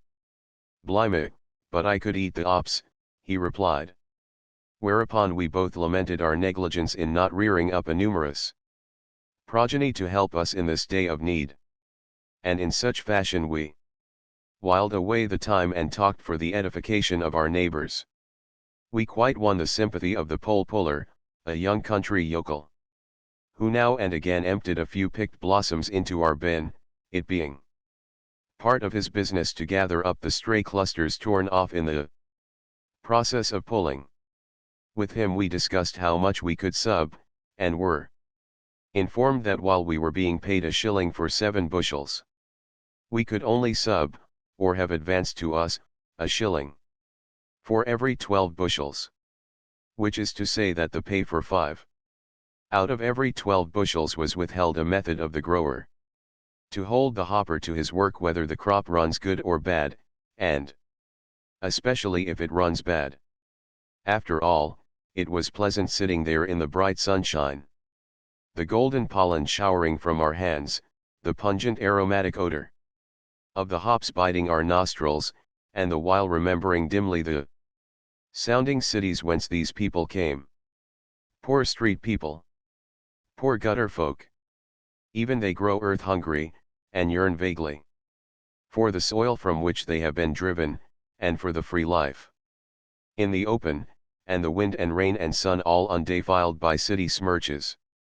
As the sea calls to the sailor, so calls the land to them, and, deep down in their aborted and decaying carcasses, they are stirred strangely by the peasant memories of their forebears who lived before cities were, and in incomprehensible ways they are made glad by the earth smells and sights and sounds which their blood has not forgotten though unremembered by them. "No more ops, matey," Bert complained. It was 5 o'clock, and the pole pullers had knocked off, so that everything could be cleaned up, there being no work on Sunday. For an hour we were forced idly to wait the coming of the measurers, our feet tingling with the frost which came on the heels of the setting sun. In the adjoining bin, 2 women and half a dozen children had picked 9 bushels, so that the 5 bushels the measurers found in our bin demonstrated that we had done equally well, for the half dozen children had ranged from 9 to 14 years of age. 5 bushels. We worked it out to 8 pence halfpenny, or 17 cents, for 2 men working 3 hours and a half. 4 pence farthing apiece. A little over a penny an hour. But we were allowed only to sub 5 pence of the total sum, though the tally keeper, short of change, gave us 6pence. Entreaty was in vain. A hard luck story could not move him. He proclaimed loudly that we had received a penny more than our due, and went his way, granting, for the sake of the argument, that we were what we represented ourselves to be, namely, poor men and broke. Then here was our position: night was coming on, we had had no supper, much less dinner, and we possessed 6pence between us. I was hungry enough to eat 3 6 of food, and so was Bert. One thing was patent: by doing 16.3 per cent justice to our stomachs, we would expend the sixpence, and our stomachs would still be gnawing under 83.3 per cent injustice. Being broke. Again, we could sleep under a hedge, which was not so bad, though the cold would sap an undue portion of what we had eaten. But the morrow was Sunday, on which we could do no work, though our silly stomachs would not knock off on that account. Here, then, was the problem, how to get 3 meals on Sunday. And 2 on Monday, for we could not make another sub till Monday evening. We knew that the casual wards were overcrowded, also, that if we begged from farmer or villager, there was a large likelihood of our going to jail for 14 days. What was to be done? We looked at each other in despair. Not a bit of it.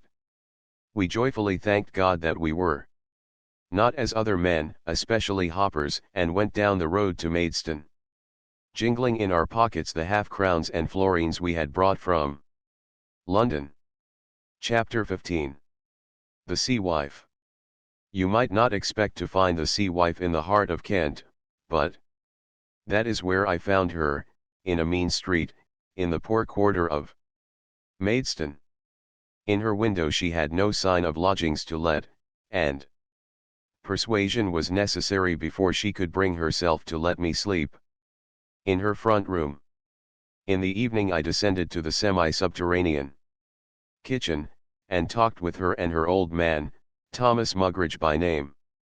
And as I talked to them, all the subtleties and complexities of this tremendous machine civilization vanished away.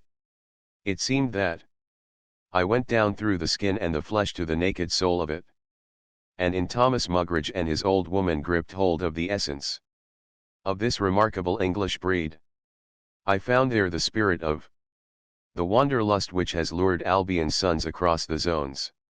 And I found there the colossal unreckoning which has tricked the English into foolish squabblings and preposterous fights, and the doggedness and stubbornness which have brought them blindly through to empire and greatness, and likewise I found that vast, incomprehensible patience which has enabled the home population to endure under the burden of it all, to toil without complaint through the weary years, and docilely to yield the best of its sons to fight and colonists to the ends of the earth. Thomas Mugridge was 71 years old and a little man. It was because he was little that he had not gone for a soldier. He had remained at home and worked. His first recollections were connected with work. He knew nothing else but work. He had worked all his days, and at 71 he still worked. Each morning saw him up with the lark and afield, a day laborer, for as such he had been born. Mrs. Mugridge was 73. From 7 years of age she had worked in the fields, doing a boy's work at first, and later a man's. She still worked, keeping the house shining, washing, boiling, and baking, and, with my advent, cooking for me and shaming me by making my bed. At the end of 60 years and more of work they possessed nothing, had nothing to look forward to save more work. And they were contented. They expected nothing else, desired nothing else. They lived simply. Their wants were few: a pint of beer at the end of the day, sipped in the semi-subterranean kitchen, a weekly paper to pore over for 7 nights hand running, and conversation as meditative and vacant as the chewing of a heifer's cud. From a wood engraving on the wall a slender, angelic girl looked down upon them, and underneath was the legend, "Our future queen." And from a highly colored lithograph alongside looked down a stout, an elderly lady, with underneath, "Our Queen Diamond Jubilee." "What you earn is sweetest," quoth Mrs. Mugridge, when I suggested that it was about time they took a rest. "No, and we don't want help," said Thomas Mugridge, in reply to my question as to whether the children lent them a hand. We'll work till we dry up and blow away, mother and me, he added, and Mrs. Mugridge nodded her head in vigorous endorsement. 15 children she had borne, and all were away and gone, or dead. The baby, however, lived in Maidstone, and she was 27. When the children married they had their hands full with their own families. And troubles, like their fathers and mothers before them. Where were the children? Ah, where were they not? Lizzie was in Australia, Mary was in Buenos Aires, Paul was in New York, Joe had died in India, and so they called them up, the living and the dead, soldier and sailor, and colonist's wife, for the travelers' sake who sat in their kitchen. They passed me a photograph. A trim young fellow, in soldier's garb, looked out at me. "And which son is this?" I asked. They laughed a hearty chorus. "Son. Nay, grandson, just back from Indian service and a soldier trumpeter to the king. His brother was in the same regiment with him." And so it ran. Sons and daughters, and grandsons and daughters, world wanderers and empire builders, all of them, while the old folks stayed at home and worked at building empire too. There dwells a wife by the northern gate. And a wealthy wife is she. She breeds a breed o' roving men, and casts them over sea. And some are drowned in deep water, and some in sight of shore. And word goes back to the weary wife, and ever she sends more. But the sea wife's childbearing is about done. The stock is running out, and the planet is filling up. The wives of her sons may carry on the breed, but her work is past. The erstwhile men of England are now the men of Australia, of Africa, of America. England has sent forth the best she breeds for so long, and has destroyed those that remained so fiercely, that little remains for her to do but to sit down through the long nights and gaze at royalty on the wall.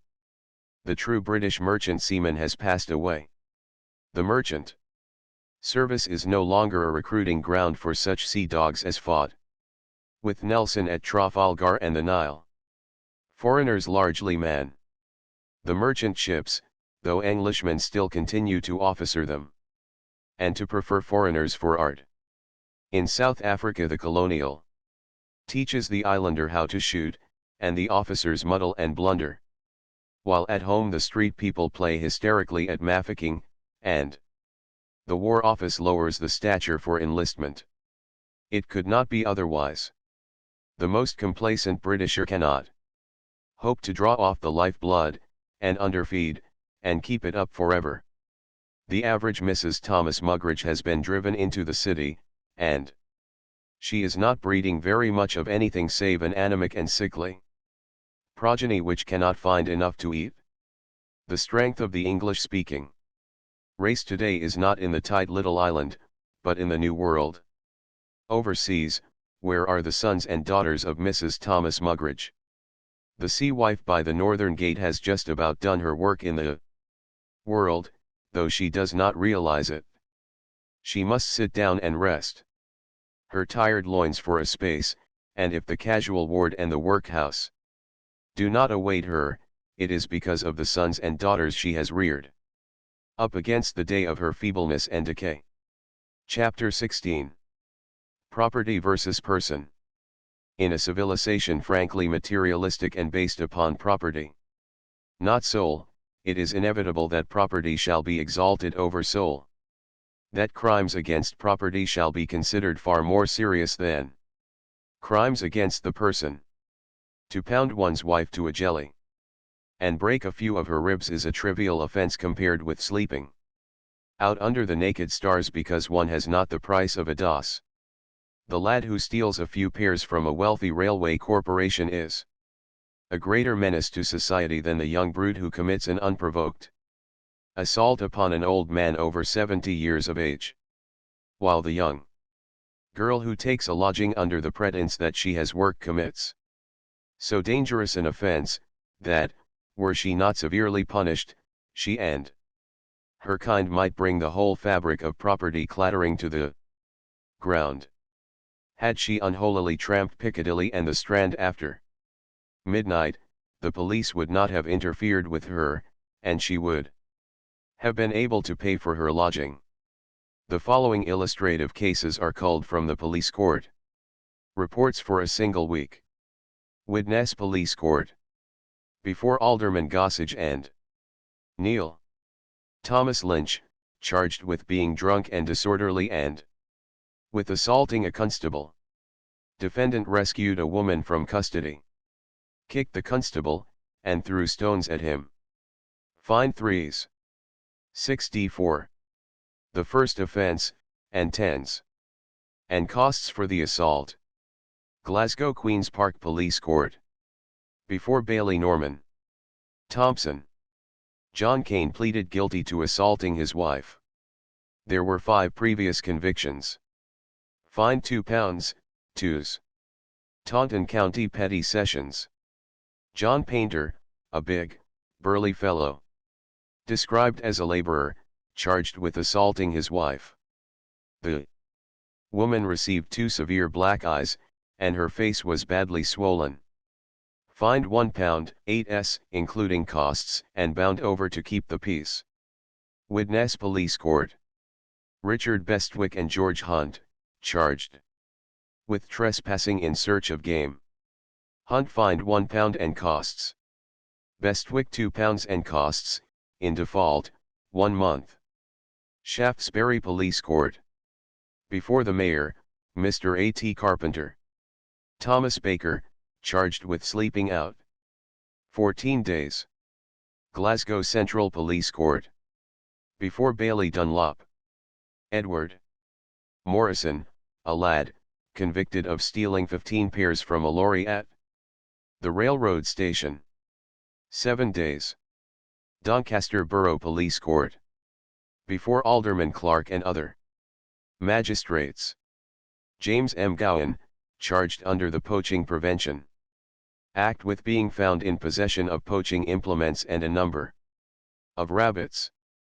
Fine £2 and costs, or 1 month. Dunfermline Sheriff Court. Before Sheriff Gillespie. John Young, a pithead worker, pleaded guilty to assaulting Alexander Starrar by beating him about the head and body with his fists, throwing him on the ground, and also striking him with a pit prop. Fined £1. Kirkcaldy Police Court. Before Bailey Dishart. Simon Walker pleaded guilty to assaulting a man by striking and knocking him down. It was an unprovoked assault, and the magistrate described the accused as a perfect danger to the community. Fine 30s. Mansfield Police Court. Before the Mayor, Messrs. F. J. Turner, J. Whitaker, F. Tidsbury, E. Holmes, and Dr. R. Nesbitt. Joseph Jackson, charged with assaulting Charles Nunn without any provocation. Defendant struck the complainant a violent blow in the face, knocking him down, and then kicked him on the side of the head. He was rendered unconscious, and he remained under medical treatment for a fortnight. Fine 21s. Perth Sheriff Court. Before Sheriff Symbol David Mitchell. Charged with poaching. There were 2 previous convictions, the last being 3 years ago. The sheriff was asked to deal leniently with Mitchell, who was 62 years of age, and who offered no resistance to the gamekeeper. 4 months. Dundee Sheriff Court. Before Honorable Sheriff Substitute R.C. Walker. John Murray, Donald Craig, and James Parks, charged with poaching. Craig and Parks fined £1 each or 14 days. Murray, £5, or 1 month. Reading Borough Police Court. Before Messrs. W. B. Monk, F. B. Parfitt, H. M. Wallace, and G. Gilligan. Alfred Masters, aged 16, charged with sleeping out on a waste piece of ground and having No visible means of subsistence. 7 days. Salisbury City Petty Sessions. Before the Mayor, Messrs. C. Hoskins, G. Fulford, E. Alexander, and W. Marlowe. James Moore.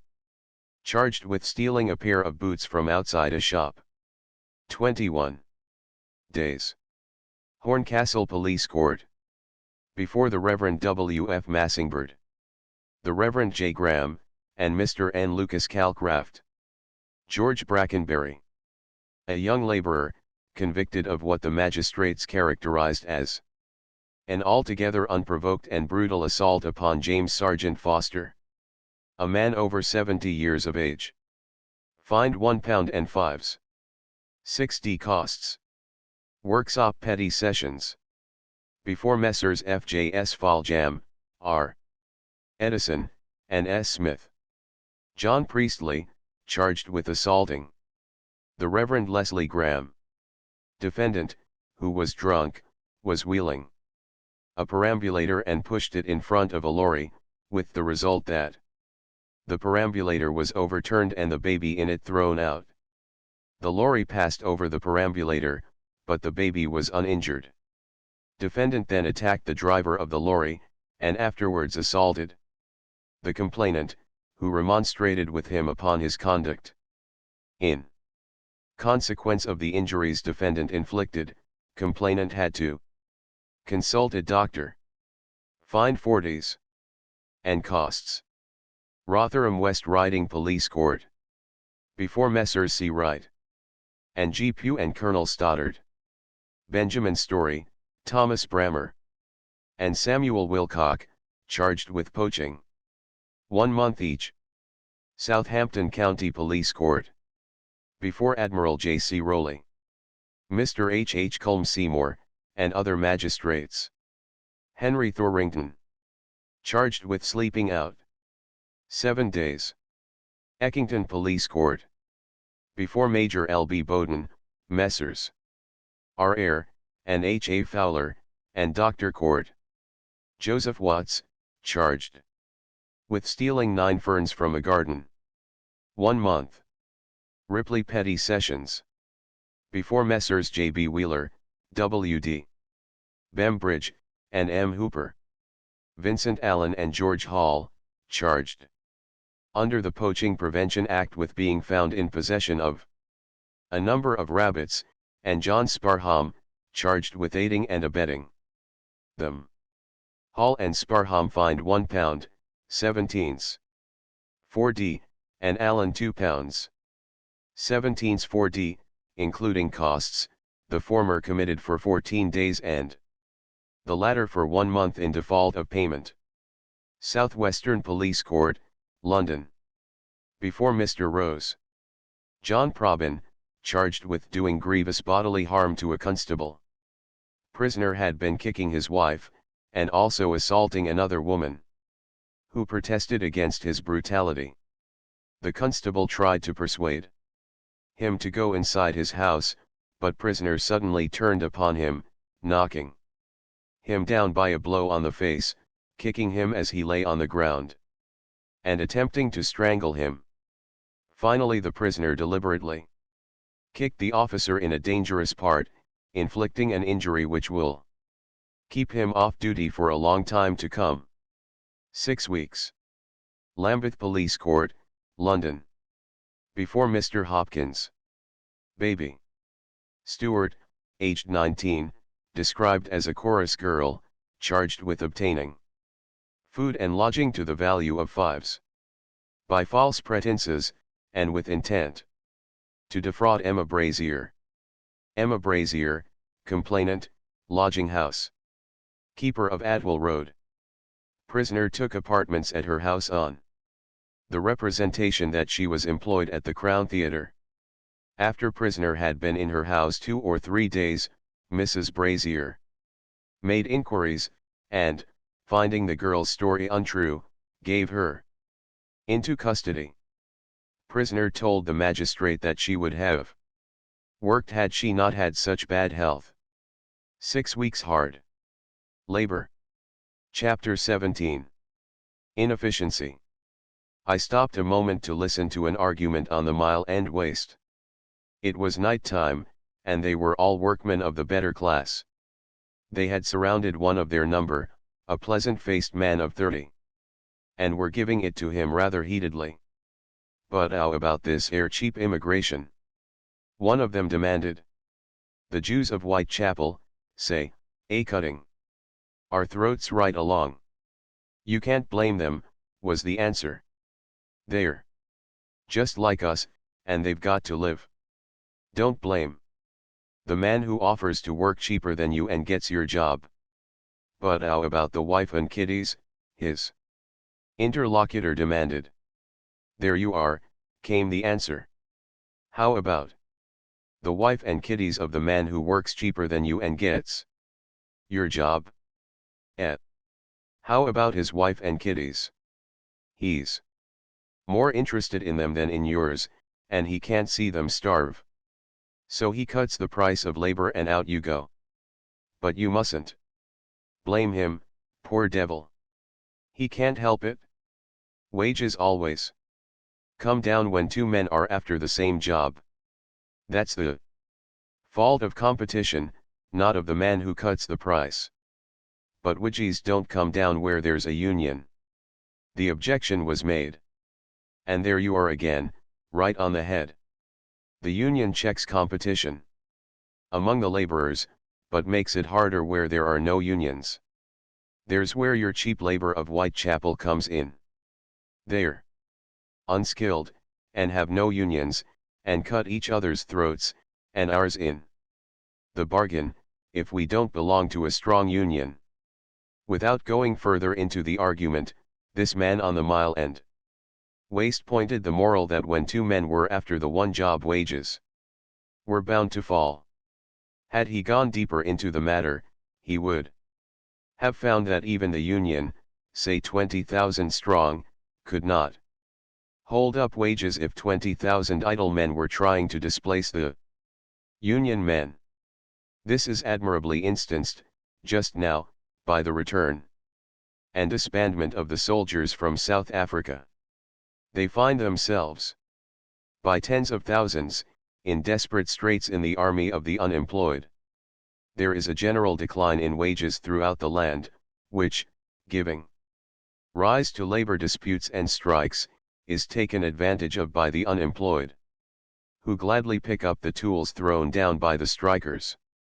Sweating, starvation, wages, armies of unemployed, and great numbers of the homeless and shelterless are inevitable when there are more men to do work than there is work for men to do. The men and women I have met upon the streets, and in the spikes and pegs, are not there, because as a mode of life it may be considered a soft snap. I have sufficiently outlined the hardships they undergo to demonstrate that their existence is anything but soft. It is a matter of sober calculation, here in England, that it is softer to work for 20 shillings a week, and have regular food, and a bed at night, than it is to walk the streets. The man who walks the streets suffers more, and works harder, for far less return. I have depicted the nights they spend, and how, driven in by physical exhaustion, they go to the casual ward for a rest up. Nor is the casual ward a soft snap. To pick 4 pounds of oakum, break 1,200 weight of stones, or perform the most revolting tasks, in return for the miserable food and shelter they receive, is an unqualified extravagance on the part of the men who are guilty of it. On the part of the authorities it is sheer robbery. They give the men far less for their labor than do the capitalistic employers. The wage for the same amount of labor, performed for a private employer, would buy them better beds, better food, more good cheer, and, above all, greater freedom. As I say, it is an extravagance for a man to put Ronies a casual ward. And that they know it themselves is shown by the way these men shun it till driven in by physical exhaustion. Then why do they do it? Not because they are discouraged workers. The very opposite is true, they are discouraged vagabonds. In the United States, the tramp is almost invariably a discouraged worker. He finds tramping a softer mode of life than working. But this is not true in England. Here the powers that be do their utmost to discourage the tramp and vagabond, and he is, in all truth, a mightily discouraged creature. He knows that 2 shillings a day, which is only 50 cents, will buy him 3 fair meals, a bed at night, and leave him a couple of pennies for pocket money. He would rather work for those 2 shillings than for the charity of the casual ward, for he knows that he would not have to work so hard, and that he would not be so abominably treated. He does not do so, however, because there are more men to do work than there is work for men to do. When there are more men than there is work to be done, a sifting out process must obtain. In every branch of industry the less efficient are crowded out. Being crowded out because of inefficiency, they cannot go up, but must descend, and continue to descend, until they reach their proper level, a place in the industrial fabric where they are efficient. It follows, therefore, and it is inexorable, that the least efficient must descend to the very bottom, which is the shambles, wherein they perish miserably. A glance at the confirmed inefficients at the bottom demonstrates that they are, as a rule, mental, physical, and moral wrecks. The exceptions to the rule are the late arrivals, who are merely very inefficient, and upon whom the wrecking process is just beginning to operate. All the forces here, it must be remembered, are destructive. The good body, which is there because its brain is not quick and capable, is speedily wrenched and twisted out of shape. The clean mind, which is there because of its weak body, is speedily fouled and contaminated. The mortality is excessive, but, even then, they die far too lingering deaths. Here, then, we have the construction of the abyss and the shambles. Throughout the whole industrial fabric a constant elimination is going on. The inefficient are weeded out and flung downward. Various things constitute inefficiency. The engineer who is irregular or irresponsible will sink down until he finds his place, say as a casual laborer, an occupation irregular in its very nature and in which there is little or no responsibility. Those who are slow and clumsy, who suffer from weakness of body or mind, or who lack nervous, mental, and physical stamina, must sink down, sometimes rapidly, sometimes step by step, to the bottom.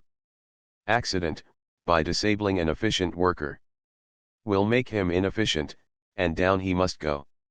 And the worker, who becomes aged, with failing energy and numbing brain, must begin the frightful descent which knows no stopping place short of the bottom and death. In this last instance, the statistics of London tell a terrible tale. The population of London is 1/7 of the total population of the United Kingdom, and in London, year in and year out, 1 adult in every 4 dies on public charity, either in the workhouse, the hospital, or the asylum. When the fact that the well-to-do do not end thus is taken into consideration, it becomes manifest that it is the fate of at least 1 in every 3 adult workers to die on public charity. As an illustration of how a good worker may suddenly become inefficient, and what then happens to him, I am tempted to give the case of M. Gary, a man 32 years of age, and an inmate of the workhouse. The extracts are quoted from the annual report of the trade union. I worked at Sullivan's Place in Widnes, better known as the British Alkali Chemical Works. I was working in a shed, and I had to cross the yard. It was 10 o'clock at night, and there was no light about. While crossing the yard I felt something take hold of my leg and screw it off. I became unconscious. I didn't know what became of me for a day or two. On the following Sunday night I came to my senses, and found myself in the hospital. I asked the nurse what was to do with my legs. And she told me both legs were off. There was a stationary crank in the yard, let into the ground. The hole was 18 inches long, 15 inches deep, and 15 inches wide. The crank revolved in the hole 3 revolutions a minute. There was no fence or covering over the hole. Since my accident they have stopped it altogether, and have covered the hole up with a piece of sheet iron. They gave me £25. They didn't reckon that as compensation. They said it was only for charity's sake. Out of that I paid £9 for a machine by which to wheel myself about. I was laboring at the time I got my legs off. I got 24 shillings a week, rather better pay than the other men, because I used to take shifts. When there was heavy work to be done I used to be picked out to do it. Mr. Manton, the manager, visited me at the hospital several times. When I was getting better, I asked him if he would be able to find me a job. He told me not to trouble myself, as the firm was not cold-hearted. I would be right enough. In any case, Mr. Manton stopped coming to see me, and the last time, he said he thought of asking the directors to give me a £50 note, so I could go home to my friends in Ireland. Poor M. Gary. He received rather better pay than the other men because he was ambitious and took shifts, and when heavy work was to be done he was the man picked out to do it. And then the thing happened, and he went into the workhouse. The alternative to the workhouse is to go home to Ireland and burden his friends for the rest of his life. Comment is superfluous. It must be understood that efficiency is not determined by the workers themselves, but is determined by the demand for labor. If 3 men seek one position, the most efficient man will get it. The other 2, no matter how capable they may be, will nonetheless be inefficient. If Germany, Japan, and the United States should capture the entire world market for iron, coal, and textiles, at once, the English workers would be thrown idle by hundreds of thousands.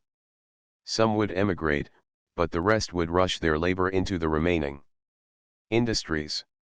A general shaking up of the workers from top to bottom would result, and when equilibrium had been restored, the number of the inefficients at the bottom of the abyss would have been increased by hundreds of thousands. On the other hand, conditions remaining constant and all the workers doubling their efficiency, there would still be as many inefficients, though each inefficient were twice as capable as he had been and more capable than many of the efficients had previously been. When there are more men to work than there is work for men to do, just as many men as are in excess of work will be inefficients, and as inefficients they are doomed to lingering and painful destruction. It shall be the aim of future chapters to show, by their work and manner of living, not only how the inefficients are weeded out and destroyed, but to show how inefficients are being constantly and wantonly created by the forces of industrial society as it exists today. Chapter 18. Wages. When I learned that in Lesser London there were 1,292,737 people who received 21 shillings or less a week per family, I became interested as to how the wages could best be spent in order to maintain the physical efficiency of such families. Families of 6, 7, 8 or 10 being beyond consideration, I have based the following table upon a family of 5, a father, mother, and 3 children. While I have made 21 shillings equivalent to $5.25, though actually 21 shillings are equivalent to about $5.11. Rent $1.50 or 6/0. Bread 1.004/0. Meat 0.87.536. Vegetables 0.62.526. Coals 0.251/0. Tea 0.180/9. Oil 0.160/8. Sugar 0.180/9. Milk 0.120/6. Soap 0.080/4. Butter 0.200/10. Firewood 0.080/4. Total $5.25 21 halves. An analysis of one item alone will show how little room there is for waste. Bread, $1, for a family of 5, for 7 days, $1 worth of bread will give each a daily ration of 2.8 cents, and if they eat 3 meals a day, each may consume per meal 9.5 mils worth of bread, a little less than 1 halfpenny worth. Now bread is the heaviest item.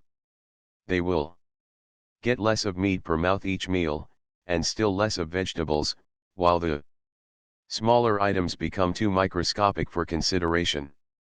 On the other hand, these food articles are all bought at small retail, the most expensive and wasteful method of purchasing.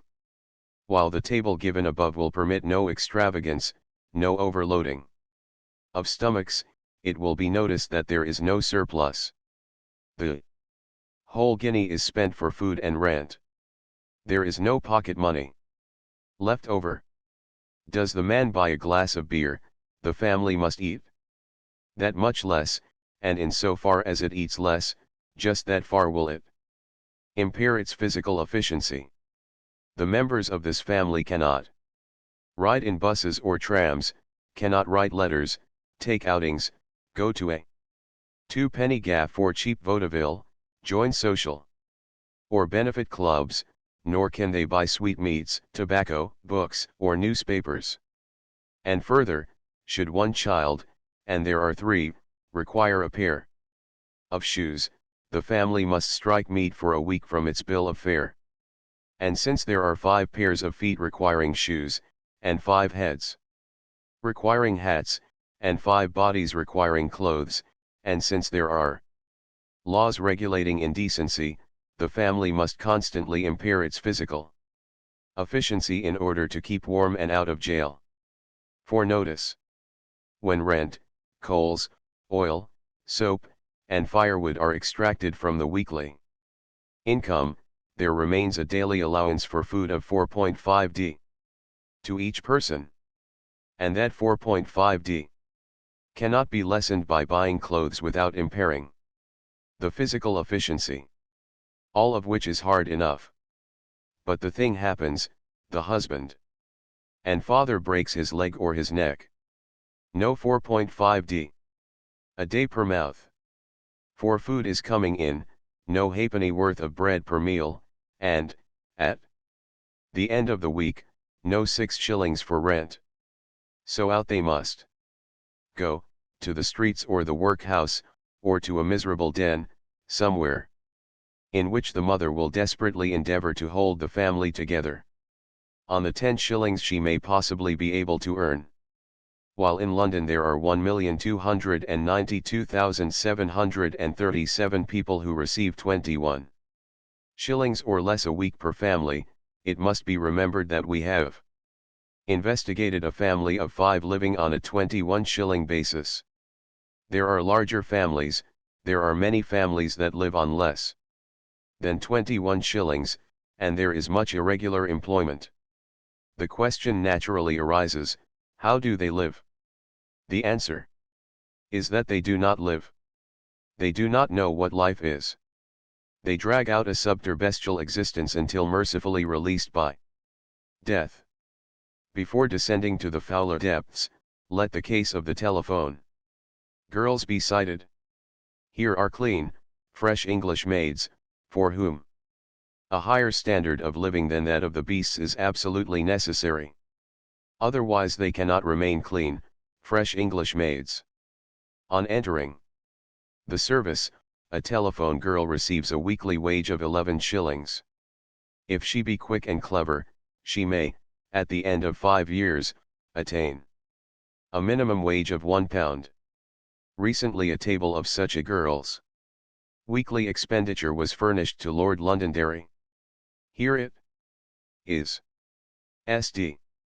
Rent, fire and light 7/6. Board at home 3/6.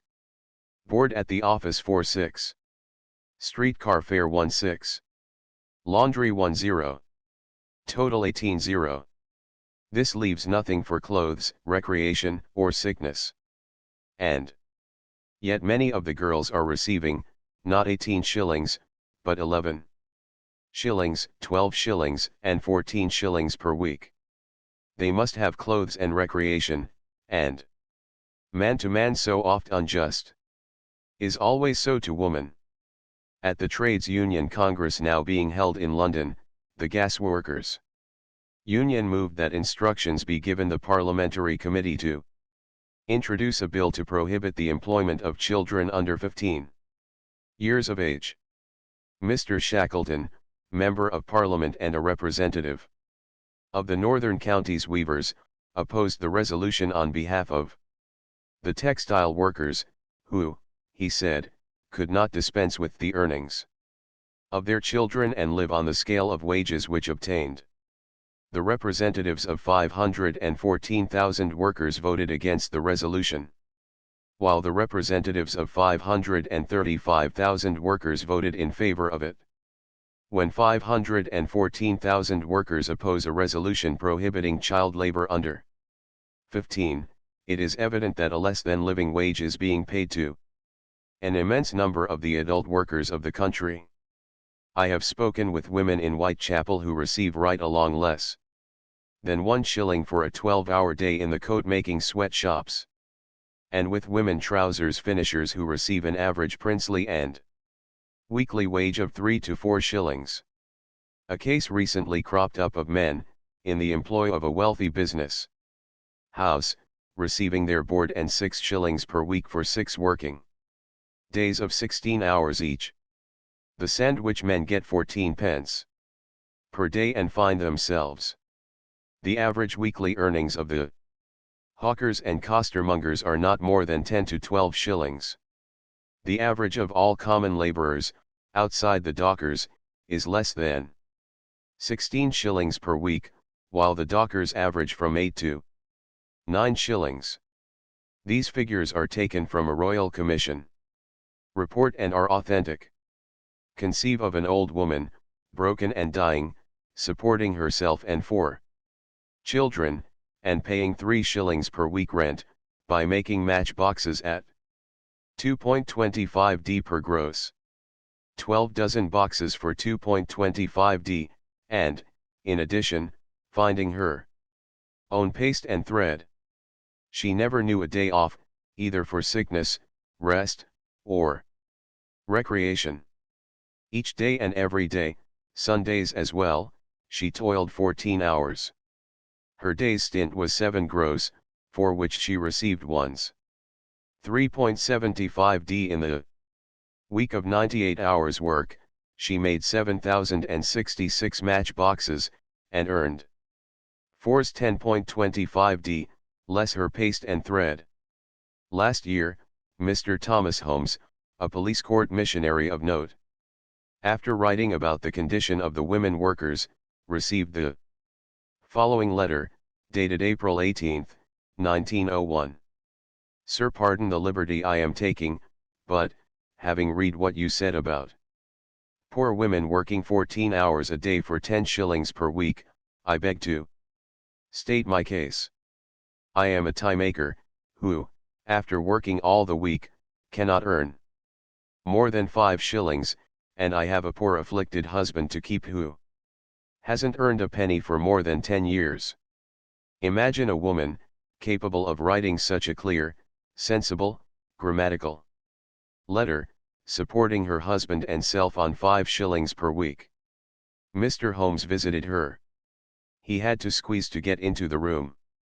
There lay her sick husband, there she worked all day long, there she cooked, ate, washed, and slept, and there her husband and she performed all the functions of living and dying.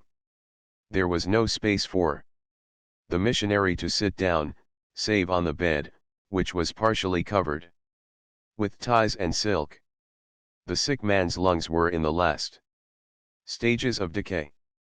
He coughed and expectorated constantly, the woman ceasing from her work to assist him in his paroxysms. The silken fluff from the ties was not good for his sickness, nor was his sickness good for the ties, and the handlers and wearers of the ties yet to come. Another case Mr. Holmes visited was that of a young girl, 12 years of age, charged in the police court with stealing food. He found her the deputy mother of a boy of 9, a crippled boy of 7, and a younger child. Her mother was a widow and a blouse maker. She paid 5 shillings a week rent. Here are the last items in her housekeeping account: tea 0.5 d, sugar 0.5 d, bread 0.25 d, margarine 1 d, oil 1.5 d, and firewood 1 d.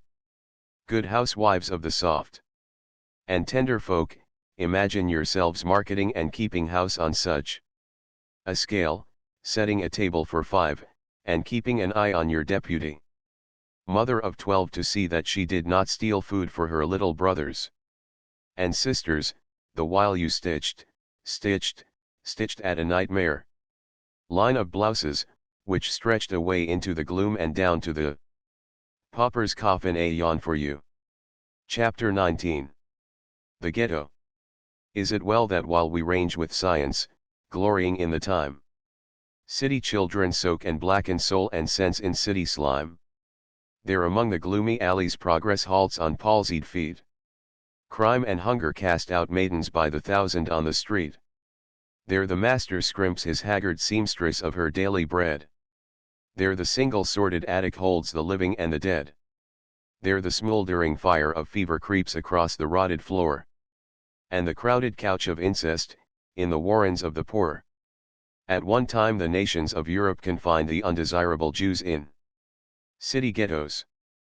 But today the dominant economic class, by less arbitrary but none the less rigorous methods, has confined the undesirable yet necessary workers into ghettos of remarkable meanness and vastness. East London is such a ghetto, where the rich and the powerful do not dwell, and the traveller cometh not, and where 2 million workers swarm, procreate, and die. It must not be supposed that all the workers of London are crowded into the East End, but the tide is setting strongly in that direction. The poor quarters of the city proper are constantly being destroyed, and the main stream of the unhoused is toward the east. In the last 12 years, one district, London over the border, as it is called, which lies well beyond Aldgate, Whitechapel, and Mile End, has increased 260,000, or over 60%. The churches in this district, by the way, can seat but 1 in every 37 of the added population. The city of dreadful monotony, the East End is often called, especially by well-fed, optimistic sightseers, who look over the surface of things, and are merely shocked by the intolerable sameness and meanness of it all. If the East End is worthy of no worse title than the city of dreadful monotony, and if working people are unworthy of variety and beauty and surprise, it would not be such a bad place in which to live. But the East End does merit a worse title. It should be called the city of degradation. While it is not a city of slums, as some people imagine, it may well be said to be one gigantic slum. From the standpoint of simple decency and clean manhood and womanhood, any mean street, of all its mean streets, is a slum, where sights and sounds abound which neither you nor I would care to have our children see and hear, is a place where no man's children should live and see and hear. Where you and I would not care to have our wives pass their lives is a place where no other man's wife should have to pass her life. For here, in the East End, the obscenities and brute vulgarities of life are rampant. There is no privacy. The bad corrupts the good, and all fester together. Innocent childhood is sweet and beautiful, but in East London innocence is a fleeting thing, and you must catch them before they crawl out of the cradle, or you will find the very babes as unholily wise as you. The application of the Golden Rule determines that East London is an unfit place in which to live, where you would not have your own babe live and develop and gather to itself knowledge of life and the things of life, is not a fit place for the babes of other men to live and develop and gather to themselves knowledge of life and the things of life. It is a simple thing, this Golden Rule, and all that is required. Political economy and the survival of the fittest can go hang if they say otherwise. What is not good enough for you is not good enough for other men, and there's no more to be said. There are 300,000 people in London, divided into families, that live in one-room tenements. Far, far more live in 2 and 3 rooms, and are as badly crowded, regardless of sex, as those that live in one room. The law demands 400 cubic feet of space for each person. In army barracks each soldier is allowed 600 cubic feet. Professor Huxley, at one time himself a medical officer in East London, always held that each person should have 800 cubic feet of space, and that it should be well ventilated with pure air. Yet in London there are 900,000 people living in less than the 400 cubic feet prescribed by the law. Mr. Charles Booth, who engaged in a systematic work of years in charting and classifying the toiling city population, estimates that there are 1,800,000 people in London who are poor and very poor. It is of interest to mark what he terms poor. By poor he means families which have a total weekly income of from 18 to 21 shillings. The very poor fall greatly below this standard. The workers, as a class, are being more and more segregated by their economic masters, and this process, with its jamming and overcrowding, tends not so much toward immorality as unmorality.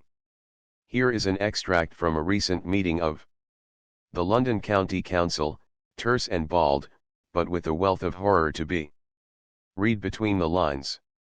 Mr. Bruce asked the chairman of the Public Health Committee whether his attention had been called to a number of cases of serious overcrowding in the East End.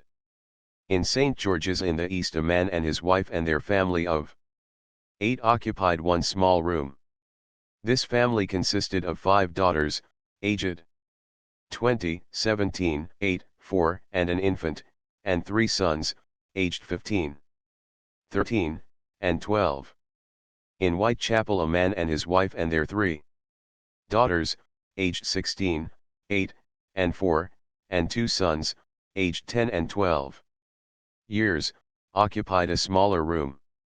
In Bethnal Green, a man and his wife, with 4 sons, aged 23, 21, 19, and 16, and 2 daughters, aged 14 and 7, were also found in one room. He asked whether it was not the duty of the various local authorities to prevent such serious overcrowding. But with 900,000 people actually living under illegal conditions, the authorities have their hands full. When the overcrowded folk are ejected, they stray off into some other hole, and, as they move their belongings by night, on hand barrows, one hand barrow accommodating the entire household goods and the sleeping children, it is next to impossible to keep track of them. If the Public Health Act of 1891 were suddenly and completely enforced, 900,000 people would receive Notice to clear out of their houses and go onto the streets, and 500,000 rooms would have to be built before they were all legally housed again. The mean streets merely look mean from the outside, but inside the walls are to be found squalor, misery, and tragedy. While the following tragedy may be revolting to read, it must not be forgotten that the existence of it is far more revolting. In Devonshire Place, Lisson Grove, a short while back died an old woman of 75 years of age. At the inquest, the coroner's officer stated that all he found in the room was a lot of old rags covered with vermin. He had got himself smothered with the vermin. The room was in a shocking condition, and he had never seen anything like it. Everything was absolutely covered with vermin. The doctor said, he found deceased lying across the fender. On her back, she had one garment and her stockings on. The body was quite alive with vermin, and all the clothes in the room were absolutely grey with insects. Deceased was very badly nourished, and was very emaciated. She had extensive sores on her legs, and her stockings were adherent to those sores. The sores were the result of vermin. A man present at the inquest wrote, "I had the evil fortune to see the body of the unfortunate woman as it lay in the mortuary. And even now the memory of that gruesome sight makes me shudder.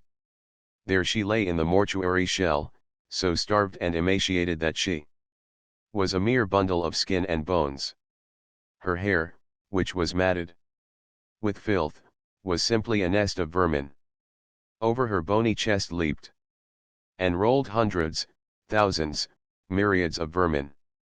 If it is not good for your mother and my mother so to die, then it is not good for this woman, whosoever's mother she might be, so to die."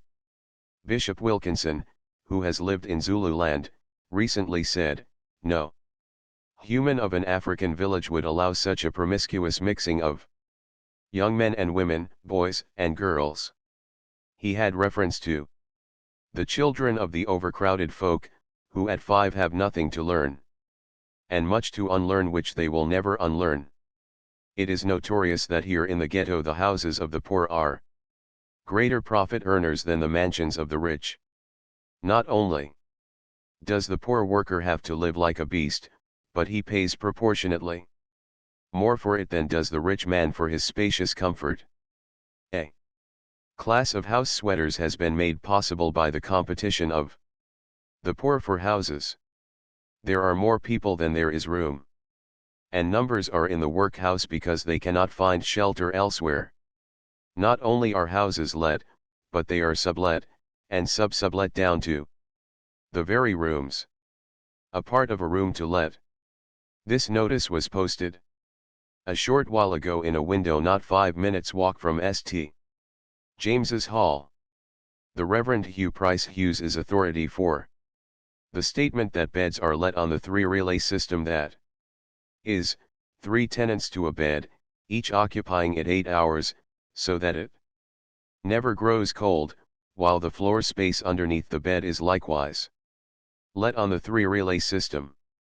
Health officers are not at all unused to finding such cases as the following: in one room having a cubic capacity of 1,000 feet, 3 adult females in the bed, and 2 adult females under the bed, and in one room of 1,650 cubic feet, 1 adult male and 2 children in the bed, and 2 adult females under the bed.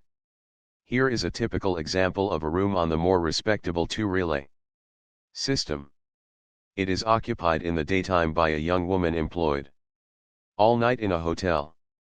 At 7 o'clock in the evening she vacates the room, and a bricklayer's laborer comes in. At 7 in the morning he vacates, and goes to his work, at which time she returns from hers.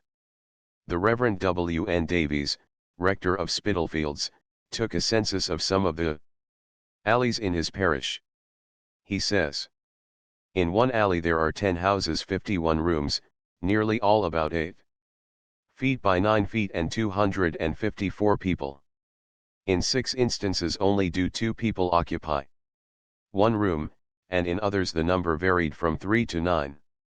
In another court with 6 houses and 22 rooms were 84 people against 6, 7, 8, and 9 being the number living in one room, in several instances. In one house with 8 rooms are 45 people, one room containing 9 persons, 1 8, 2 7, and another 6. This ghetto crowding is not through inclination, but compulsion. Nearly 50% of the workers pay from 1/4 to 1/2 of their earnings for rent. The average rent in the larger part of the East End is from 4 to 6 shillings per week for one room, while skilled mechanics, earning 35 shillings per week, are forced to part with 15 shillings of it for 2 or 3 poky little dens, in which they strive desperately to obtain some semblance of home life. And rents are going up all the time.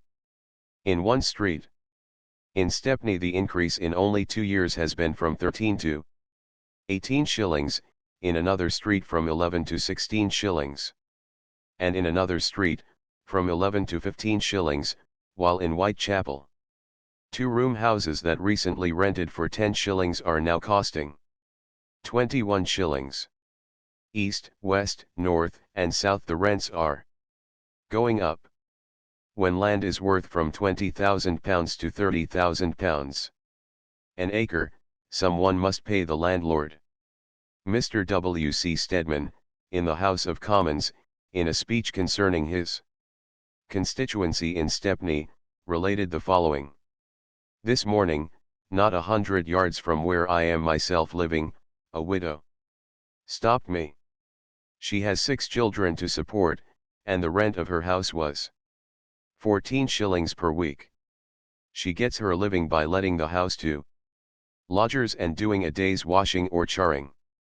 That woman, with tears in her eyes, told me that the landlord had increased the rent from 14 shillings to 18 shillings. What could the woman do? There is no accommodation in Stepney. Every place is taken up and overcrowded. Class supremacy can rest only on class degradation, and when the workers are segregated in the ghetto, they cannot escape the consequent degradation. A short and stunted people is created a breed strikingly differentiated from their master's breed, a pavement folk, as it were, lacking stamina and strength.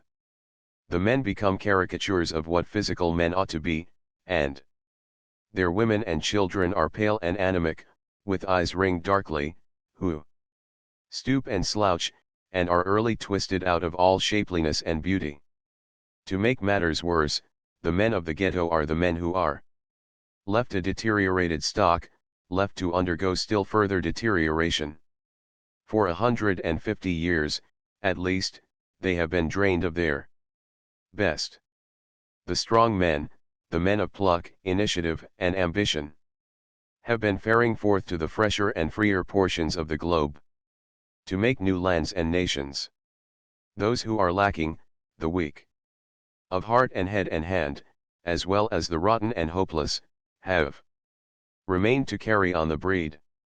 And year by year, in turn, the best they breed are taken from them. Wherever a man of vigor and stature manages to grow up, he is hailed forthwith into the army.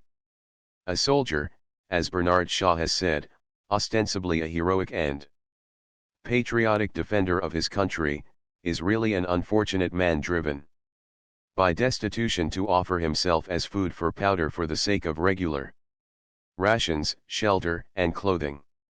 This constant selection of the best from the workers has impoverished those who are left, a sadly degraded remainder, for the great part, which, in the ghetto, sinks to the deepest depths. The wine of life has been drawn off to spill itself in blood and progeny over the rest of the earth. Those that remain are the lees, and they are segregated and steeped in themselves. They become indecent and bestial. When they kill with their hands, and then stupidly surrender themselves to the executioners. There is no splendid audacity about their transgressions. They gouge a mate with a dull knife, or beat his head in with an iron pot, and then sit down and wait for the police. Wife beating is the masculine prerogative of matrimony. They wear remarkable boots of brass and iron, and when they have polished off the mother of their children with a black eye or so, they knock her down and proceed to trample her very much as a western stallion tramples a rattlesnake. A woman of the lower ghetto classes is as much the slave of her husband as is the Indian squaw.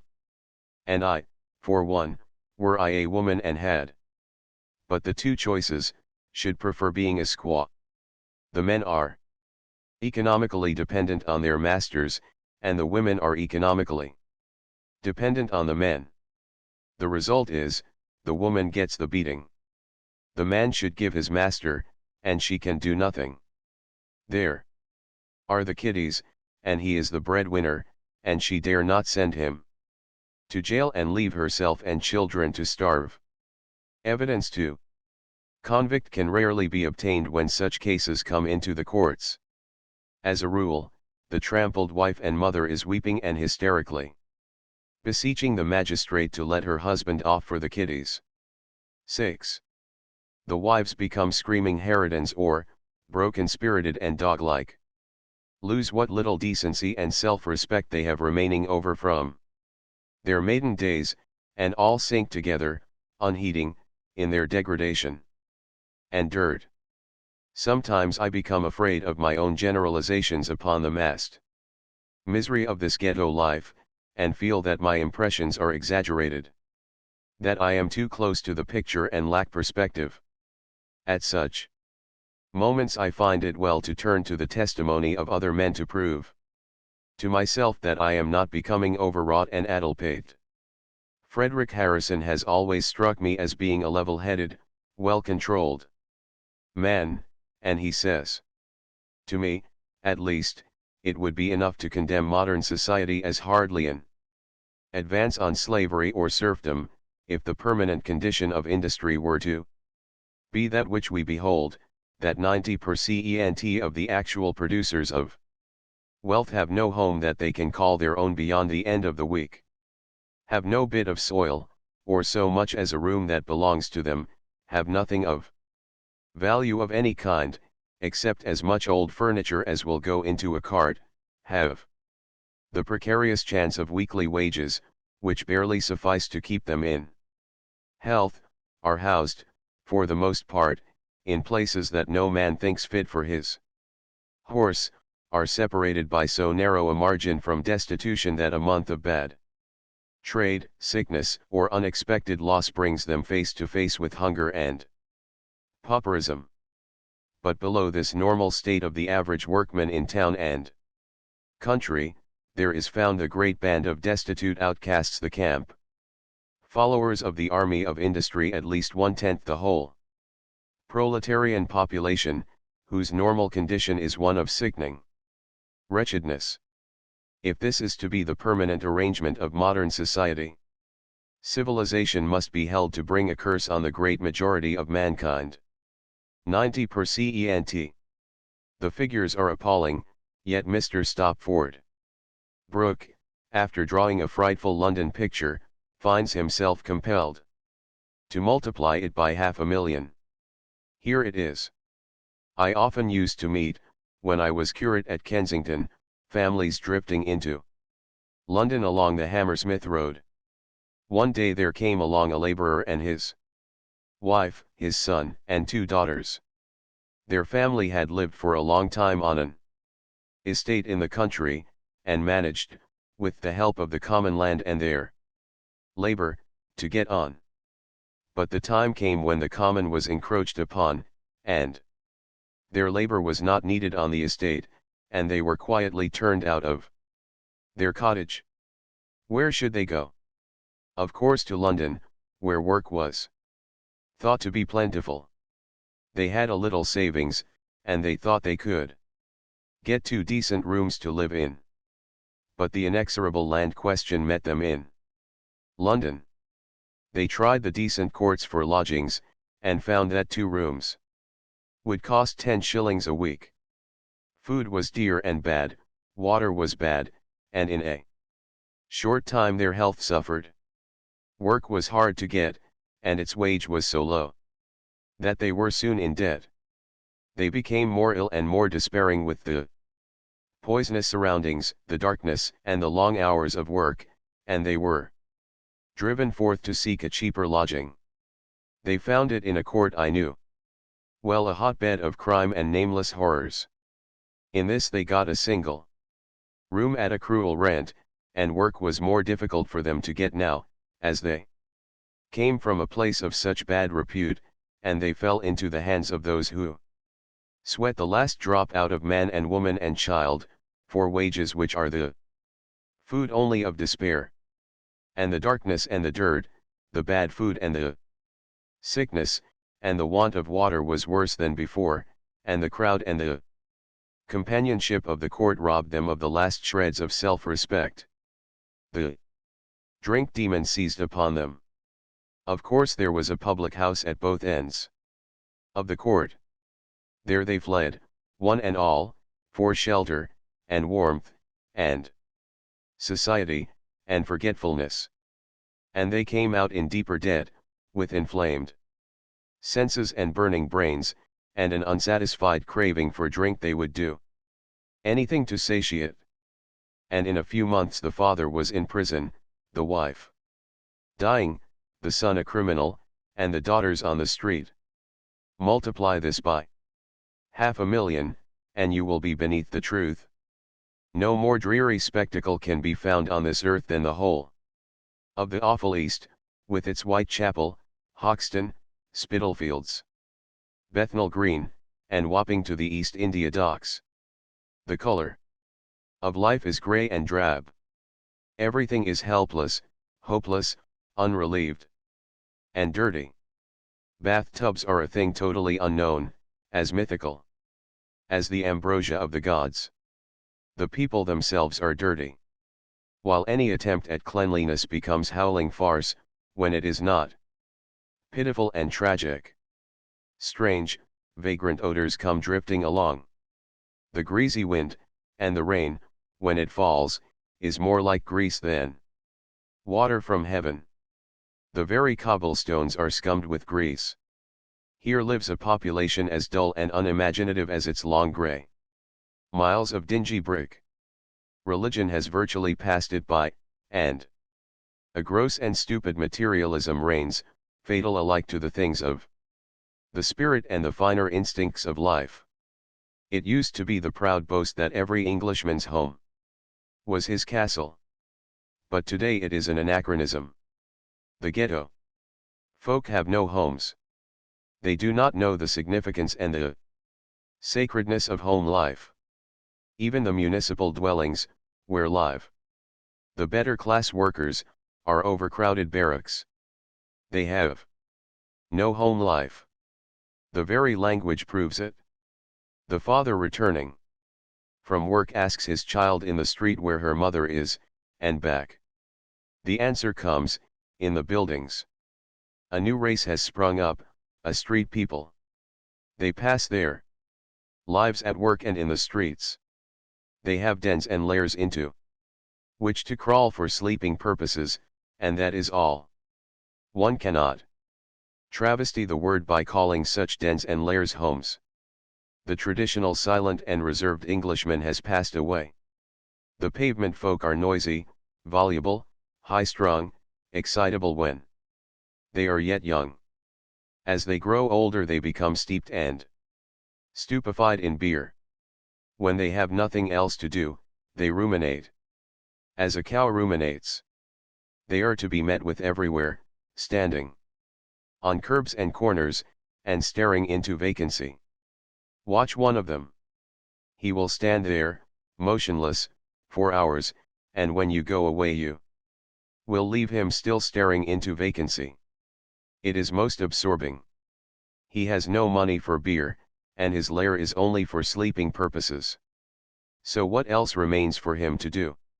He has already solved the mysteries of girl's love, and wife's love, and child's love, and found them delusions and shams, vain and fleeting as dewdrops, quick vanishing before the ferocious facts of life. As I say, the young are high-strung, nervous, excitable, the middle-aged are empty-headed, stolid, and stupid. It is absurd to think for an instant that they can compete with the workers of the New World. Brutalist, degraded, and dull, the ghetto folk will be unable to render efficient service to England in the world's struggle for industrial supremacy, which economists declare has already begun. Neither as workers nor as soldiers can they come up to the mark when England, in her need, calls upon them, her forgotten ones, and if England be flung out of the world's industrial orbit, they will perish like flies at the end of summer. Or, with England critically situated, and with them made desperate as wild beasts are made desperate, they may become a menace and go swelling down to the West End to return the slumming the West End has done in the East. In which case, before rapid-fire guns and the modern machinery of warfare, they will perish the more swiftly and easily. Chapter XX. Coffee houses and doss houses. Another phrase gone glimmering, shorn of romance and tradition and all that goes to make phrases worth keeping. For me, henceforth, coffee house will possess anything but an agreeable connotation. Over on the other side of the world, the mere mention of the word was sufficient to conjure up whole crowds of its historic frequenters, and to send trooping through my imagination endless groups of wits and dandies, pamphleteers and bravos, and bohemians of Grub Street. But here, on this side of the world, alas and alack, the very name is a misnomer. Coffee house, a place where people drink coffee. Not at all. You cannot obtain coffee in such a place for love or money. True, you may call for coffee, and you will have brought you something in a cup purporting to be coffee, and you will taste it and be disillusioned, for coffee it certainly is not. And what is true of the coffee is true of the coffee house. Working men, in the main, frequent these places, and greasy, dirty places. They are, without one thing about them to cherish decency in a man or put self-respect into him. Tablecloths and napkins are unknown. A man eats in the midst of the debris left by his predecessor, and dribbles his own scraps about him and on the floor. In rush times, in such places, I have positively waded through the muck and mess that covered the floor, and I have managed to eat because I was abominably hungry and capable of eating anything. This seems to be the normal condition of the working man, from the zest with which he addresses himself to the board. Eating is a necessity, and there are no frills about it. He brings in with him a primitive voraciousness, and, I am confident, carries away with him a fairly healthy appetite. When you see such a man, on his way to work in the morning, order a pint of tea, which is no more tea than it is ambrosia, pull a hunk of dry bread from his pocket, and wash the one down with the other, depend upon it, that man has not the right sort of stuff in his belly, nor enough of the wrong sort of stuff, to fit him for his day's work. And further, depend upon it, he, and 1,000 of his kind, will not turn out the quantity or quality of work that 1,000 men will who have eaten heartily of meat and potatoes, and drunk coffee that is coffee. As a vagrant in the hobo of a California jail, I have been served better food and drink than the London workman receives in his coffee houses, while as an American laborer I have eaten a breakfast for 12 pence such as the British laborer would not dream of eating. Of course, he will pay only 3 or 4 pence for his, which is, however, as much as I paid, for I would be earning 6 shillings to his 2 or 2 and a half. On the other hand, though, and in return, I would turn out an amount of work in the course of the day that would put to shame the amount he turned out. So there are two sides to it. The man with the high standard of living will always do more work and better than the man with the low standard of living. There is a comparison which sailormen make between the English and American merchant services. In an English ship, they say, it is poor grub, poor pay, and easy work. In an American ship, good grub, good pay, and hard work. And this is applicable to the working populations of both countries. The ocean greyhounds have to pay for speed and steam, and so does the workman. But if the workman is not able to pay for it, he will not have the speed and steam, that is all. The proof of it is when the English workman comes to America. He will lay more bricks in New York than he will in London, still more bricks in St. Louis, and still more bricks when he gets to San Francisco. 3. His standard of living has been rising all the time. 3. The San Francisco bricklayer receives 20 shillings per day, and at present is on strike for 24 shillings. Early in the morning, along the streets frequented by workmen on the way to work, many women sit on the sidewalk with sacks of bread beside them. No end of workmen purchase these, and eat them as they walk along. They do not even wash the dry bread down with the tea to be obtained for a penny in the coffee houses. It is incontestable that a man is not fit to begin his day's work on a meal like that, and it is equally incontestable that the loss will fall upon his employer and upon the nation. For some time, now, statesmen have been crying, "Wake up, England." It would show more hard-headed common sense if they changed the tune to "Feed up, England." Not only is the worker poorly fed, but he is filthily fed. I have stood outside a butcher shop and watched a horde of speculative housewives turning over the trimmings and scraps and shreds of beef and mutton dog meat in the States. I would not vouch for the clean fingers of these housewives, no more than I would vouch for the cleanliness of the single rooms in which many of them and their families lived, yet they raked and pawed and scraped the mess about in their anxiety to get the worth of their coppers. I kept my eye on one particularly offensive-looking bit of meat, and followed it through the clutches of over 20 women, till it fell to the lot of a timid-appearing little woman whom the butcher bluffed into taking it. All day long this heap of scraps was added to and taken away from, the dust and dirt of the street falling upon it, flies settling on it, and the dirty fingers turning it over and over. The costers wheel loads of specked and decaying fruit around in the barrows all day, and very often store it in their one living and sleeping room for the night. There it is exposed to the sickness and disease, the effluvia and vile exhalations of overcrowded and rotten life, and next day it is carted about again to be sold. The poor worker of the East End never knows what it is to eat good, wholesome meat or fruit. In fact, he rarely eats meat or fruit at all, while the skilled workman has nothing to boast of in the way of what he eats. Judging from the coffee houses, which is a fair criterion, they never know in all their lives what tea, coffee, or cocoa tastes like.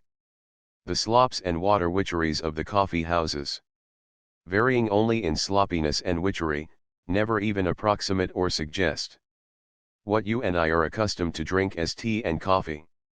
A little incident comes to me, connected with a coffee house not far from Jubilee Street on the Mile End Road. "Conyer, let me ave something for this, daughter." "Anythin', hi don't mind." "Hi even tea ad." "A bite the blessed dy, and hi am that fynt." She was an old woman, clad in decent black rags, and in her hand she held a penny. The one she had addressed as daughter was a careworn woman of 40, proprietress and waitress of the house. I waited, possibly as anxiously as the old woman, to see how the appeal would be received. It was 4 in the afternoon, and she looked faint and sick. The woman hesitated an instant, then brought a large plate of stewed lamb and young peas. I was eating a plate of it myself, and it is my judgment that the lamb was mutton and that the peas might have been younger without being youthful. However, the point is, the dish was sold at 6pence, and the proprietress gave it for a penny, demonstrating anew the old truth that the poor are the most charitable. The old woman, profuse in her gratitude, took a seat on the other side of the narrow table and ravenously attacked the smoking stew.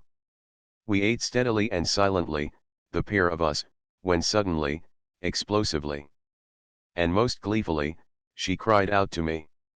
"I sold a box o' matches." "Yes," she confirmed. If anything with greater and more explosive glee.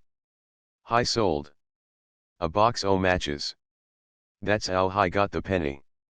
"You must be getting along in years," I suggested.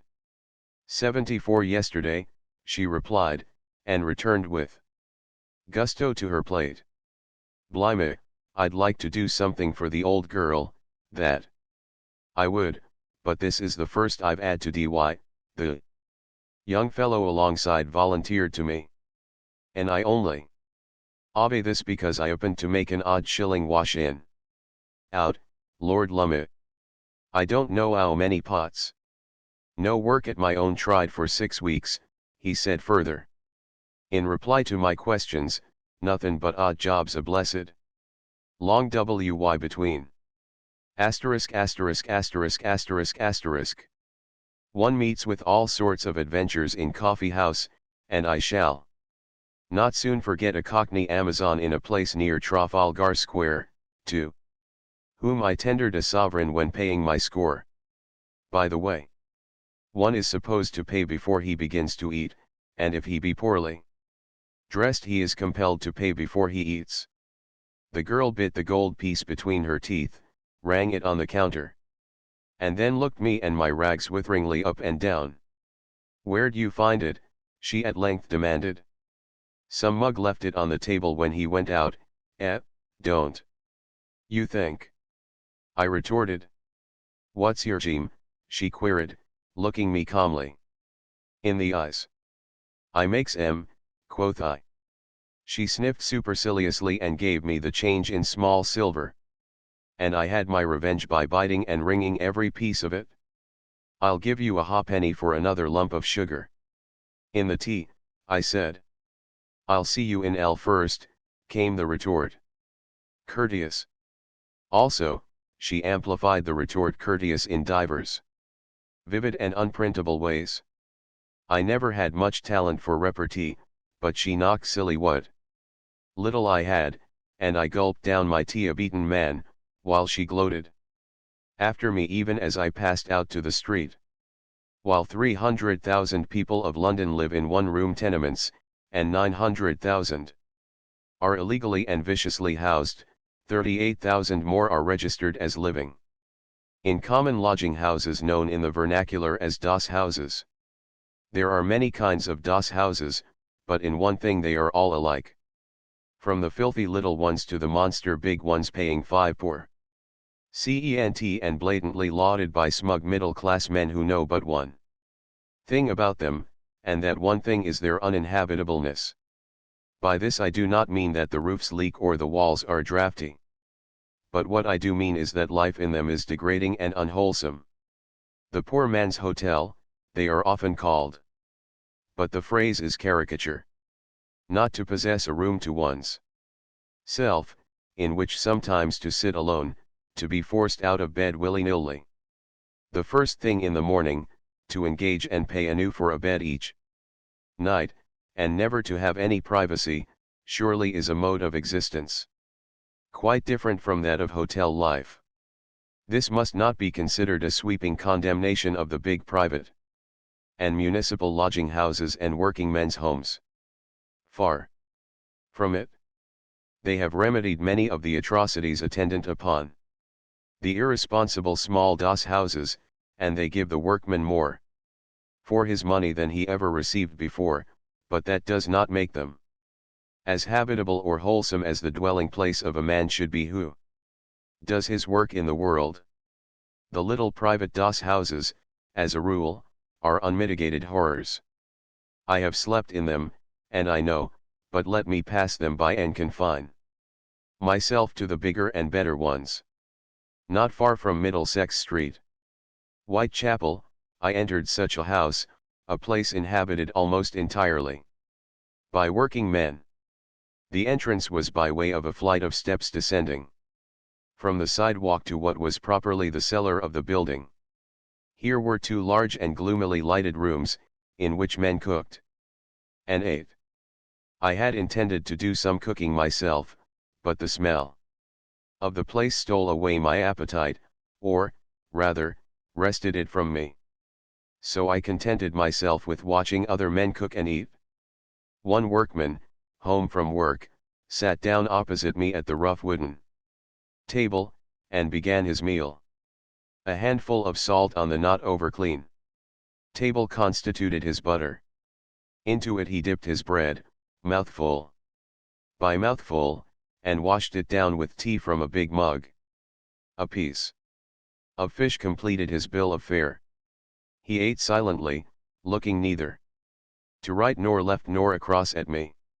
Here and there, at the various tables, other men were eating, just as silently.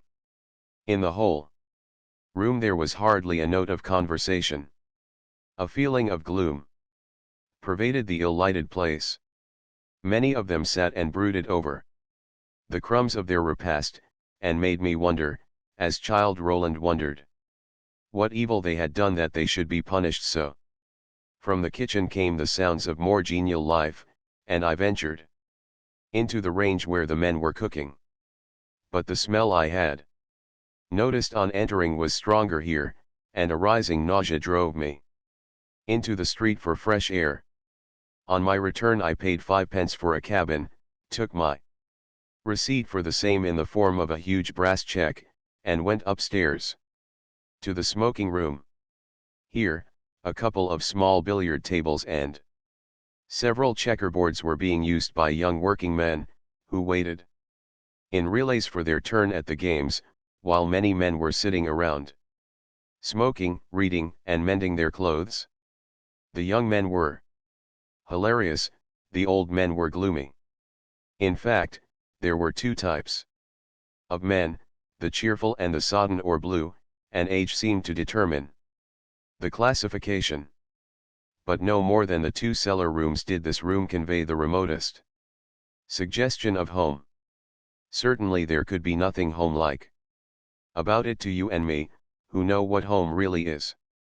On the walls were the most preposterous and insulting notices regulating the conduct of the guests, and at 10 o'clock the lights were put out, and nothing remained but bed. This was gained by descending again to the cellar, by surrendering the brass check to a burly doorkeeper, and by climbing a long flight of stairs into the upper regions. I went to the top of the building and down again, passing several floors filled with sleeping men. The cabins were the best accommodation, each cabin allowing space for a tiny bed and room alongside of it in which to undress. The bedding was clean, and with neither it nor the bed do I find any fault. But there was no privacy about it, no being alone. To get an adequate idea of a floor filled with cabins, you have merely to magnify a layer of the pasteboard pigeonholes of an egg crate till each pigeonhole is 7 feet in height and otherwise properly dimensioned. Then place the magnified layer on the floor of a large, barn-like room. And there you have it. There are no ceilings to the pigeonholes. The walls are thin, and the snores from all the sleepers and every move and turn of your nearer neighbors come plainly to your ears. And this cabin is yours only for a little while. In the morning, out you go. You cannot put your trunk in it, or come and go when you like, or lock the door behind you, or anything of the sort. In fact, there is no door at all, only a doorway. If you care to remain a guest in this poor man's hotel, you must put up with all this, and with prison regulations which impress upon you constantly that you are nobody, with little soul of your own and less to say about it. Now I contend that the least a man who does his day's work should have is a room to himself, where he can lock the door and be safe in his possessions, where he can sit down and read by a window, or look out, where he can come and go whenever he wishes, where he can accumulate a few personal belongings other than those he carries about with him on his back and in his pockets, where he can hang up pictures of his mother, sister, sweetheart, ballet dancers, or bulldogs, as his heart listeth, in short, one place of his own on the earth, of which he can say, this is mine, my castle, the world stops at the threshold, here am I lord and master. He will be a better citizen, this man, and he will do a better day's work. I stood on one floor of the poor man's hotel and listened. I went from bed to bed and looked at the sleepers. They were young men, from 20 to 40, most of them. Old men cannot afford the working man's home. They go to the workhouse. But I looked at the young men, scores of them, and they were not bad looking fellows. Their faces were made for women's kisses, their necks for women's arms. They were lovable, as men are lovable. They were capable of love. A woman's touch redeems and softens. And they needed such redemption and softening instead of each day growing harsh and harsher. And I wondered where these women were, and heard a harlot's ginny laugh. Leman Street, Waterloo Road, Piccadilly, the Strand, answered me, and I knew where they were. Chapter XXI. The precariousness of life. I was talking with a very vindictive man. In his opinion, his wife had wronged him and the law had wronged him. The merits and morals of the case are immaterial. The meat of the matter is that she had obtained a separation, and he was compelled to pay 10 shillings each week for the support of her and the 5 children. But look you, said he to me, what'll happen to er if I don't pay up the 10 shillings?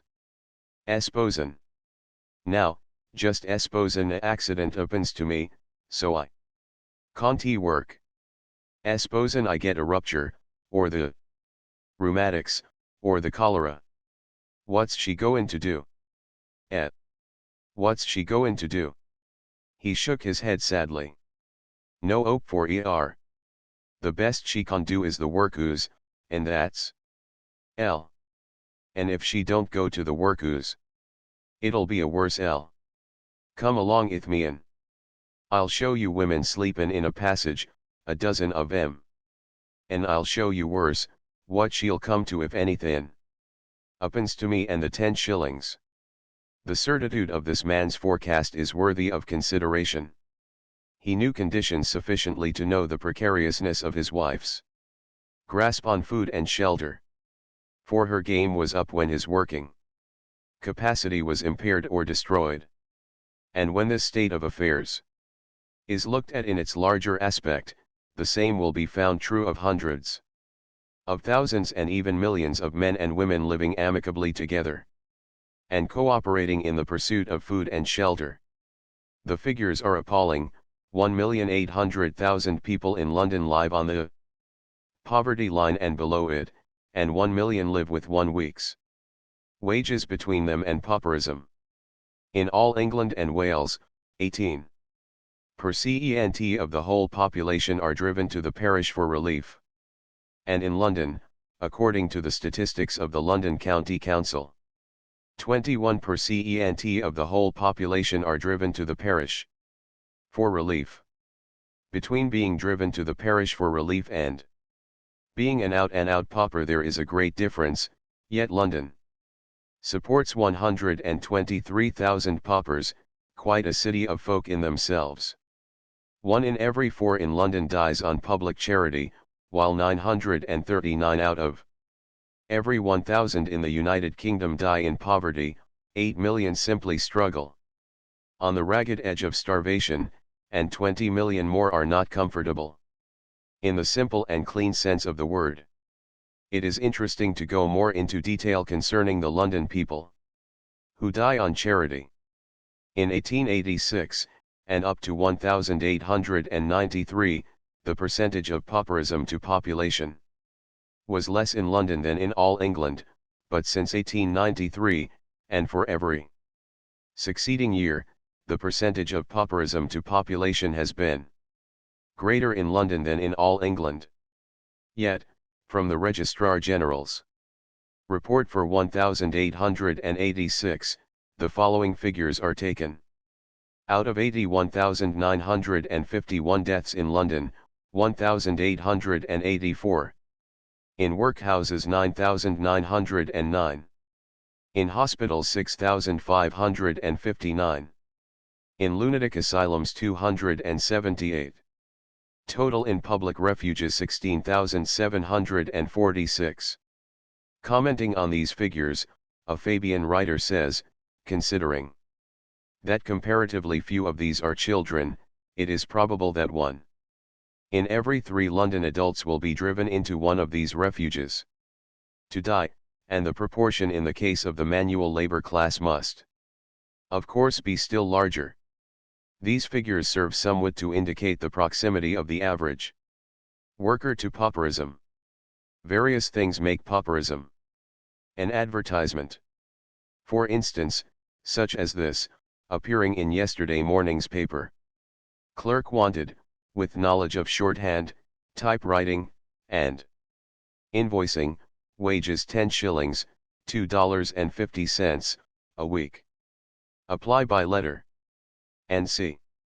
And in today's paper I read of a clerk, 35 years of age and an inmate of a London workhouse, brought before a magistrate for non-performance of task. He claimed that he had done his various tasks since he had been an inmate, but when the master set him to breaking stones, his hands blistered, and he could not finish the task. He had never been used to an implement heavier than a pen, he said. The magistrate sentenced him and his blistered hands to 7 days. Hard labor. Old age, of course, makes pauperism. And then there is the accident, the thing happening, the death or disablement of the husband, father, and breadwinner. Here is a man, with a wife and 3 children, living on the ticklish security of 20 shillings per week, and there are hundreds of thousands of such families in London. Perforce, to even half exist, they must live up to the last penny of it, so that a week's wages, £1, is all that stands between this family and pauperism or starvation. The thing happens, the father is struck down, and what then? A mother with 3 children can do little or nothing. Either she must hand her children over to society as juvenile paupers, in order to be free to do something adequate for herself, or she must go to the sweatshops for work which she can perform in the vile den possible to her reduced income.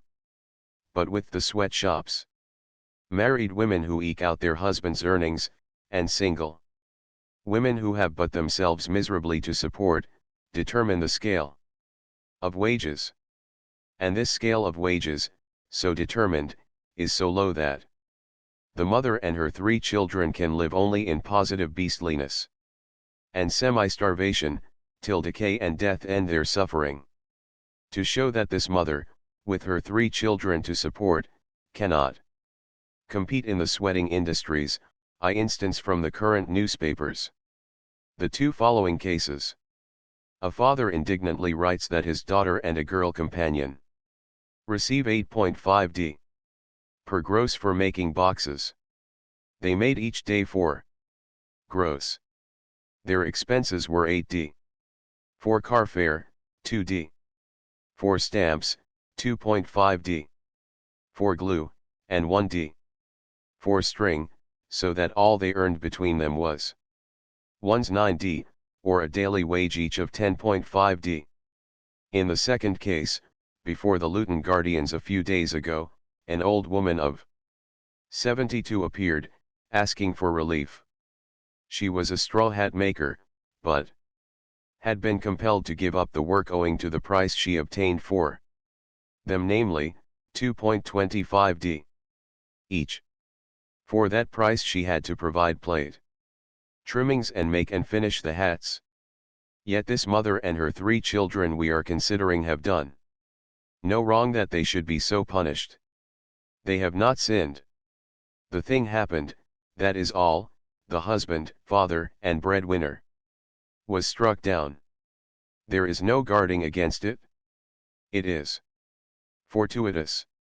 A family stands so many chances of escaping the bottom of the abyss, and so many chances of falling plump down to it. The chance is reducible to cold, pitiless figures, and a few of these figures will not be out of place. Sir A. Forwood calculates that 1 of every 1,400 workmen is killed annually.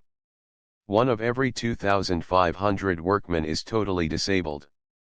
1 of every 300 workmen is permanently partially disabled. 1 of every 8 workmen is temporarily disabled 3 or 4 weeks. But these are only the accidents of industry. The high mortality of the people who live in the ghetto plays a terrible part. The average age at death among the people of the West End is 55 years, the average age at death among the people of the East End is 30 years. That is to say, the person in the West End has twice the chance for life that the person has in the East End. Talk of war. The mortality in South Africa and the Philippines fades away to insignificance.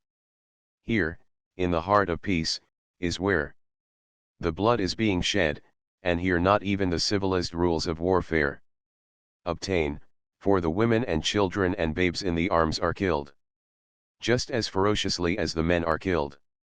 War. In England, every year 500,000 men, women, and children, engaged in the various industries, are killed and disabled, or are injured to disablement by disease. In the West End 18% of the children die before 5 years of age, in the East End 55% of the children die before 5 years of age. And there are streets in London where, out of every 100 children born in a year, 50 die during the next year, and of the 50 that remain, 25 die before they are 5 years old. Slaughter. Herod did not do quite so badly. That industry causes greater havoc with human life than battle does. No better substantiation can be given than the following extract from a recent report of the Liverpool medical officer, which is not applicable to Liverpool alone.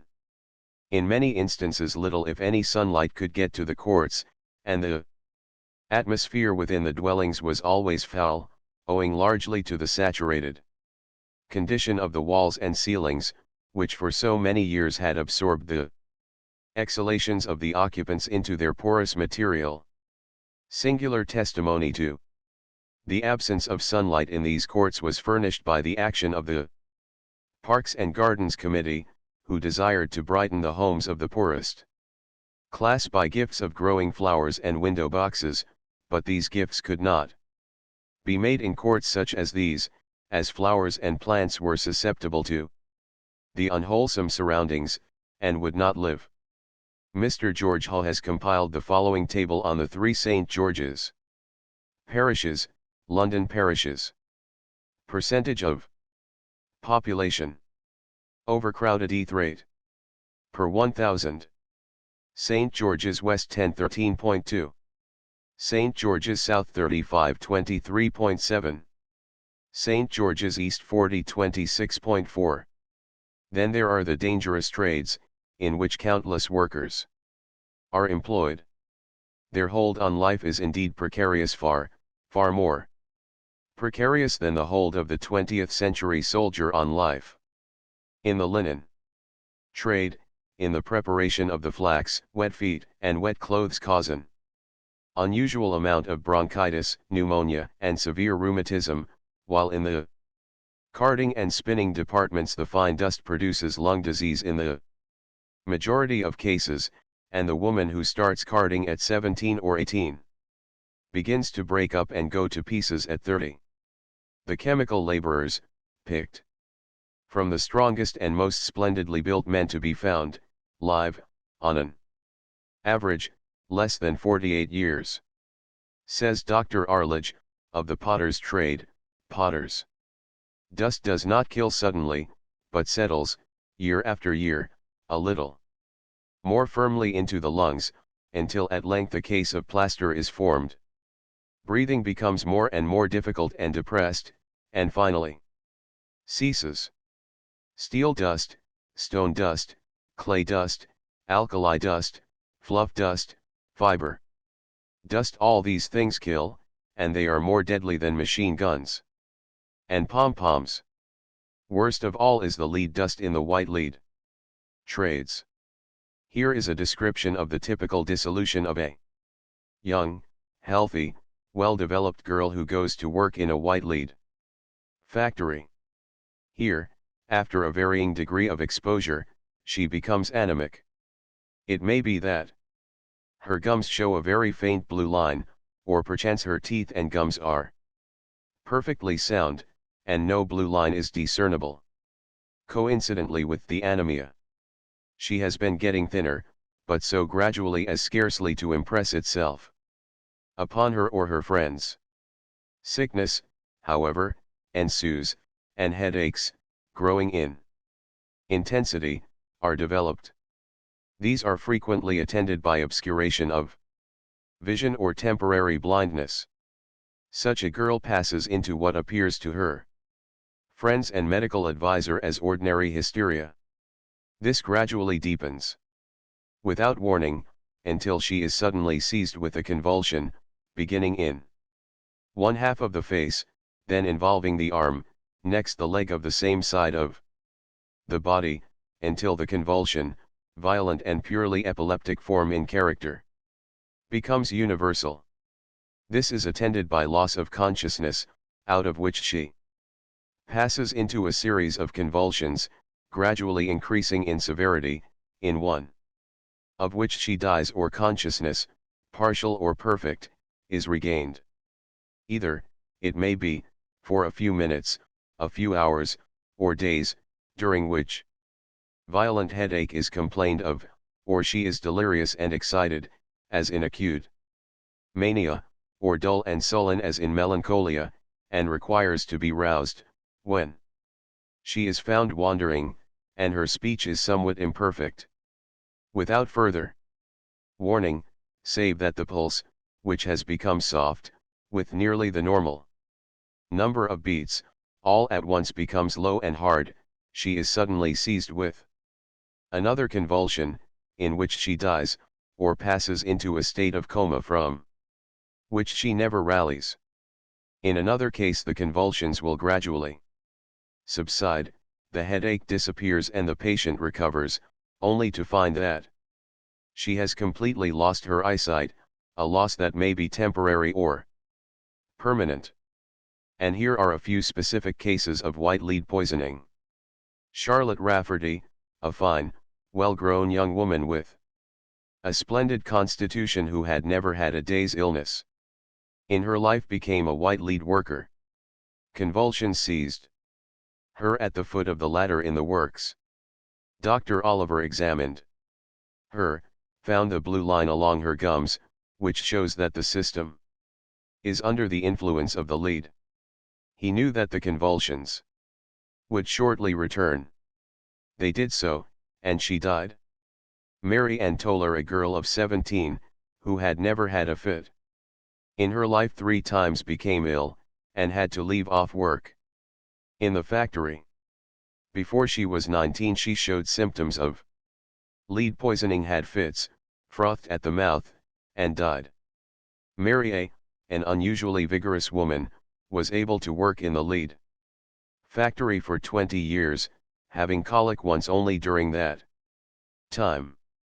Her 8 children all died in early infancy from convulsions. One morning, whilst brushing her hair, this woman suddenly lost all power in both her wrists. Eliza H., aged 25, after 5 months at Lead Works, was seized with colic. She entered another factory, after being refused by the first one, and worked on uninterruptedly for 2 years. Then the former symptoms returned, she was seized with convulsions, and died in 2 days of acute lead poisoning. Mr. Von Nash, speaking of the unborn generation, says, the children of the white lead worker enter the world, as a rule, only to die from the convulsions of lead poisoning. They are either born prematurely, or die within the first year. And, finally, let me instance the case of Harriet A. Walker, a young girl of 17, killed while leading a forlorn hope on the industrial battlefield. She was employed as an enameled ware brusher, wherein lead poisoning is encountered. Her father and brother were both out of employment. She concealed her illness, walked 6 miles a day to and from work, earned her 7 or 8 shillings per week, and died, at 17.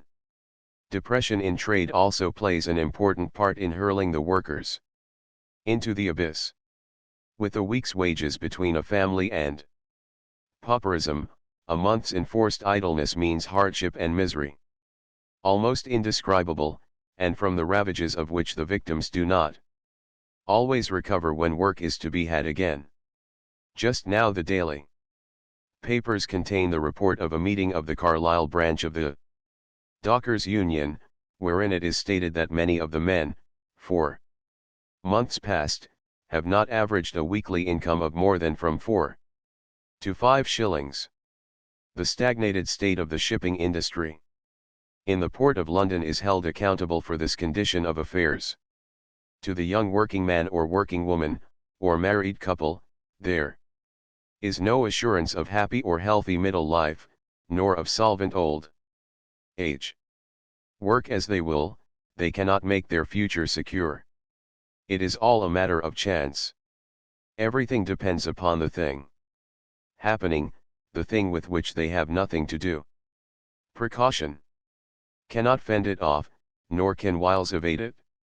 If they remain on the industrial battlefield, they must face it and take their chance against heavy odds. Of course, if they are favorably made and are not tied by kinship duties, they may run away from the industrial battlefield. In which event the safest thing the man can do is to join the army. And for the woman, possibly, to become a Red Cross nurse or go into a nunnery.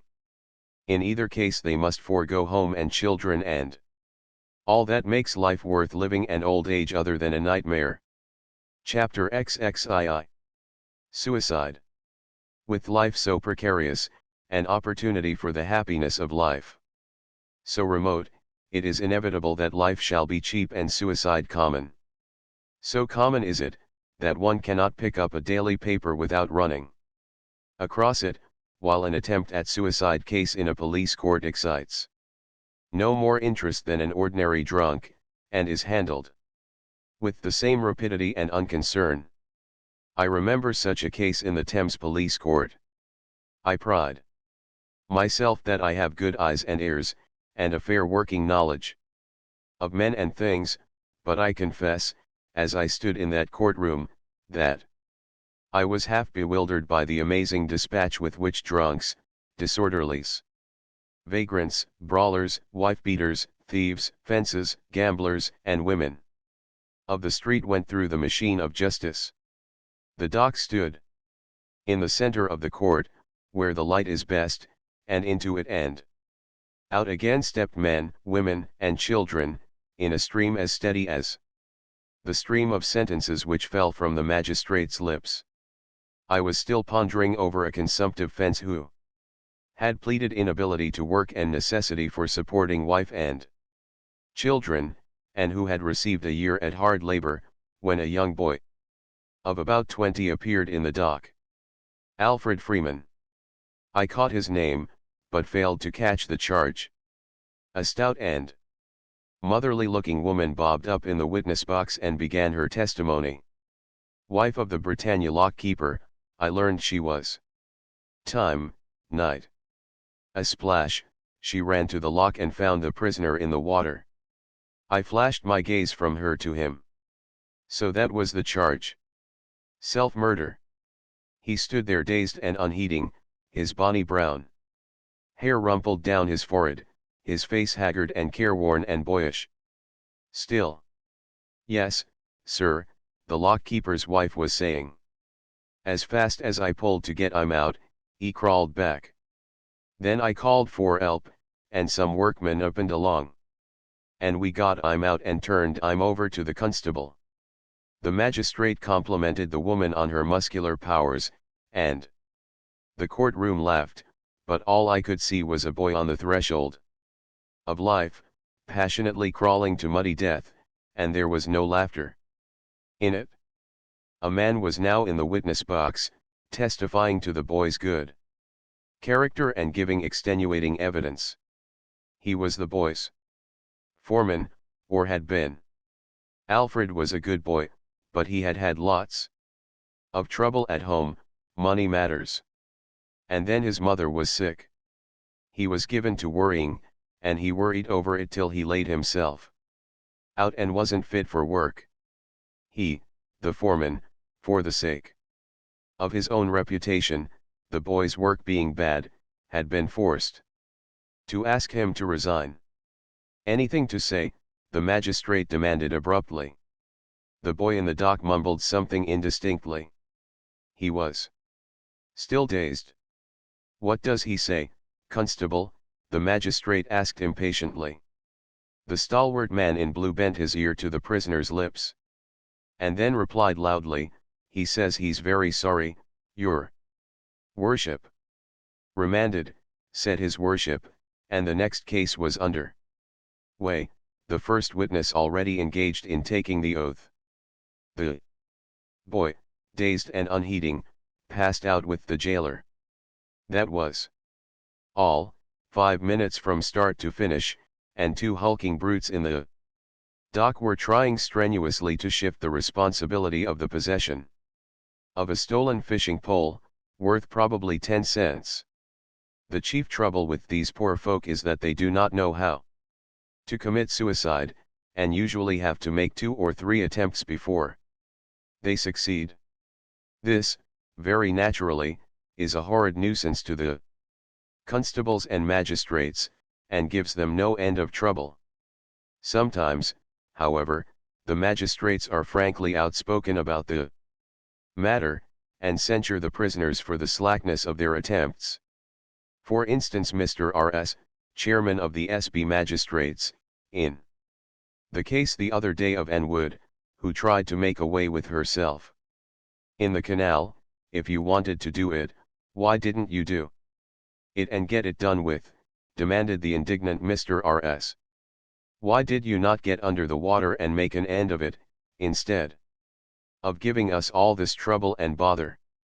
Poverty, misery, and fear of the workhouse are the principal causes of suicide among the working classes. I'll drown myself before I go into the workhouse, said Ellen Hughes Hunt, aged 52. Last Wednesday they held an inquest on her body at Shoreditch. Her husband came from the Islington workhouse to testify. He had been a cheesemonger, but failure in business and poverty had driven him into the workhouse, whither his wife had refused to accompany him. She was last seen at 1 in the morning. 3 hours later, her hat and jacket were found on the towing path by the Regent's Canal, and later her body was fished from the water. Verdict: suicide during temporary insanity. Such verdicts are crimes against truth. The law is a lie, and through it men lie most shamelessly. For instance, a disgraced woman, forsaken and spat upon by kith and kin, doses herself and her baby with laudanum. The baby dies, but she pulls through after a few weeks in hospital, is charged with murder, convicted, and sentenced to 10 years penal servitude. Recovering, the law holds her responsible for her actions, yet, had she died, the same law would have rendered a verdict of temporary insanity. Now, considering the case of Ellen Hughes Hunt, it is as fair and logical to say that her husband was suffering from temporary insanity when he went into the Islington workhouse, as it is to say that she was suffering from temporary insanity when she went into the Regent's Canal. As to which is the preferable sojourning place is a matter of opinion, of intellectual judgment. I, for one, from what I know of canals and workhouses, should choose the canal, were I in a similar position. And I make bold to contend that I am no more insane than Ellen Hughes Hunt, her husband, and the rest of the human herd. Man no longer follows instinct with the old natural fidelity. He has developed into a reasoning creature, and can intellectually cling to life or discard life just as life happens to promise great pleasure or pain. I dare to assert that Ellen Hughes Hunt, defrauded and bilked of all the joys of life which 52 years' service in the world has earned, with nothing but the horrors of the workhouse before her, was very rational and level-headed when she elected to jump into the canal. And I dare to assert, further, that the jury had done a wiser thing to bring in a verdict charging society with temporary insanity for allowing Ellen Hughes Hunt to be defrauded and bilked of all the joys of life which 52 years' service in the world had earned. Temporary insanity. Oh, these cursed phrases, these lies of language, under which people with meat in their bellies and whole shirts on their backs shelter themselves, and evade the responsibility of their brothers and sisters, empty of belly and without whole shirts on their backs. From one issue of The Observer, an East End paper, I quote the following commonplace events. A ship's fireman, named Johnny King, was charged with attempting to commit suicide. On Wednesday, defendant went to Bow police station and stated that he had swallowed a quantity of phosphor paste, as he was hard up and unable to obtain work. King was taken inside and an emetic administered, when he vomited up a quantity of the poison. Defendant now said he was very sorry. Although he had 16 years good character, he was unable to obtain work of any kind. Mr. Dickinson had defendant put back for the court missionary to see him. Timothy Warner, 32, was remanded for a similar offense. He jumped off Limehouse Pier, and when rescued, said, "I intended to do it." A decent-looking young woman, named Ellen Gray, was remanded on a charge of attempting to commit suicide. About 8:30 on Sunday morning, Constable 834K found defendant lying in a doorway in Binworth Street, and she was in a very drowsy condition. She was holding an empty bottle in one hand, and stated that some 2 or 3 hours previously she had swallowed a quantity of laudanum. As she was evidently very ill, the divisional surgeon was sent for, and having administered some coffee, ordered that she was to be kept awake. When defendant was charged, she stated that the reason why she attempted to take her life was she had neither home nor friends. I do not say that all people who commit suicide are sane, no more than I say that all people who do not commit suicide are sane. Insecurity of food and shelter, by the way, is a great cause of insanity among the living. Costermongers, hawkers, and peddlers, a class of workers who live from hand to mouth more than those of any other class, form the highest percentage of those in the lunatic asylums. Among the males each year, 26.9 per 10,000 go insane, and among the women, 36.9.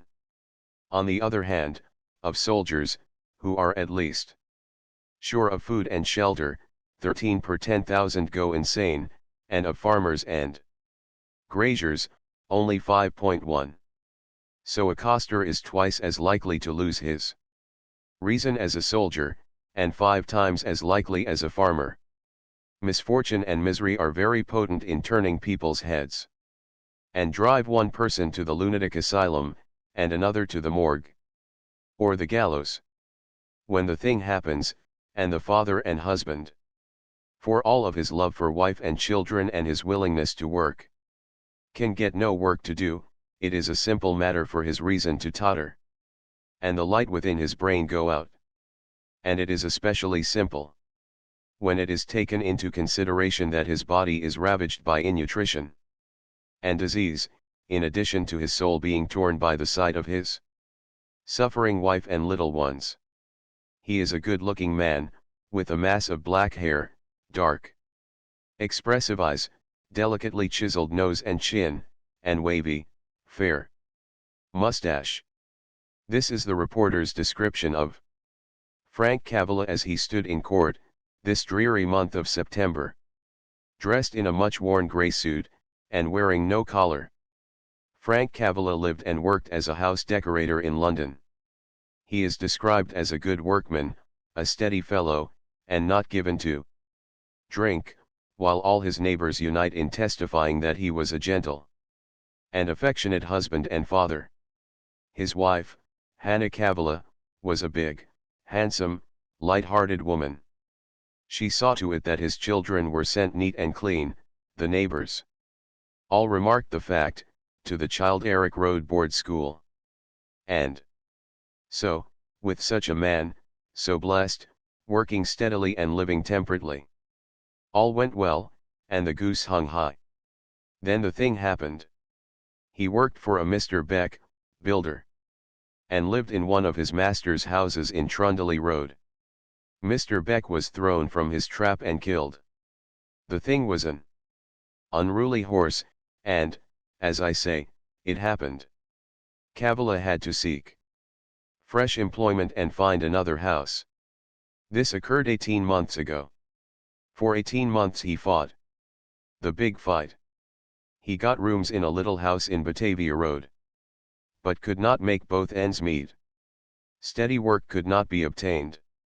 He struggled manfully at casual employment of all sorts, his wife and 4 children starving before his eyes. He starved himself, and grew weak, and fell ill. This was 3 months ago, and then there was absolutely no food at all. They made no complaint, spoke no word, but poor folk know. The housewives of Batavia Road sent them food, but so respectable were the Cavillas that the food was sent anonymously, mysteriously, so as not to hurt their pride. The thing had happened. He had fought, and starved, and suffered for 18 months. He got up one September morning, early. He opened his pocket knife. He cut the throat of his wife, Hannah Cavilla, aged 33. He cut the throat of his firstborn, Frank, aged 12. He cut the throat of his son, Walter, aged 8. He cut the throat of his daughter, Nellie, aged 4. He cut the throat of his youngest born, Ernest, aged 16 months. Then he watched beside the dead all day until the evening, when the police came, and he told them to put a penny in the slot of the gas meter, in order that they might have light to see. Frank Cavilla stood in court, dressed in a much-worn grey suit, and wearing no collar. He was a good-looking man, with a mass of black hair, dark, expressive eyes, delicately chiseled nose and chin, and wavy, fair mustache. Chapter XXIII. The children. Where home is a hovel, and dull we grovel. Forgetting the world is fair. There is one beautiful sight in the East End, and only one, and it is the children dancing in the street when the organ grinder goes his round. It is fascinating to watch them, the newborn, the next generation, swaying and stepping, with pretty little mimicries and graceful inventions all their own, with muscles that move swiftly and easily, and bodies that leap airily, weaving rhythms never taught in dancing school. I have talked with these children, here, there, and everywhere, and they struck me as being bright as other children, and in many ways even brighter. They have most active little imaginations. Their capacity for projecting themselves into the realm of romance and fantasy is remarkable. A joyous life is romping in their blood. They delight in music and motion and color, and very often they betray a startling beauty of face and form under their filth and rags. But there is a Pied Piper of London town who steals them all away. They disappear. One never sees them again, or anything that suggests them. You may look for them in vain amongst the generation of grown ups. Here you will find stunted forms, ugly faces, and blunt and stolid minds. Grace, beauty, imagination, all the resiliency of mind and muscle, are gone. Sometimes, however, you may see a woman, not necessarily old, but twisted and deformed out of all womanhood, bloated and drunken, lift her draggled skirts and execute a few grotesque and lumbering steps upon the pavement. It is a hint that she was once one of those children who danced to the organ grinder. Those grotesque and lumbering steps are all that is left of the promise of childhood. In the befogged recesses of her brain has arisen a fleeting memory that she was once a girl. The crowd closes in. Little girls are dancing beside her, about her, with all the pretty graces she dimly recollects, but can no more than parody with her body. Then she pants for breath, exhausted, and stumbles out through the circle. But the little girls dance on. The children of the ghetto possess all the qualities which make for noble manhood and womanhood, but the ghetto itself, like an infuriated tigress turning on its young, turns upon and destroys all these qualities, blots out the light and laughter, and molds those it does not kill into sodden and forlorn creatures, uncouth, degraded, and wretched below the beasts of the field. As to the manner in which this is done, I have in previous chapters described it at length. Here let Professor Huxley describe it in brief. Anyone who is acquainted with the state of the population of all great industrial centers, whether in this or other countries, is aware that amidst a large and increasing body of that population, there reigns supreme that condition which the French call la misère, a word for which I do not think there is any exact English equivalent. It is a condition in which the food, warmth, and clothing which are necessary for the mere maintenance of the functions of the body in their normal state cannot be obtained, in which men, women, and children are forced to crowd into dens wherein decency is abolished, and the most ordinary conditions of healthful existence are impossible of attainment, in which the pleasures within reach are reduced to brutality and drunkenness, in which the pains accumulate at compound interest in the shape of starvation, disease, stunted development, and moral degradation, in which the prospect of even steady and honest industry is a life of unsuccessful battling with hunger, rounded by a pauper's grave. In such conditions, the outlook for children is hopeless. They die like flies, and those that survive, survive because they possess excessive vitality and a capacity of adaptation to the degradation with which they are surrounded.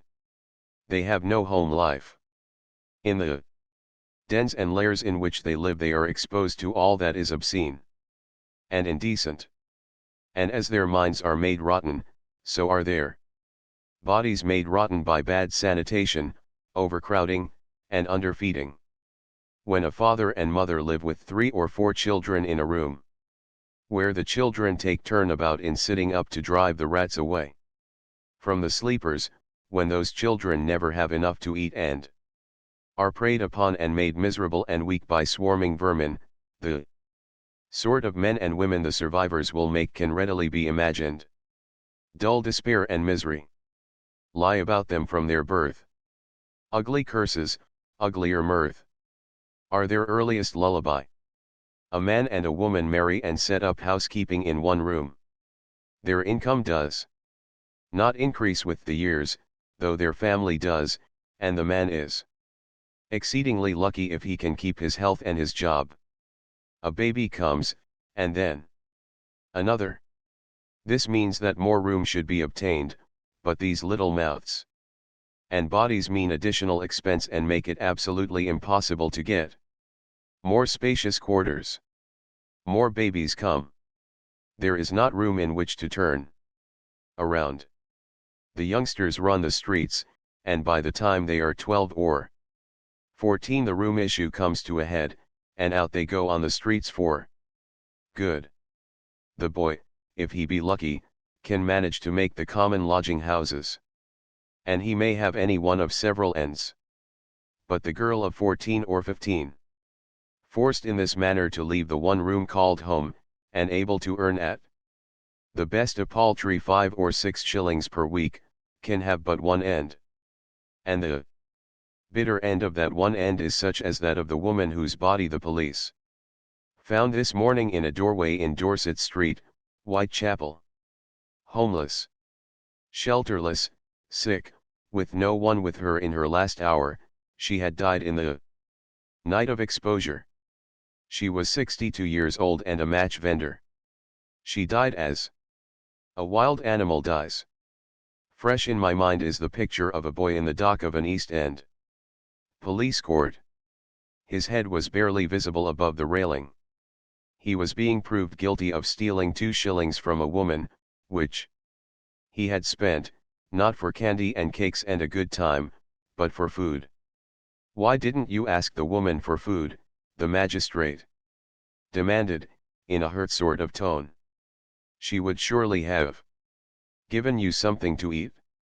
"If I 'ad asked her, I'd got locked up for beggin'," was the boy's reply. The magistrate knitted his brows and accepted the rebuke. Nobody knew the boy, nor his father or mother. He was without beginning or antecedent, a waif, a stray, a young cub seeking his food in the jungle of empire, preying upon the weak and being preyed upon by the strong. The people who try to help, who gather up the ghetto children and send them away on a day's outing to the country, believe that not very many children reach the age of 10 without having had at least one day there. Of this, a writer says, the mental change caused by one day so spent must not be undervalued. Whatever the circumstances, the children learn the meaning of fields and woods, so that descriptions of country scenery in the books they read, which before conveyed no impression, become now intelligible. One day in the fields and woods, if they are lucky enough to be picked up by the people who try to help, and they are being born faster every day than they can be carted off to the fields and woods for the one day in their lives. One day in all their lives, one day. And for the rest of the days, as the boy told a certain bishop, at 10 we ops the wag, at 13 we nicks things, and at 16 we bashes the copper. Which is to say, at 10 they play truant, at 13 steal, and at 16 are sufficiently developed hooligans to smash the policeman. The Reverend J. Cartmel Robinson tells of a boy and girl of his parish who set out to walk to the forest. They walked and walked through the never-ending streets, expecting always to see it by and by, until they sat down at last, faint and despairing, and were rescued by a kind Woman who brought them back. Evidently they had been overlooked by the people who try to help. The same gentleman is authority for the statement that in a street in Hoxton, a district of the vast East End, over 700 children between 5 and 13 years, live in 80 small houses. And he adds, it is because London has largely shut her children in a maze of streets and houses and robbed them of their rightful inheritance in sky and field and brook, that they grow up to be men and women physically unfit. He tells of a member of his congregation who let a basement room to a married couple. They said they had 2 children. When they got possession, it turned out that they had 4. After a while, a 5th appeared, and the landlord gave them notice to quit. They paid no attention to it. Then the sanitary inspector, who has to wink at the law so often, came in and threatened my friend with legal proceedings. He pleaded that he could not get them out. They pleaded that nobody would have them with so many children at a rental within their means, which is one of the commonest complaints of the poor, by the by. What was to be done? The landlord was between 2 millstones. Finally he applied to the magistrate, who sent up an officer to inquire into the case. Since that time, about 20 days have elapsed, and nothing has yet been done. Is this a singular case? By no means, it is quite common. Last week the police raided a disorderly house. In one room were found 2 young children. They were arrested and charged with being inmates the same as the women had been. Their father appeared at the trial. He stated that himself and wife and 2 older children, besides the 2 in the dock, occupied that room. He stated also that he occupied it because he could get no other room for the £50 a week he paid for it. The magistrate discharged the 2 juvenile offenders and warned the father that he was bringing his children up unhealthily. But there is no need further to multiply instances. In London, the slaughter of the innocents goes on a scale more stupendous than any before in the history of the world. And equally stupendous is the callousness of the people who believe in Christ, acknowledge God, and go to church regularly on Sunday. For the rest of the week they riot about on the rents and profits which come to them from the East End, stained with the blood of the children. Also, at times, so peculiarly are they made, they will take 500,000 of these rents and profits and send it away to educate the black boys of the Sudan. Chapter XXIV. A Vision of the Night. All these were years ago little red-colored, pulpy infants, capable of being kneaded, baked, into any social form you chose. Carlyle. Late last night I walked along Commercial Street from Spitalfields to Whitechapel, and still continuing south, down Lehman Street to the docks. And as I walked I smiled at the East End papers, which, filled with civic pride, boastfully proclaim that there is nothing the matter with the East End as a living place for men and women. It is rather hard to tell a tithe of what I saw. Much of it is untenable. But in a general way I may say that I saw a nightmare. A fearful slime that quickened the pavement with life, a mess of unmentionable obscenity that put into eclipse the nightly horror of Piccadilly and the Strand. It was a menagerie of garmented bips that looked something like humans and more like beasts, and to complete the picture, brass-buttoned keepers kept order among them when they snarled too fiercely. I was glad the keepers were there, for I did not have on my seafaring clothes, and I was what is called a mark for the creatures of prey that prowled up and down. At times, between keepers, these males looked at me sharply, hungrily, gutter wolves that they were. And I was afraid of their hands, of their naked hands, as one may be afraid of the paws of a gorilla. They reminded me of gorillas. Their bodies were small, ill-shaped, and squat. There were no swelling muscles, no abundant thews and wide-spreading shoulders.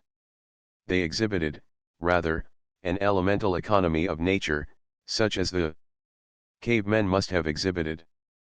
But there was strength in those meager bodies, the ferocious, primordial strength to clutch and gripe, and tear and rend. When they spring upon their human prey they are known even to bend the victim backward and double its body till the back is broken. They possess neither conscience nor sentiment. And they will kill for a half-sovereign, without fear or favor, if they are given but half a chance. They are a new species, a breed of city savages. The streets and houses, alleys and courts, are their hunting grounds. As valley and mountain are to the natural savage, street and building are valley and mountain to them. The slum is their jungle, and they live and prey in the jungle. The dear soft people of the golden theaters and wonder mansions of the West End do not see these creatures, do not dream that they exist. But they are here, alive, very much alive in their jungle. And woe the day, when England is fighting in her last trench, and her able-bodied men are on the firing line. For on that day they will crawl out of their dens and lairs, and the people of the West End will see them, as the dear soft aristocrats of feudal France saw them and asked one another, whence came they? Are they men? But they were not the only beasts that ranged the menagerie. They were only here and there, lurking in dark courts and passing like grey shadows along the walls, but the women from whose rotten loins they spring were everywhere. They whined insolently, and in maudlin tones begged me for pennies, and worse. They held carouse in every boozing can, slatternly, unkempt, bleary-eyed, and tow-sled, leering and gibbering, overspilling with foulness and corruption, and, gone in debauch, sprawling across benches and bars, unspeakably repulsive, fearful to look upon.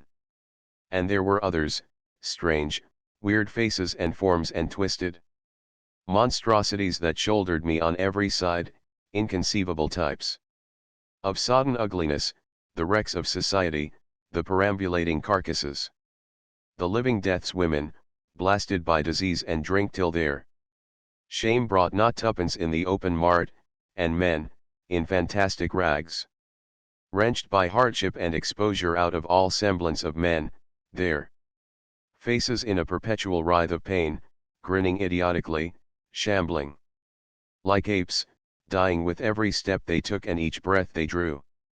And there were young girls, of 18 and 20, with trim bodies and faces yet untouched with twist and bloat, who had fetched the bottom of the abyss plump, in one swift fall. And I remember a lad of 14, and one of 6 or 7, white-faced and sickly, homeless. The pair of them, who sat upon the pavement with their backs against a railing and watched it all.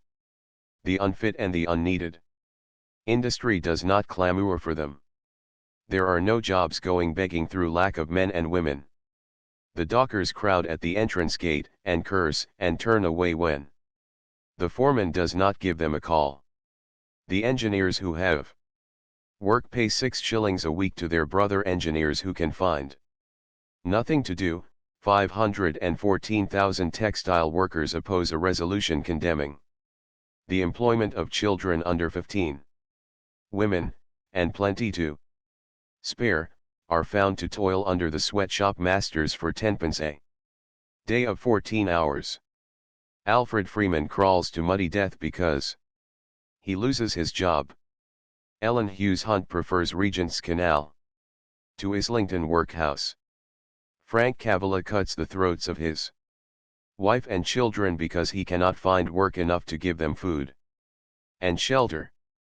The unfit and the unneeded. The miserable and despised and forgotten, dying in the social shambles. The progeny of prostitution of the prostitution of men and women and children, of flesh and blood, and sparkle and spirit, in brief, the prostitution of labor. If this is the best that civilization can do for the human, then give us howling and naked savagery. Far better to be a people of the wilderness and desert, of the cave and the squatting place, than to be a people of the machine and the abyss. Chapter XXV. The Hunger Whale. My father has more stamina than I, for he is country-born. The speaker, a bright young East Ender, was lamenting his poor physical development. Look at my scrawny arm, will you? He pulled up his sleeve. Not enough to eat, that's what's the matter with it? Oh, not now. I have what I want to eat these days. But it's too late. It can't make up for what I didn't have to eat when I was a kiddie. Dad came up to London from the Fen country. Mother died, and there were 6 of us kiddies and Dad living in 2 small rooms. He had hard times, Dad did. He might have chucked us. But he didn't. He slaved all day, and at night he came home and cooked and cared for us. He was father and mother, both. He did his best, but we didn't have enough to eat. We rarely saw meat, and then of the worst. And it is not good for growing kiddies to sit down to a dinner of bread and a bit of cheese, and not enough of it. And what's the result? I am undersized, and I haven't the stamina of my dad. It was starved out of me. In a couple of generations there'll be no more of me here in London. Yet there's my younger brother, he's bigger and better developed. You see, Dad and we children held together, and that accounts for it. But I don't see, I objected. I should think, under such conditions, that the vitality should decrease and the younger children be born weaker and weaker. Not when they hold together, he replied. Whenever you come along in the East End and see a child of from 8 to 12, good-sized, well-developed, and healthy-looking, just you ask and you will find that it is the youngest in the family, or at least is one of the younger. The way of it is this: the older children starve more than the younger ones. By the time the younger ones come along, the older ones are starting to work, and there is more money coming in, and more food to go around. He pulled down his sleeve, a concrete instance of where chronic semi-starvation kills not, but stunts. His voice was but one among the myriads that raise the cry of the hunger whale in the greatest empire in the world. On any one day, over 1 million people are in receipt of poor law relief in the United Kingdom. 1 in 11 of the whole working class receive poor law relief in the course of the year. 37,500,000 people receive less than £12 per month, per family, and a constant army of 8 million lives on the border of starvation. A committee of the London County School Board makes this declaration: at times, when there is no special distress, 55,000 children in a state of hunger, which makes it useless to attempt to teach them, are in the schools of London alone. The italics are mine.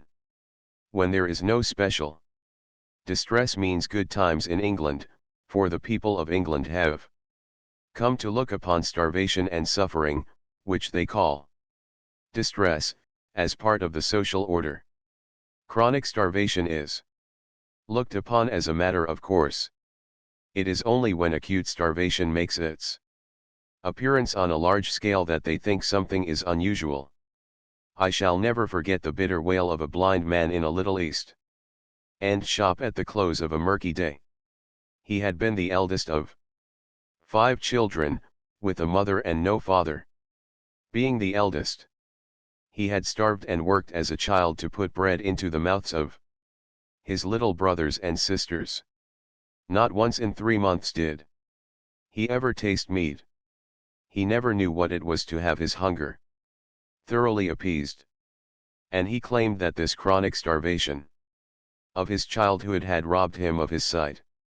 To support the claim, he quoted from the report of the Royal Commission on the Blind, blindness is more prevalent in poor districts, and poverty accelerates this dreadful affliction.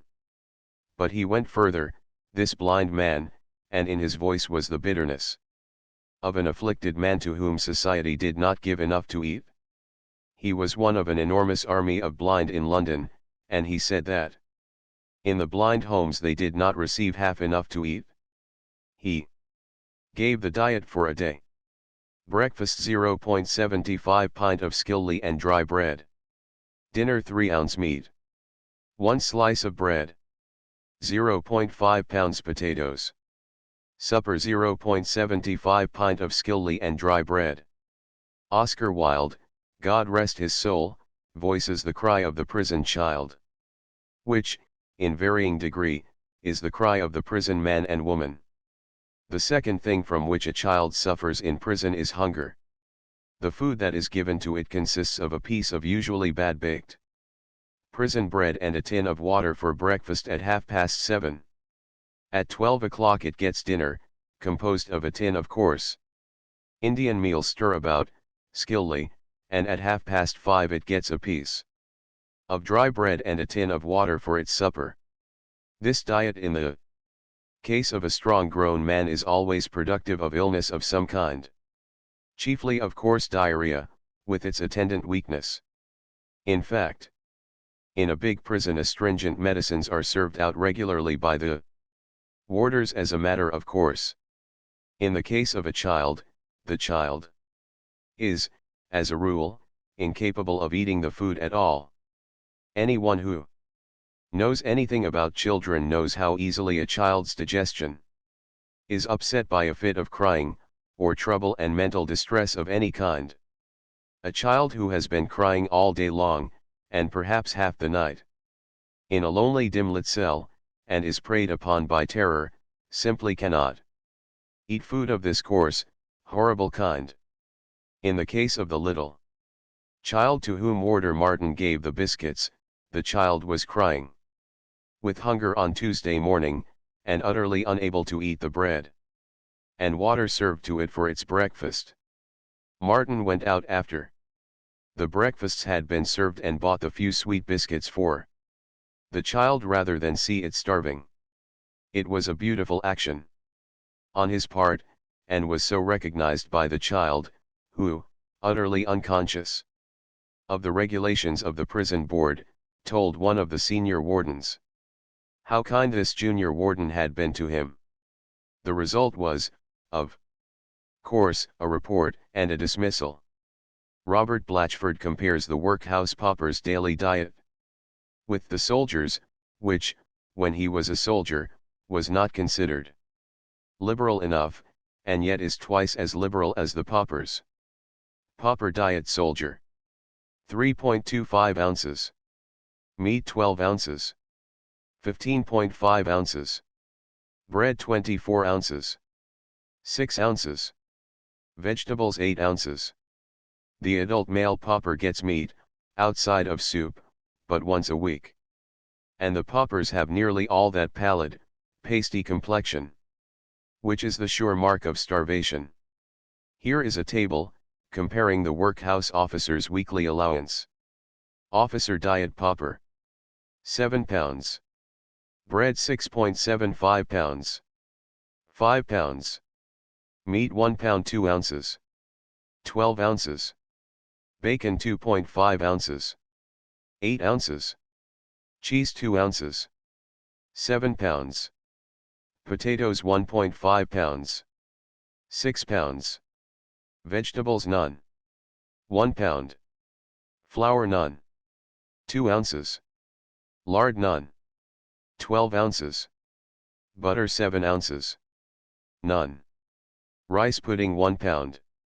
And as the same writer remarks, the officer's diet is still more liberal than the pauper's, but evidently it is not considered liberal enough, for a footnote is added to the officer's Table saying that a cash payment of 2 shillings and sixpence a week is also made to each resident officer and servant.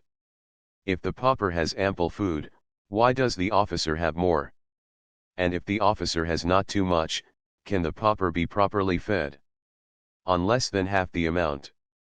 But it is not alone the ghetto dweller, the prisoner, and the pauper that starve. Hajj, of the country, does not know what it is always to have a full belly. In truth, it is his empty belly which has driven him to the city in such great numbers. Let us investigate the way of living of a laborer from a parish in the Bradfield Poor Law Union, Berks.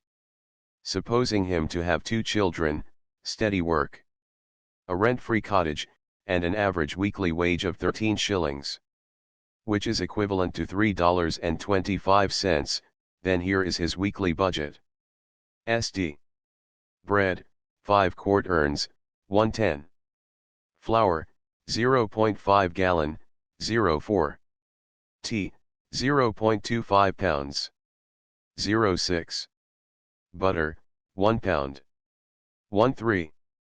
Lard, 1 pound. 06. Sugar, 6 pounds. 10. Bacon or other meat, about 0.25 pounds. 28. Cheese, 1 pound. 08. Milk, half tin condensed, 03.25. Coal 16.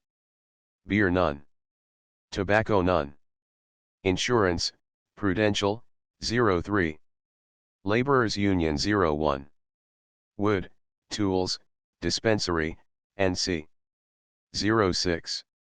Insurance, Foresters, and Margin 1.75. For clothes. Total 13.0.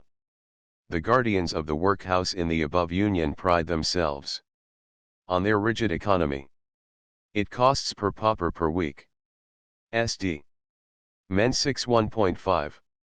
Women 5 6.5. Children 5 1.25. If the laborer whose budget has been described should quit his toil and go into the workhouse, he would cost the guardians 4. Sd. Himself 6 1.5. Wife 5 6.5. 2 children 10 2.5. Total 21 10.5. Or roughly, $5.46. It would require more than a guinea for the workhouse to care for him and his family, which he, somehow, manages to do on 13 shillings. And in addition, it is an understood fact that it is cheaper to cater for a large number of people buying, cooking, and serving wholesale than it is to cater for a small number of people, say a family. Nevertheless, at the time this budget was compiled, there was in that parish another family, not of 4, but 11 persons, who had to live on an income, not of 13 shillings, but of 12 shillings per week, 11 shillings in winter, and which had, not a rent-free cottage, but a cottage for which it paid 3 shillings per week. This must be understood, and understood clearly, whatever is true of London in the way of poverty and degradation, is true of all England. While Paris is not by any means France, the city of London is England. The frightful conditions which mark London an inferno likewise mark the United Kingdom an inferno. The argument that the decentralization of London would ameliorate conditions is a vain thing and false. If the 6 million people of London were separated into 100 cities, each with a population of 60,000, misery would be decentralized but not diminished. The sum of it would remain as large. In this instance, Mr. B.S. Rowntree, by an exhaustive analysis, has proved for the country town what Mr. Charles Booth has proved for the metropolis, that fully 1/4 of the dwellers are condemned to a poverty which destroys them physically and spiritually, that fully 1/4 of the dwellers do not have enough to eat, are inadequately clothed, sheltered, and warmed in a rigorous climate, and are doomed to a moral degeneracy which puts them lower than the savage in cleanliness and decency. After listening to the wail of an old Irish peasant in Kerry, Robert Blatchford asked him what he wanted. The old man leaned upon his spade and looked out across the black peat fields at the lowering skies. "What is it that I'm wantin'?" he said. Then in a deep plaintive tone he continued, more to himself than to me, "All our brave boys and dear girls is away and over the says, and the agent has taken the pig off me, and the wet has spiled the proddies, and I'm an old man, and I want the day of judgment." The day of judgment. More than he wanted? From all the land rises the hunger wail, from ghetto and countryside, from prison and casual ward, from asylum and workhouse the cry of the people who have not enough to eat. Millions of people, men, women, children, little babes, the blind, the deaf, the halt, the sick, vagabonds and toilers, prisoners and paupers, the people of Ireland, England, Scotland, Wales, who have not enough to eat. And this, in face of the fact that 5 men can produce bread for 1,000, that 1 workman can produce cotton cloth for 250 people, woolens for 300, and boots and shoes for 1,000. It would seem that 40 million people are keeping a big house, and that they are keeping it badly. The income is all right, but there is something criminally wrong with the management. And who dares to say that it is not criminally mismanaged, this big house, when 5 men can produce bread for 1,000, and yet millions have not enough to eat? Chapter XXVI. Drink, Temperance, and Thrift. The English working classes may be said to be soaked in beer. They are made dull and sodden by it. Their efficiency is sadly impaired, and they lose whatever imagination, invention, and quickness may be theirs by right of race. It may hardly be called an acquired habit, for they are accustomed to it from their earliest infancy. Children are begotten in drunkenness, saturated in drink before they draw their first breath, born to the smell and taste of it, and brought up in the midst of it. The public house is ubiquitous. It flourishes on every corner and between corners, and it is frequented almost as much by women as by men. Children are to be found in it as well, waiting till their fathers and mothers are ready to go home, sipping from the glasses of their elders, listening to the coarse language and degrading conversation, catching the contagion of it, familiarizing themselves with licentiousness and debauchery. Mrs. Grundy rules as supremely over the workers as she does over the bourgeoisie, but in the case of the workers, the one thing she does not frown upon is the public house. No disgrace or shame attaches to it, nor to the young woman or girl who makes a practice of entering it. I remember a girl in a coffee house saying, "I never drink spirits when in a public house." She was a young and pretty waitress, and she was laying down to another waitress her preeminent respectability and discretion. Mrs. Grundy drew the line at spirits, but allowed that it was quite proper for a clean young girl to drink beer, and to go into a public house to drink it. Not only is this beer unfit for the people to drink, but too often the men and women are unfit to drink it. On the other hand, it is their very unfitness that drives them to drink it. Ill-fed, suffering from innutrition and the evil effects of overcrowding and squalor, their constitutions develop a morbid craving for the drink. Just as the sickly stomach of the overstrung Manchester factory operative hankers after excessive quantities of pickles and similar weird foods. Unhealthy working and living engenders unhealthy appetites and desires. Man cannot be worked worse than a horse is worked, and be housed and fed as a pig is housed and fed, and at the same time have clean and Wholesome ideals and aspirations. As home life vanishes, the public house appears. Not only do men and women abnormally crave drink, who are overworked, exhausted, suffering from deranged stomachs and bad sanitation, and deadened by the ugliness and monotony of existence, but the gregarious men and women who have no home life flee to the bright and clattering public house, in a vain attempt to express their gregariousness. And when a family is housed in one small room, home life is impossible. A brief examination of such a dwelling will serve to bring to light one important cause of drunkenness. Here the family arises in the morning, dresses and makes its toilet, father, mother, sons, and daughters, and in the same room, shoulder to shoulder, for the room is small, the wife and mother cooks the breakfast.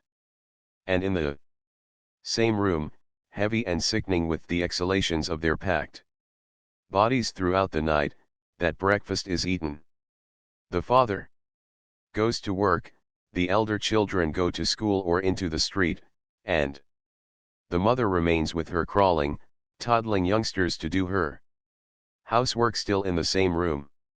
Here she washes the clothes, filling the pent space with soap suds and the smell of dirty clothes. And overhead she hangs the wet linen to dry. Here, in the evening, amid the manifold smells of the day, the family goes to its virtuous couch. That is to say, as many as possible pile into the one bed, if bed they have, and the surplus turns in on the floor. And this is the round of their existence, month after month, year after year, for they never get a vacation save when they are evicted. When a child dies, and some are always bound to die. Since 55% of the East End children die before they are 5 years old, the body is laid out in the same room. And if they are very poor, it is kept for some time until they can bury it.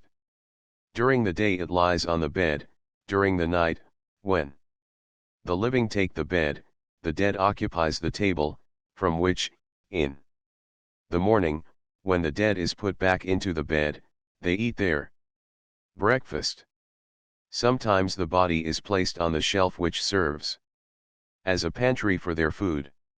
Only a couple of weeks ago, an East End woman was in trouble, because, in this fashion, being unable to bury it, she had kept her dead child 3 weeks.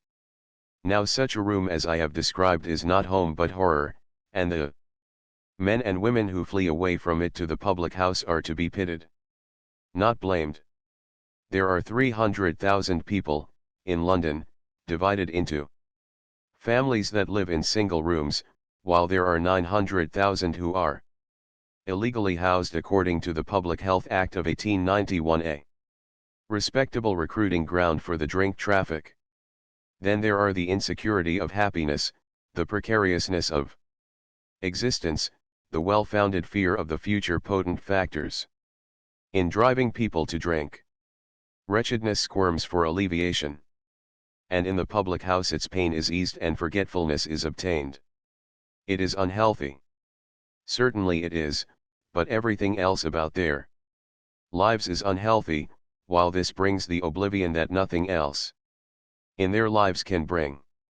It even exalts them, and makes them feel that they are finer and better, though at the same time it drags them down and makes them more beastly than ever. For the unfortunate man or woman, it is a race between miseries that ends with death.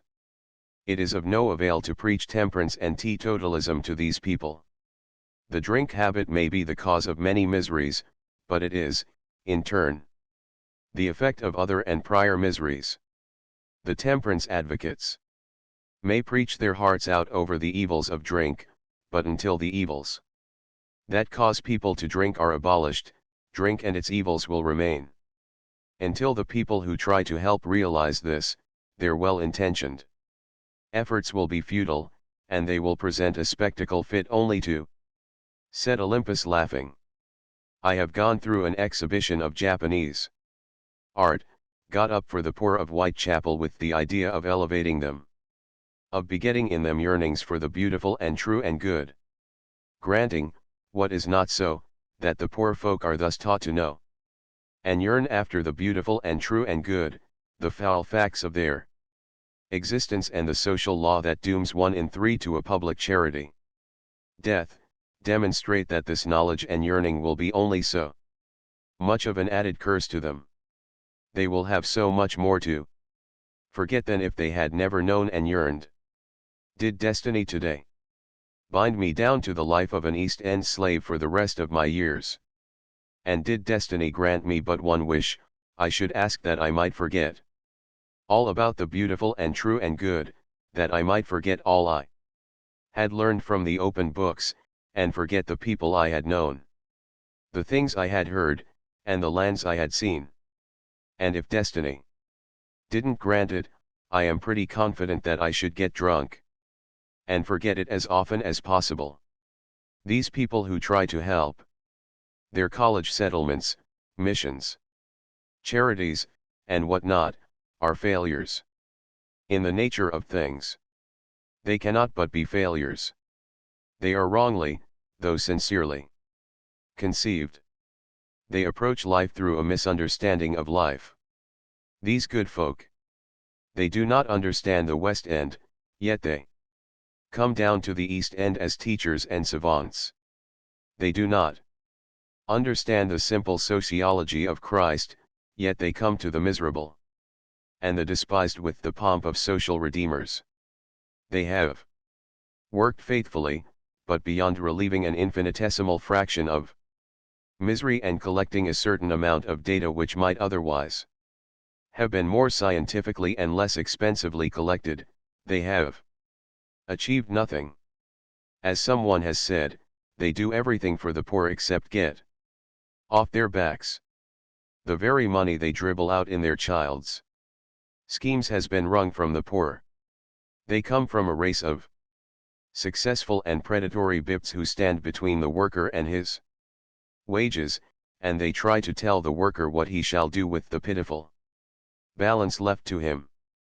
Of what use, in the name of God, is it to establish nurseries for women workers, in which, for instance, a child is taken while the mother makes violets in Islington at 3 farthings a gross, when more children and violet makers than they can cope with are being born right along? This violet maker handles each flower 4 times, 576 handlings for 3 farthings, and in the day she handles the flowers 6,912 times for a wage of 9 pence. She is being robbed. Somebody is on her back, and a yearning for the beautiful and true and good will not lighten her burden. They do nothing for her, these dabblers, and what they do not do for the mother, undoes at night, when the child comes home, all that they have done for the child in the day. And one and all, they join in teaching a fundamental lie. They do not know it is a lie, but their ignorance does not make it more of a truth. And the lie they preach is thrift. An instant will demonstrate it. In overcrowded London, the struggle for a chance to work is keen, and because of this struggle wages sink to the lowest means of subsistence. To be thrifty means for a worker to spend less than his income, in other words, to live on less. This is equivalent to a lowering of the standard of living. In the competition for a chance to work, the man with a lower standard of living will underbid the man with a higher standard. And a small group of such thrifty workers in any overcrowded industry will permanently lower the wages of that industry. And the thrifty ones will no longer be thrifty, for their income will have been reduced till it balances their expenditure. In short, thrift negates thrift. If every worker in England should heed the preachers of thrift and cut expenditure in half, the condition of there being more men to work than there is work to do would swiftly cut wages in half. and then none of the workers of England would be thrifty, for they would be living up to their diminished incomes. The short-sighted thrift preachers would naturally be astounded at the outcome. The measure of their failure would be precisely the measure of the success of their propaganda. And, anyway, it is sheer bosh and nonsense to preach thrift to the 1,800,000 London workers who are divided into families which have a total income of less than 21s. Per week, 1/4 to 1/2 of which must be paid for rent. Concerning the futility of the people who try to help, I wish to make one noble exception, namely, the Dr. Barnardo Homes. Dr. Barnardo is a child catcher. First, he catches them when they are young, before they are set, hardened, in the vicious social mold. And then he sends them away to grow up and be formed in another and better social mold. Up to date he has sent out of the country 13,340 boys, most of them to Canada, and not 1 in 50 has failed. A splendid record, when it is considered that these lads are waifs and strays, homeless and parentless, jerked out from the very bottom of the abyss, and 49 out of 50 of them made into men. Every 24 hours in the year Dr. Barnardo snatches 9 waifs from the streets, so the enormous field he has to work in may be comprehended. The people who try to help have something to learn from him. He does not play with palliatives. He traces social viciousness and misery to their sources.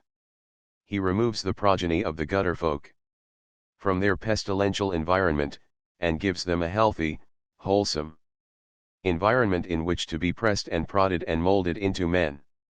When the people who try to help cease their playing and dabbling with day nurseries and Japanese art exhibits and go back and learn their West End and the sociology of Christ, they will be in better shape to buckle down to the work they ought to be doing in the world.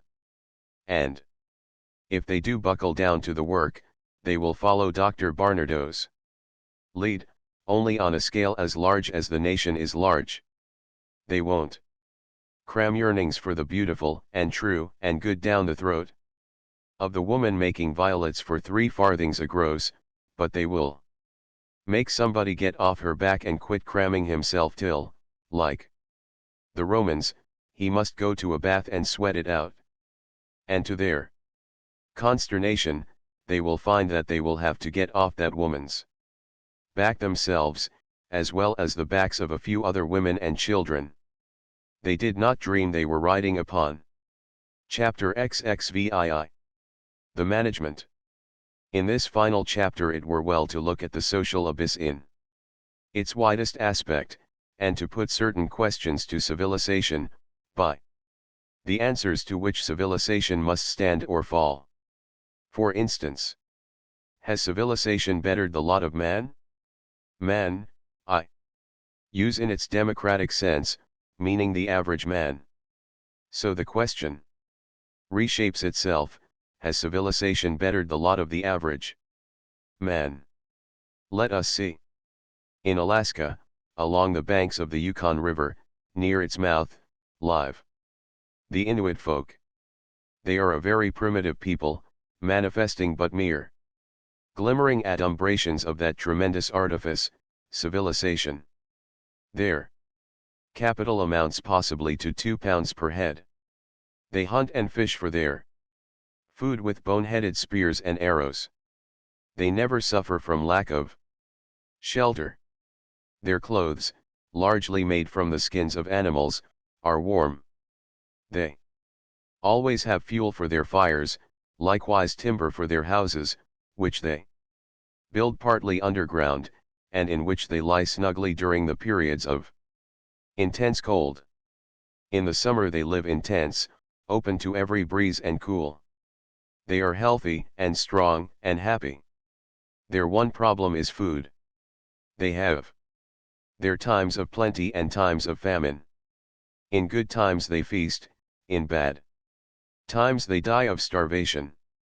But starvation, as a chronic condition, present. With a large number of them all the time, is a thing unknown. Further, they have no debts. In the United Kingdom, on the rim of the Western Ocean, lie the English folk. They are a consummately civilized people. Their capital amounts to at least £300 per head. They gain their food, not by hunting and fishing, but by toil at colossal artifices. For the most part, they suffer from lack of shelter. The greater number of them are vilely housed, do not have enough fuel to keep them warm, and are insufficiently clothed. A constant number never have any houses at all, and sleep shelterless under the stars. Many are to be found, winter and summer, shivering on the streets in their rags. They have good times and bad.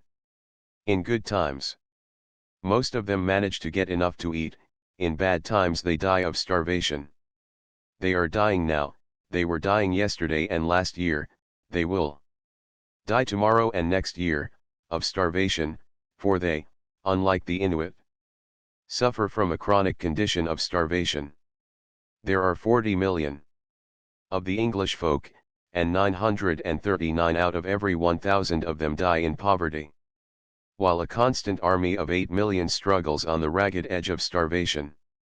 Further, each babe that is born in debt to the sum of £22. This is because of an artifice called the national debt.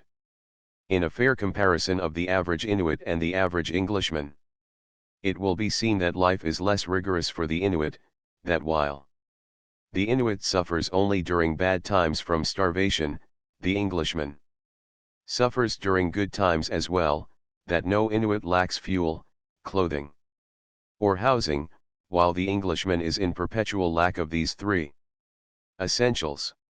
In this connection it is well to instance the judgment of a man such as Huxley.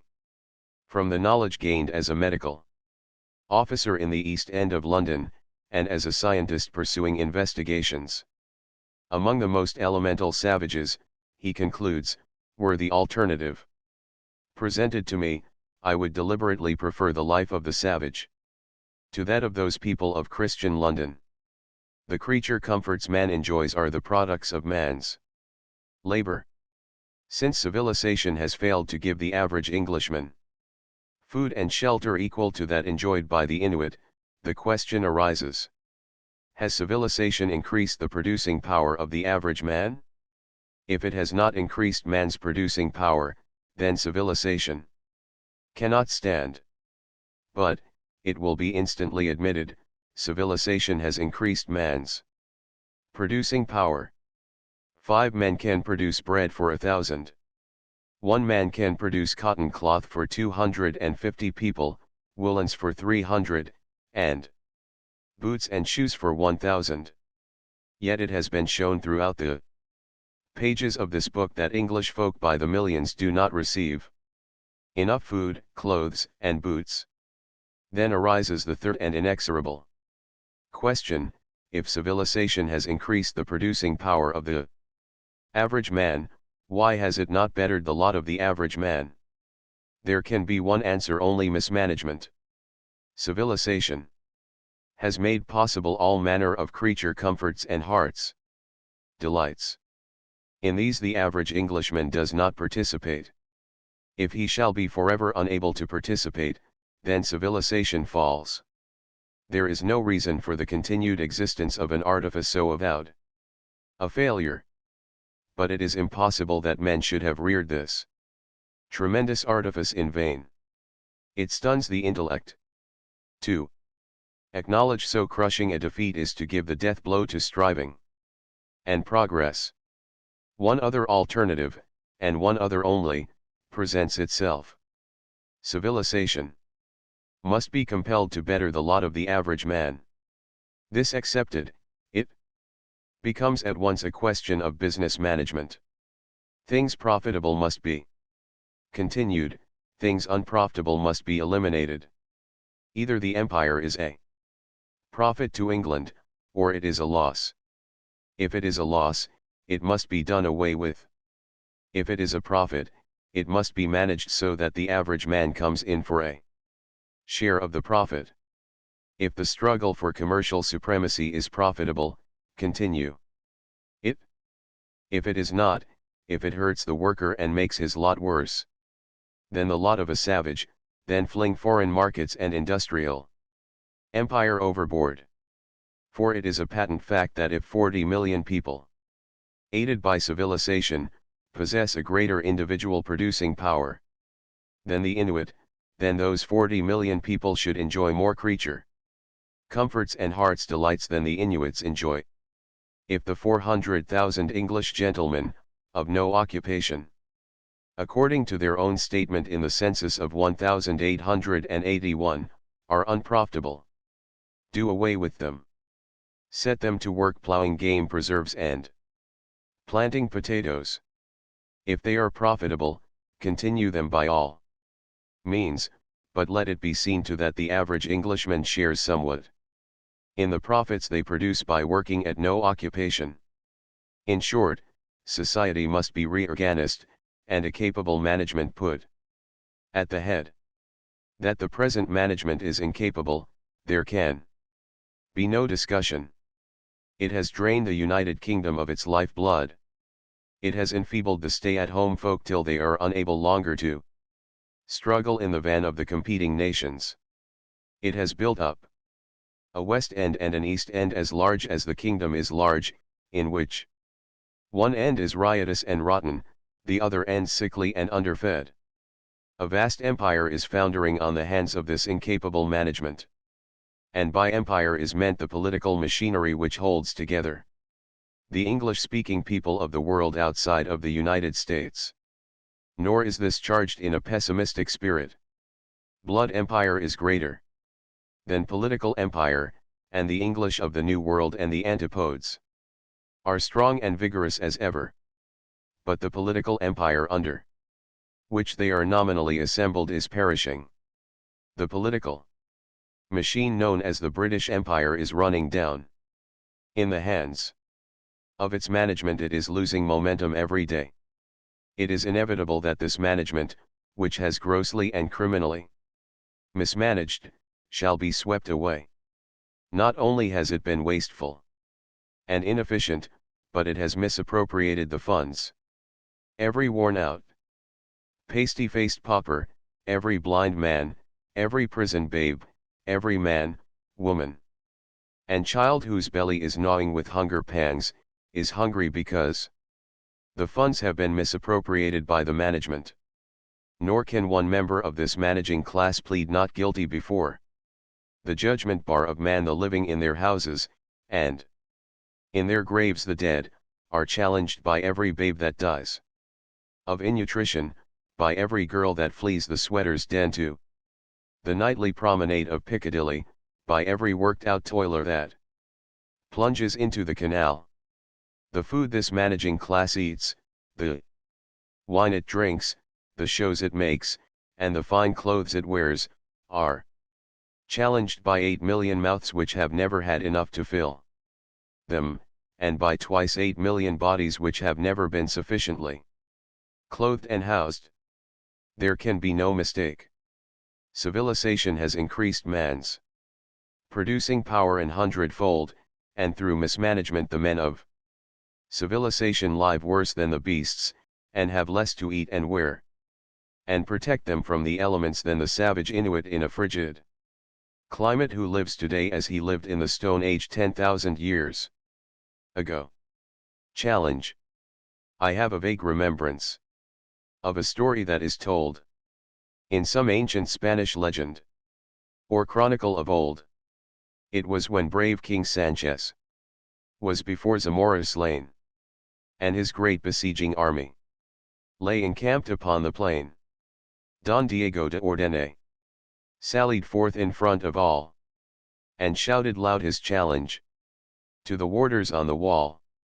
All the people of Zamora, both the born and the unborn, as traitors did he challenge, with taunting words of scorn, the living in their houses, and in their graves the dead, and the waters in their rivers, and their wine, and oil, and bread. There is a greater army that besets us round with strife. A starving, numberless army at all the gates of life. The poverty-stricken millions who challenge our wine and bread and impeach us all as traitors, both the living and the dead. And whenever I sit at the banquet, where the feast and song are high, amid the mirth and music, I can hear that fearful cry, and hollow and haggard faces look into the lighted hall, and wasted hands are extended to catch the crumbs that fall. And within there is light and plenty, and odors fill the air, but without there is cold and darkness, and hunger and despair. And there in the camp of famine, in wind, and cold, and rain, Christ, the great Lord of the army, lies dead upon the plain. Longfellow. End of the Project Gutenberg ebook. The People of the Abyss. Updated editions will replace the previous one. The old editions will be renamed. Creating the works from print editions not protected by U.S. copyright law means that no one owns a United States copyright in these works. So the Foundation, and you, can copy and distribute it in the United States without permission and without paying copyright royalties. Special rules, set forth in the General Terms of Use part of this license, apply to copying and distributing Project Gutenberg trademark electronic works. To protect the Project Gutenberg trademark concept and trademark. Project Gutenberg is a registered trademark and may not be used if you charge for an ebook, except by following the terms of the trademark license, including paying royalties for use of the Project Gutenberg trademark. If you do not charge anything for copies of this ebook, complying with the trademark license is very easy. You may use this ebook for nearly any purpose, such as creation of derivative works, reports, performances, and research. Project Gutenberg ebooks may be modified and printed and given away. You may do practically anything in the United States with ebooks not protected by U.S. copyright law.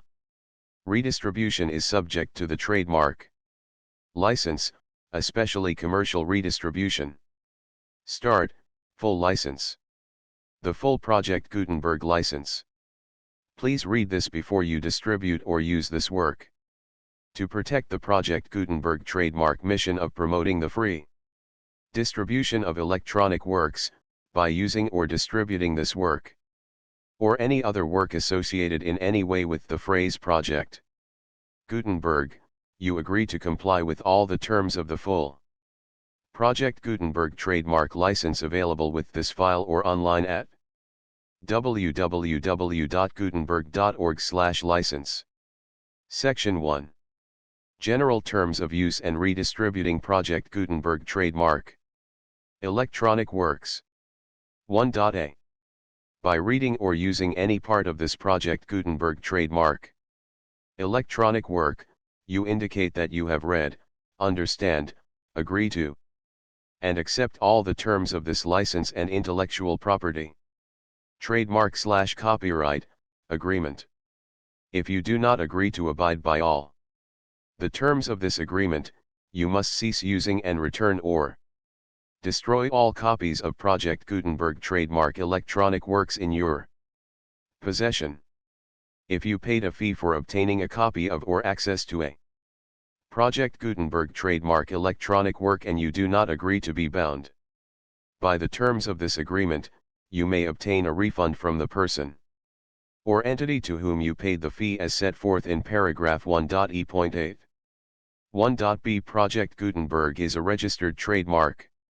It may only be used on or associated in any way with an electronic work by people who agree to be bound by the terms of this agreement.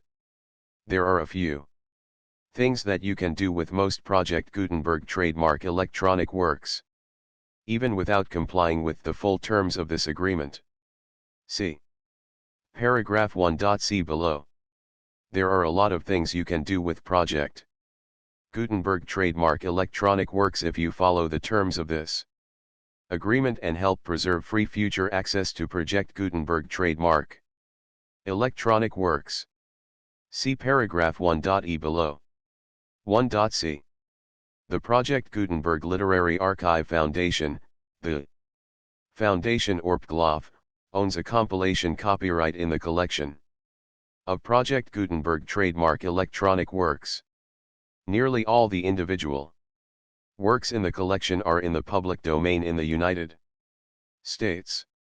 If an individual work is unprotected by copyright law in the United States and you are located in the United States, we do not claim a right to prevent you from copying, distributing, performing, displaying or creating derivative works based on the work as long as all references to Project Gutenberg are removed. Of course, we hope that you will support the Project Gutenberg trademark mission of promoting free access to electronic works by freely sharing Project Gutenberg trademark works in compliance with the terms of this agreement for keeping the Project Gutenberg trademark name associated with the work. You can easily comply with the terms of this agreement by keeping this work in the same format with its attached full Project Gutenberg trademark license when you share it without charge with others. 1.d. The copyright laws of the place where you are located also govern what you can do with this work. Copyright laws in most countries are in a constant state of change. If you are outside the United States, check the laws of your country in addition to the terms of this agreement before downloading, copying, displaying, performing, distributing or creating derivative works based on this work or any other Project Gutenberg trademark work. The Foundation makes no representations concerning the copyright status of any work in any country other than the United States. 1.e Unless you have removed all references to Project Gutenberg. 1.e.1. The following sentence, with active links to, or other immediate access to, the full Project Gutenberg trademark license must appear prominently whenever any copy of a Project Gutenberg trademark work, any work on which the phrase Project Gutenberg appears, or with which the phrase Project Gutenberg is associated, is accessed, displayed, performed, viewed, copied, or distributed. This ebook is for the use of anyone anywhere in the United States and most other parts of the world at no cost and with almost no restrictions whatsoever. You may copy it, give it away or reuse it under the terms of the Project Gutenberg license included with this ebook or online at www.gutenberg.org. If you are not located in the United States, you will have to check the laws of the country where you are located before using this ebook. 1.e.2. If an individual Project Gutenberg trademark electronic work is derived from texts not protected by U.S. copyright law, does not contain a notice indicating that it is posted with permission of the copyright holder, the work can be copied and distributed to anyone in the United States without paying any fees or charges.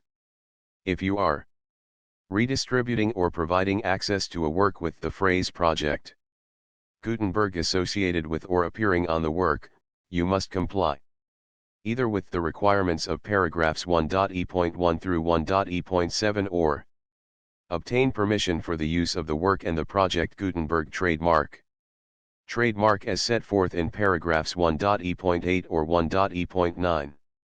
1.e.3. If an individual Project Gutenberg trademark electronic work is posted with the permission of the copyright holder, your use and distribution must comply with both paragraphs 1.e.1 through 1.e.7 and any additional terms imposed by the copyright holder. Additional terms will be linked to the Project Gutenberg trademark license for all works posted with the permission of the copyright holder found at the beginning of this work. 1.e.4. Do not unlink or detach or remove the full Project Gutenberg trademark license terms from this work, or any files containing a part of this work or any other work associated with Project Gutenberg trademark. 1.e.5. Do not copy, display, perform, distribute or redistribute this electronic work, or any part of this electronic work, without prominently displaying the sentence set forth in paragraph 1.e.1 with active links or immediate access to the full terms of the project. Gutenberg Trademark License. 1.e.6. You may convert to and distribute this work in any binary, compressed, marked up, non-proprietary or proprietary form, including any word processing or hypertext form. However, if you provide access to or distribute copies of a Project Gutenberg trademark work in a format other than plain vanilla ASCII or other format used in the official version posted on the official Project Gutenberg trademark website, www.gutenberg.org, you must, at no additional cost, fee, or expense to the user, provide a copy, a means of exporting a copy, or a means of obtaining a copy upon request, of the work in its original plain vanilla ASCII or other form. Any alternate format must include the full Project Gutenberg trademark license as specified in paragraph 1.e.1. 1.e.7. Do not charge a fee for access to, viewing, displaying, performing, copying, or distributing any Project Gutenberg trademark works, unless you comply with paragraph 1.e.8 or 1.e.9. 1.e.8. You may charge a reasonable fee for copies of or providing access to or distributing Project Gutenberg trademark electronic works, provided that you pay a royalty fee of 20% of the gross profits you derive from the use of Project Gutenberg trademark works calculated using the method you already used to calculate your applicable taxes. The fee is owed to the owner of the Project Gutenberg trademark, but he has agreed to donate royalties under this paragraph to the Project Gutenberg Literary Archive Foundation. Royalty payments must be paid within 60 days following each date on which you prepare, or are legally required to prepare, your periodic tax returns.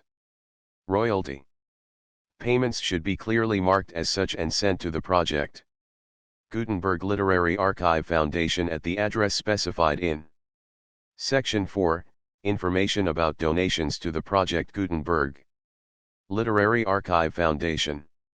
You provide a full refund of any money paid by a user who notifies you in writing, or by email, within 30 days of receipt that he does not agree to the terms of the full Project Gutenberg trademark license. You must require such a user to return or destroy all copies of the works possessed in a physical medium and discontinue all use of and all access to other copies of Project Gutenberg trademark works.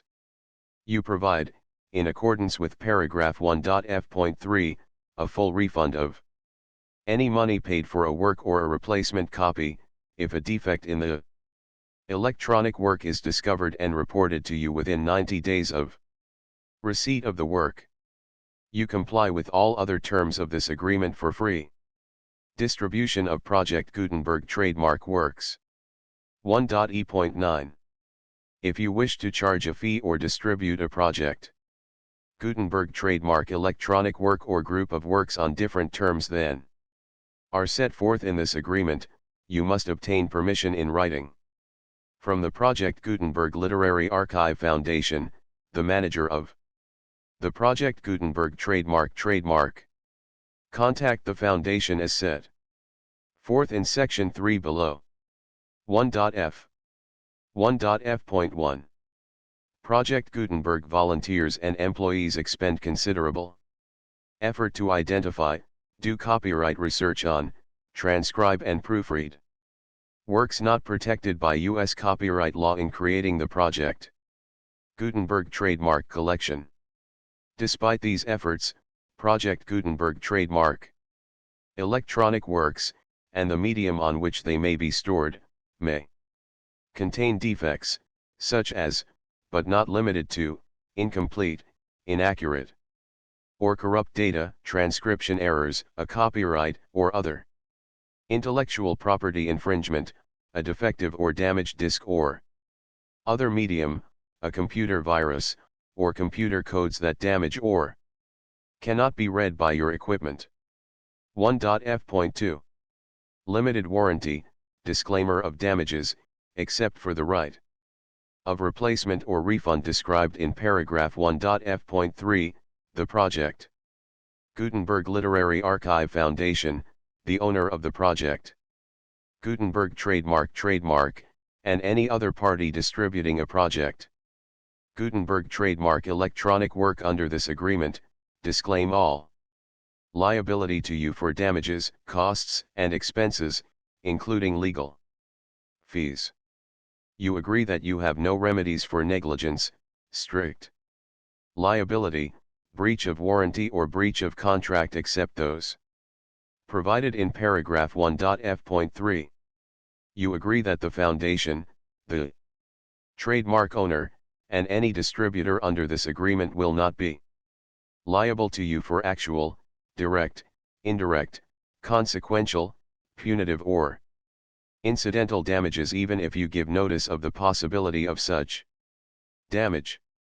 1.f.3 Limited right of replacement or refund, if you discover a defect in this electronic work within 90 days of receiving it, you can receive a refund of the money, if any, you paid for it by sending a written explanation to the person you received the work from.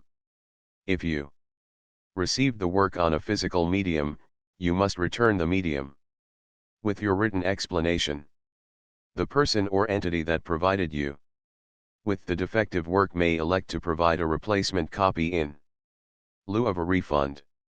If you received the work electronically, the person or entity providing it to you may choose to give you a second opportunity to receive the work electronically in lieu of a refund. If the second copy is also defective, you may demand a refund in writing, without further opportunities to fix the problem.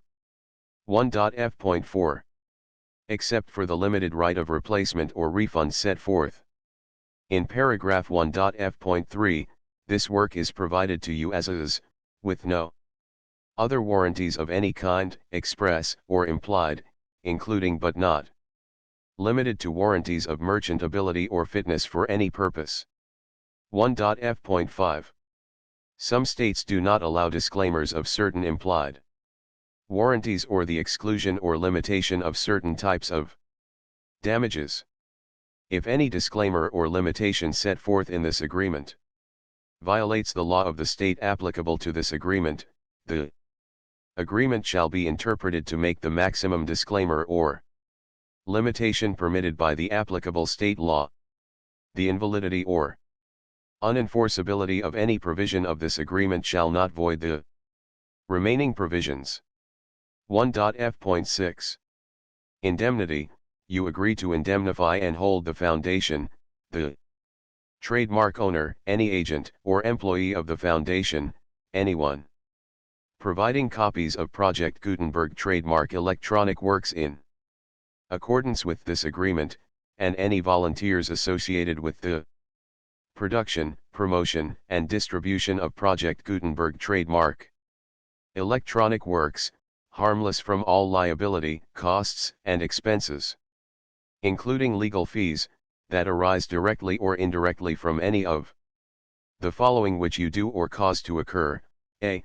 Distribution of this or any Project Gutenberg trademark work, b. Alteration, modification, or additions or deletions to any Project Gutenberg trademark work, and c. Any defect you cause. Section 2. Information about the mission of Project Gutenberg trademark. Project Gutenberg trademark is synonymous with the free distribution of electronic works in formats readable by the widest variety of computers, including obsolete, old, middle-aged, and new computers. It exists because of the efforts of hundreds of volunteers and donations from people in all walks of life. Volunteers and financial support to provide volunteers with the assistance they need are critical to reaching Project Gutenberg trademark's goals and ensuring that the Project Gutenberg trademark collection will remain freely available for generations to come. In 2001, the Project Gutenberg Literary Archive Foundation was created to provide a secure and permanent future for Project Gutenberg trademark and future generations. To learn more about the Project Gutenberg Literary Archive Foundation and how your efforts and donations can help, see Sections 3 and 4 and the Foundation information page at www.gutenberg.org. Section 3. Information about the Project Gutenberg Literary Archive Foundation. The Project Gutenberg Literary Archive Foundation is a non-profit 501(c)(3) educational corporation organized under the laws of the State of Mississippi and granted tax-exempt status by the Internal Revenue Service. The Foundation's IN or Federal Tax Identification number is 64-6221541. Contributions to the Project Gutenberg Literary Archive Foundation are tax-deductible to the full extent permitted by U.S. federal laws and your state's laws. The Foundation's business office is located at 809 North 1500 West, Salt Lake City, Utah 841-16801-596-1887. Email contact links and up-to-date contact information can be found at the Foundation's website and official page at www.gutenberg.org/contact. Section 4. Information about donations to the Project Gutenberg Literary Archive Foundation. Project Gutenberg trademark depends upon and cannot survive without widespread public support and donations to carry out its mission of increasing the number of public domain and licensed works that can be freely distributed in machine-readable form accessible by the widest array of equipment including outdated equipment. Many small donations, $1 to $5,000, are particularly important to maintaining tax-exempt status with the IRS. The Foundation is committed to complying with the laws regulating charities and charitable donations in all 50 states of the United States. Compliance requirements are not uniform and it takes a considerable effort, much paperwork, and many fees to meet and keep up with these requirements. We do not solicit donations in locations where we have not received written confirmation of compliance.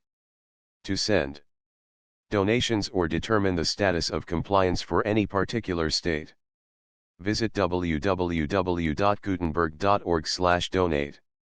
While we cannot and do not solicit contributions from states where we have not met the solicitation requirements, we know of no prohibition against accepting unsolicited donations from donors in such states who approach us with offers to donate. International donations are gratefully accepted, but we cannot make any statements concerning tax treatment of donations received from outside the United States. U.S. laws alone swamp our small staff. Please check the Project Gutenberg web pages for current donation methods and addresses. Donations are accepted in a number of other ways including checks, online payments, and credit card donations. To donate, please visit www.gutenberg.org/donate. Section 5. General information about Project Gutenberg trademark electronic works. Professor Michael S. Hart was the originator of the Project Gutenberg trademark concept of a library of electronic works that could be freely shared with anyone. For 40 years, he produced and distributed Project Gutenberg trademark ebooks with only a loose network of volunteer support. Project Gutenberg trademark ebooks are often created from several printed editions, all of which are confirmed as not protected by copyright in the US unless a copyright notice is included. Thus, we do not necessarily keep ebooks in compliance with any particular paper edition. Most people start at our website, which has the main PG search facility, www.gutenberg.org. This website includes information about Project Gutenberg trademark, including how to make donations to the Project Gutenberg Literary Archive Foundation, how to help produce our new ebooks, and how to subscribe to our email newsletter to hear about new ebooks. The People of the Abyss. Contents. Preface. Chapter I. The Descent. Chapter 2. Johnny Upright. Chapter 3. My Lodging and Some Others. Chapter 4. A Man and the Abyss. Chapter V. Those on the Edge. Chapter 6. Frying Pan Alley and a Glimpse of Inferno. Chapter 7. A Winner of the Victoria Cross. Chapter 8. The Carter and the Carpenter. Chapter 9. The Spike. Chapter X. Carrying the Banner. Chapter 11. The Peg. Chapter 12. Coronation Day. Chapter 13. Dan Cullen, Docker. Chapter 14. Hops and Hoppers. Chapter 15. The Sea Wife. Chapter 16. Property versus Person. Chapter 17. Inefficiency. Chapter 18. Wages. Chapter 19. The Ghetto. Chapter XX. Coffee houses and DOS houses. Chapter XXI. The precariousness of life. Chapter XXII. Suicide. Chapter XXIII. The Children. Chapter XXIV. A Vision of the Night. Chapter XXV. The Hunger Whale. Chapter XXVI. Drink, Temperance, and Thrift. Chapter XXVII. The Management Challenge. The full Project Gutenberg license.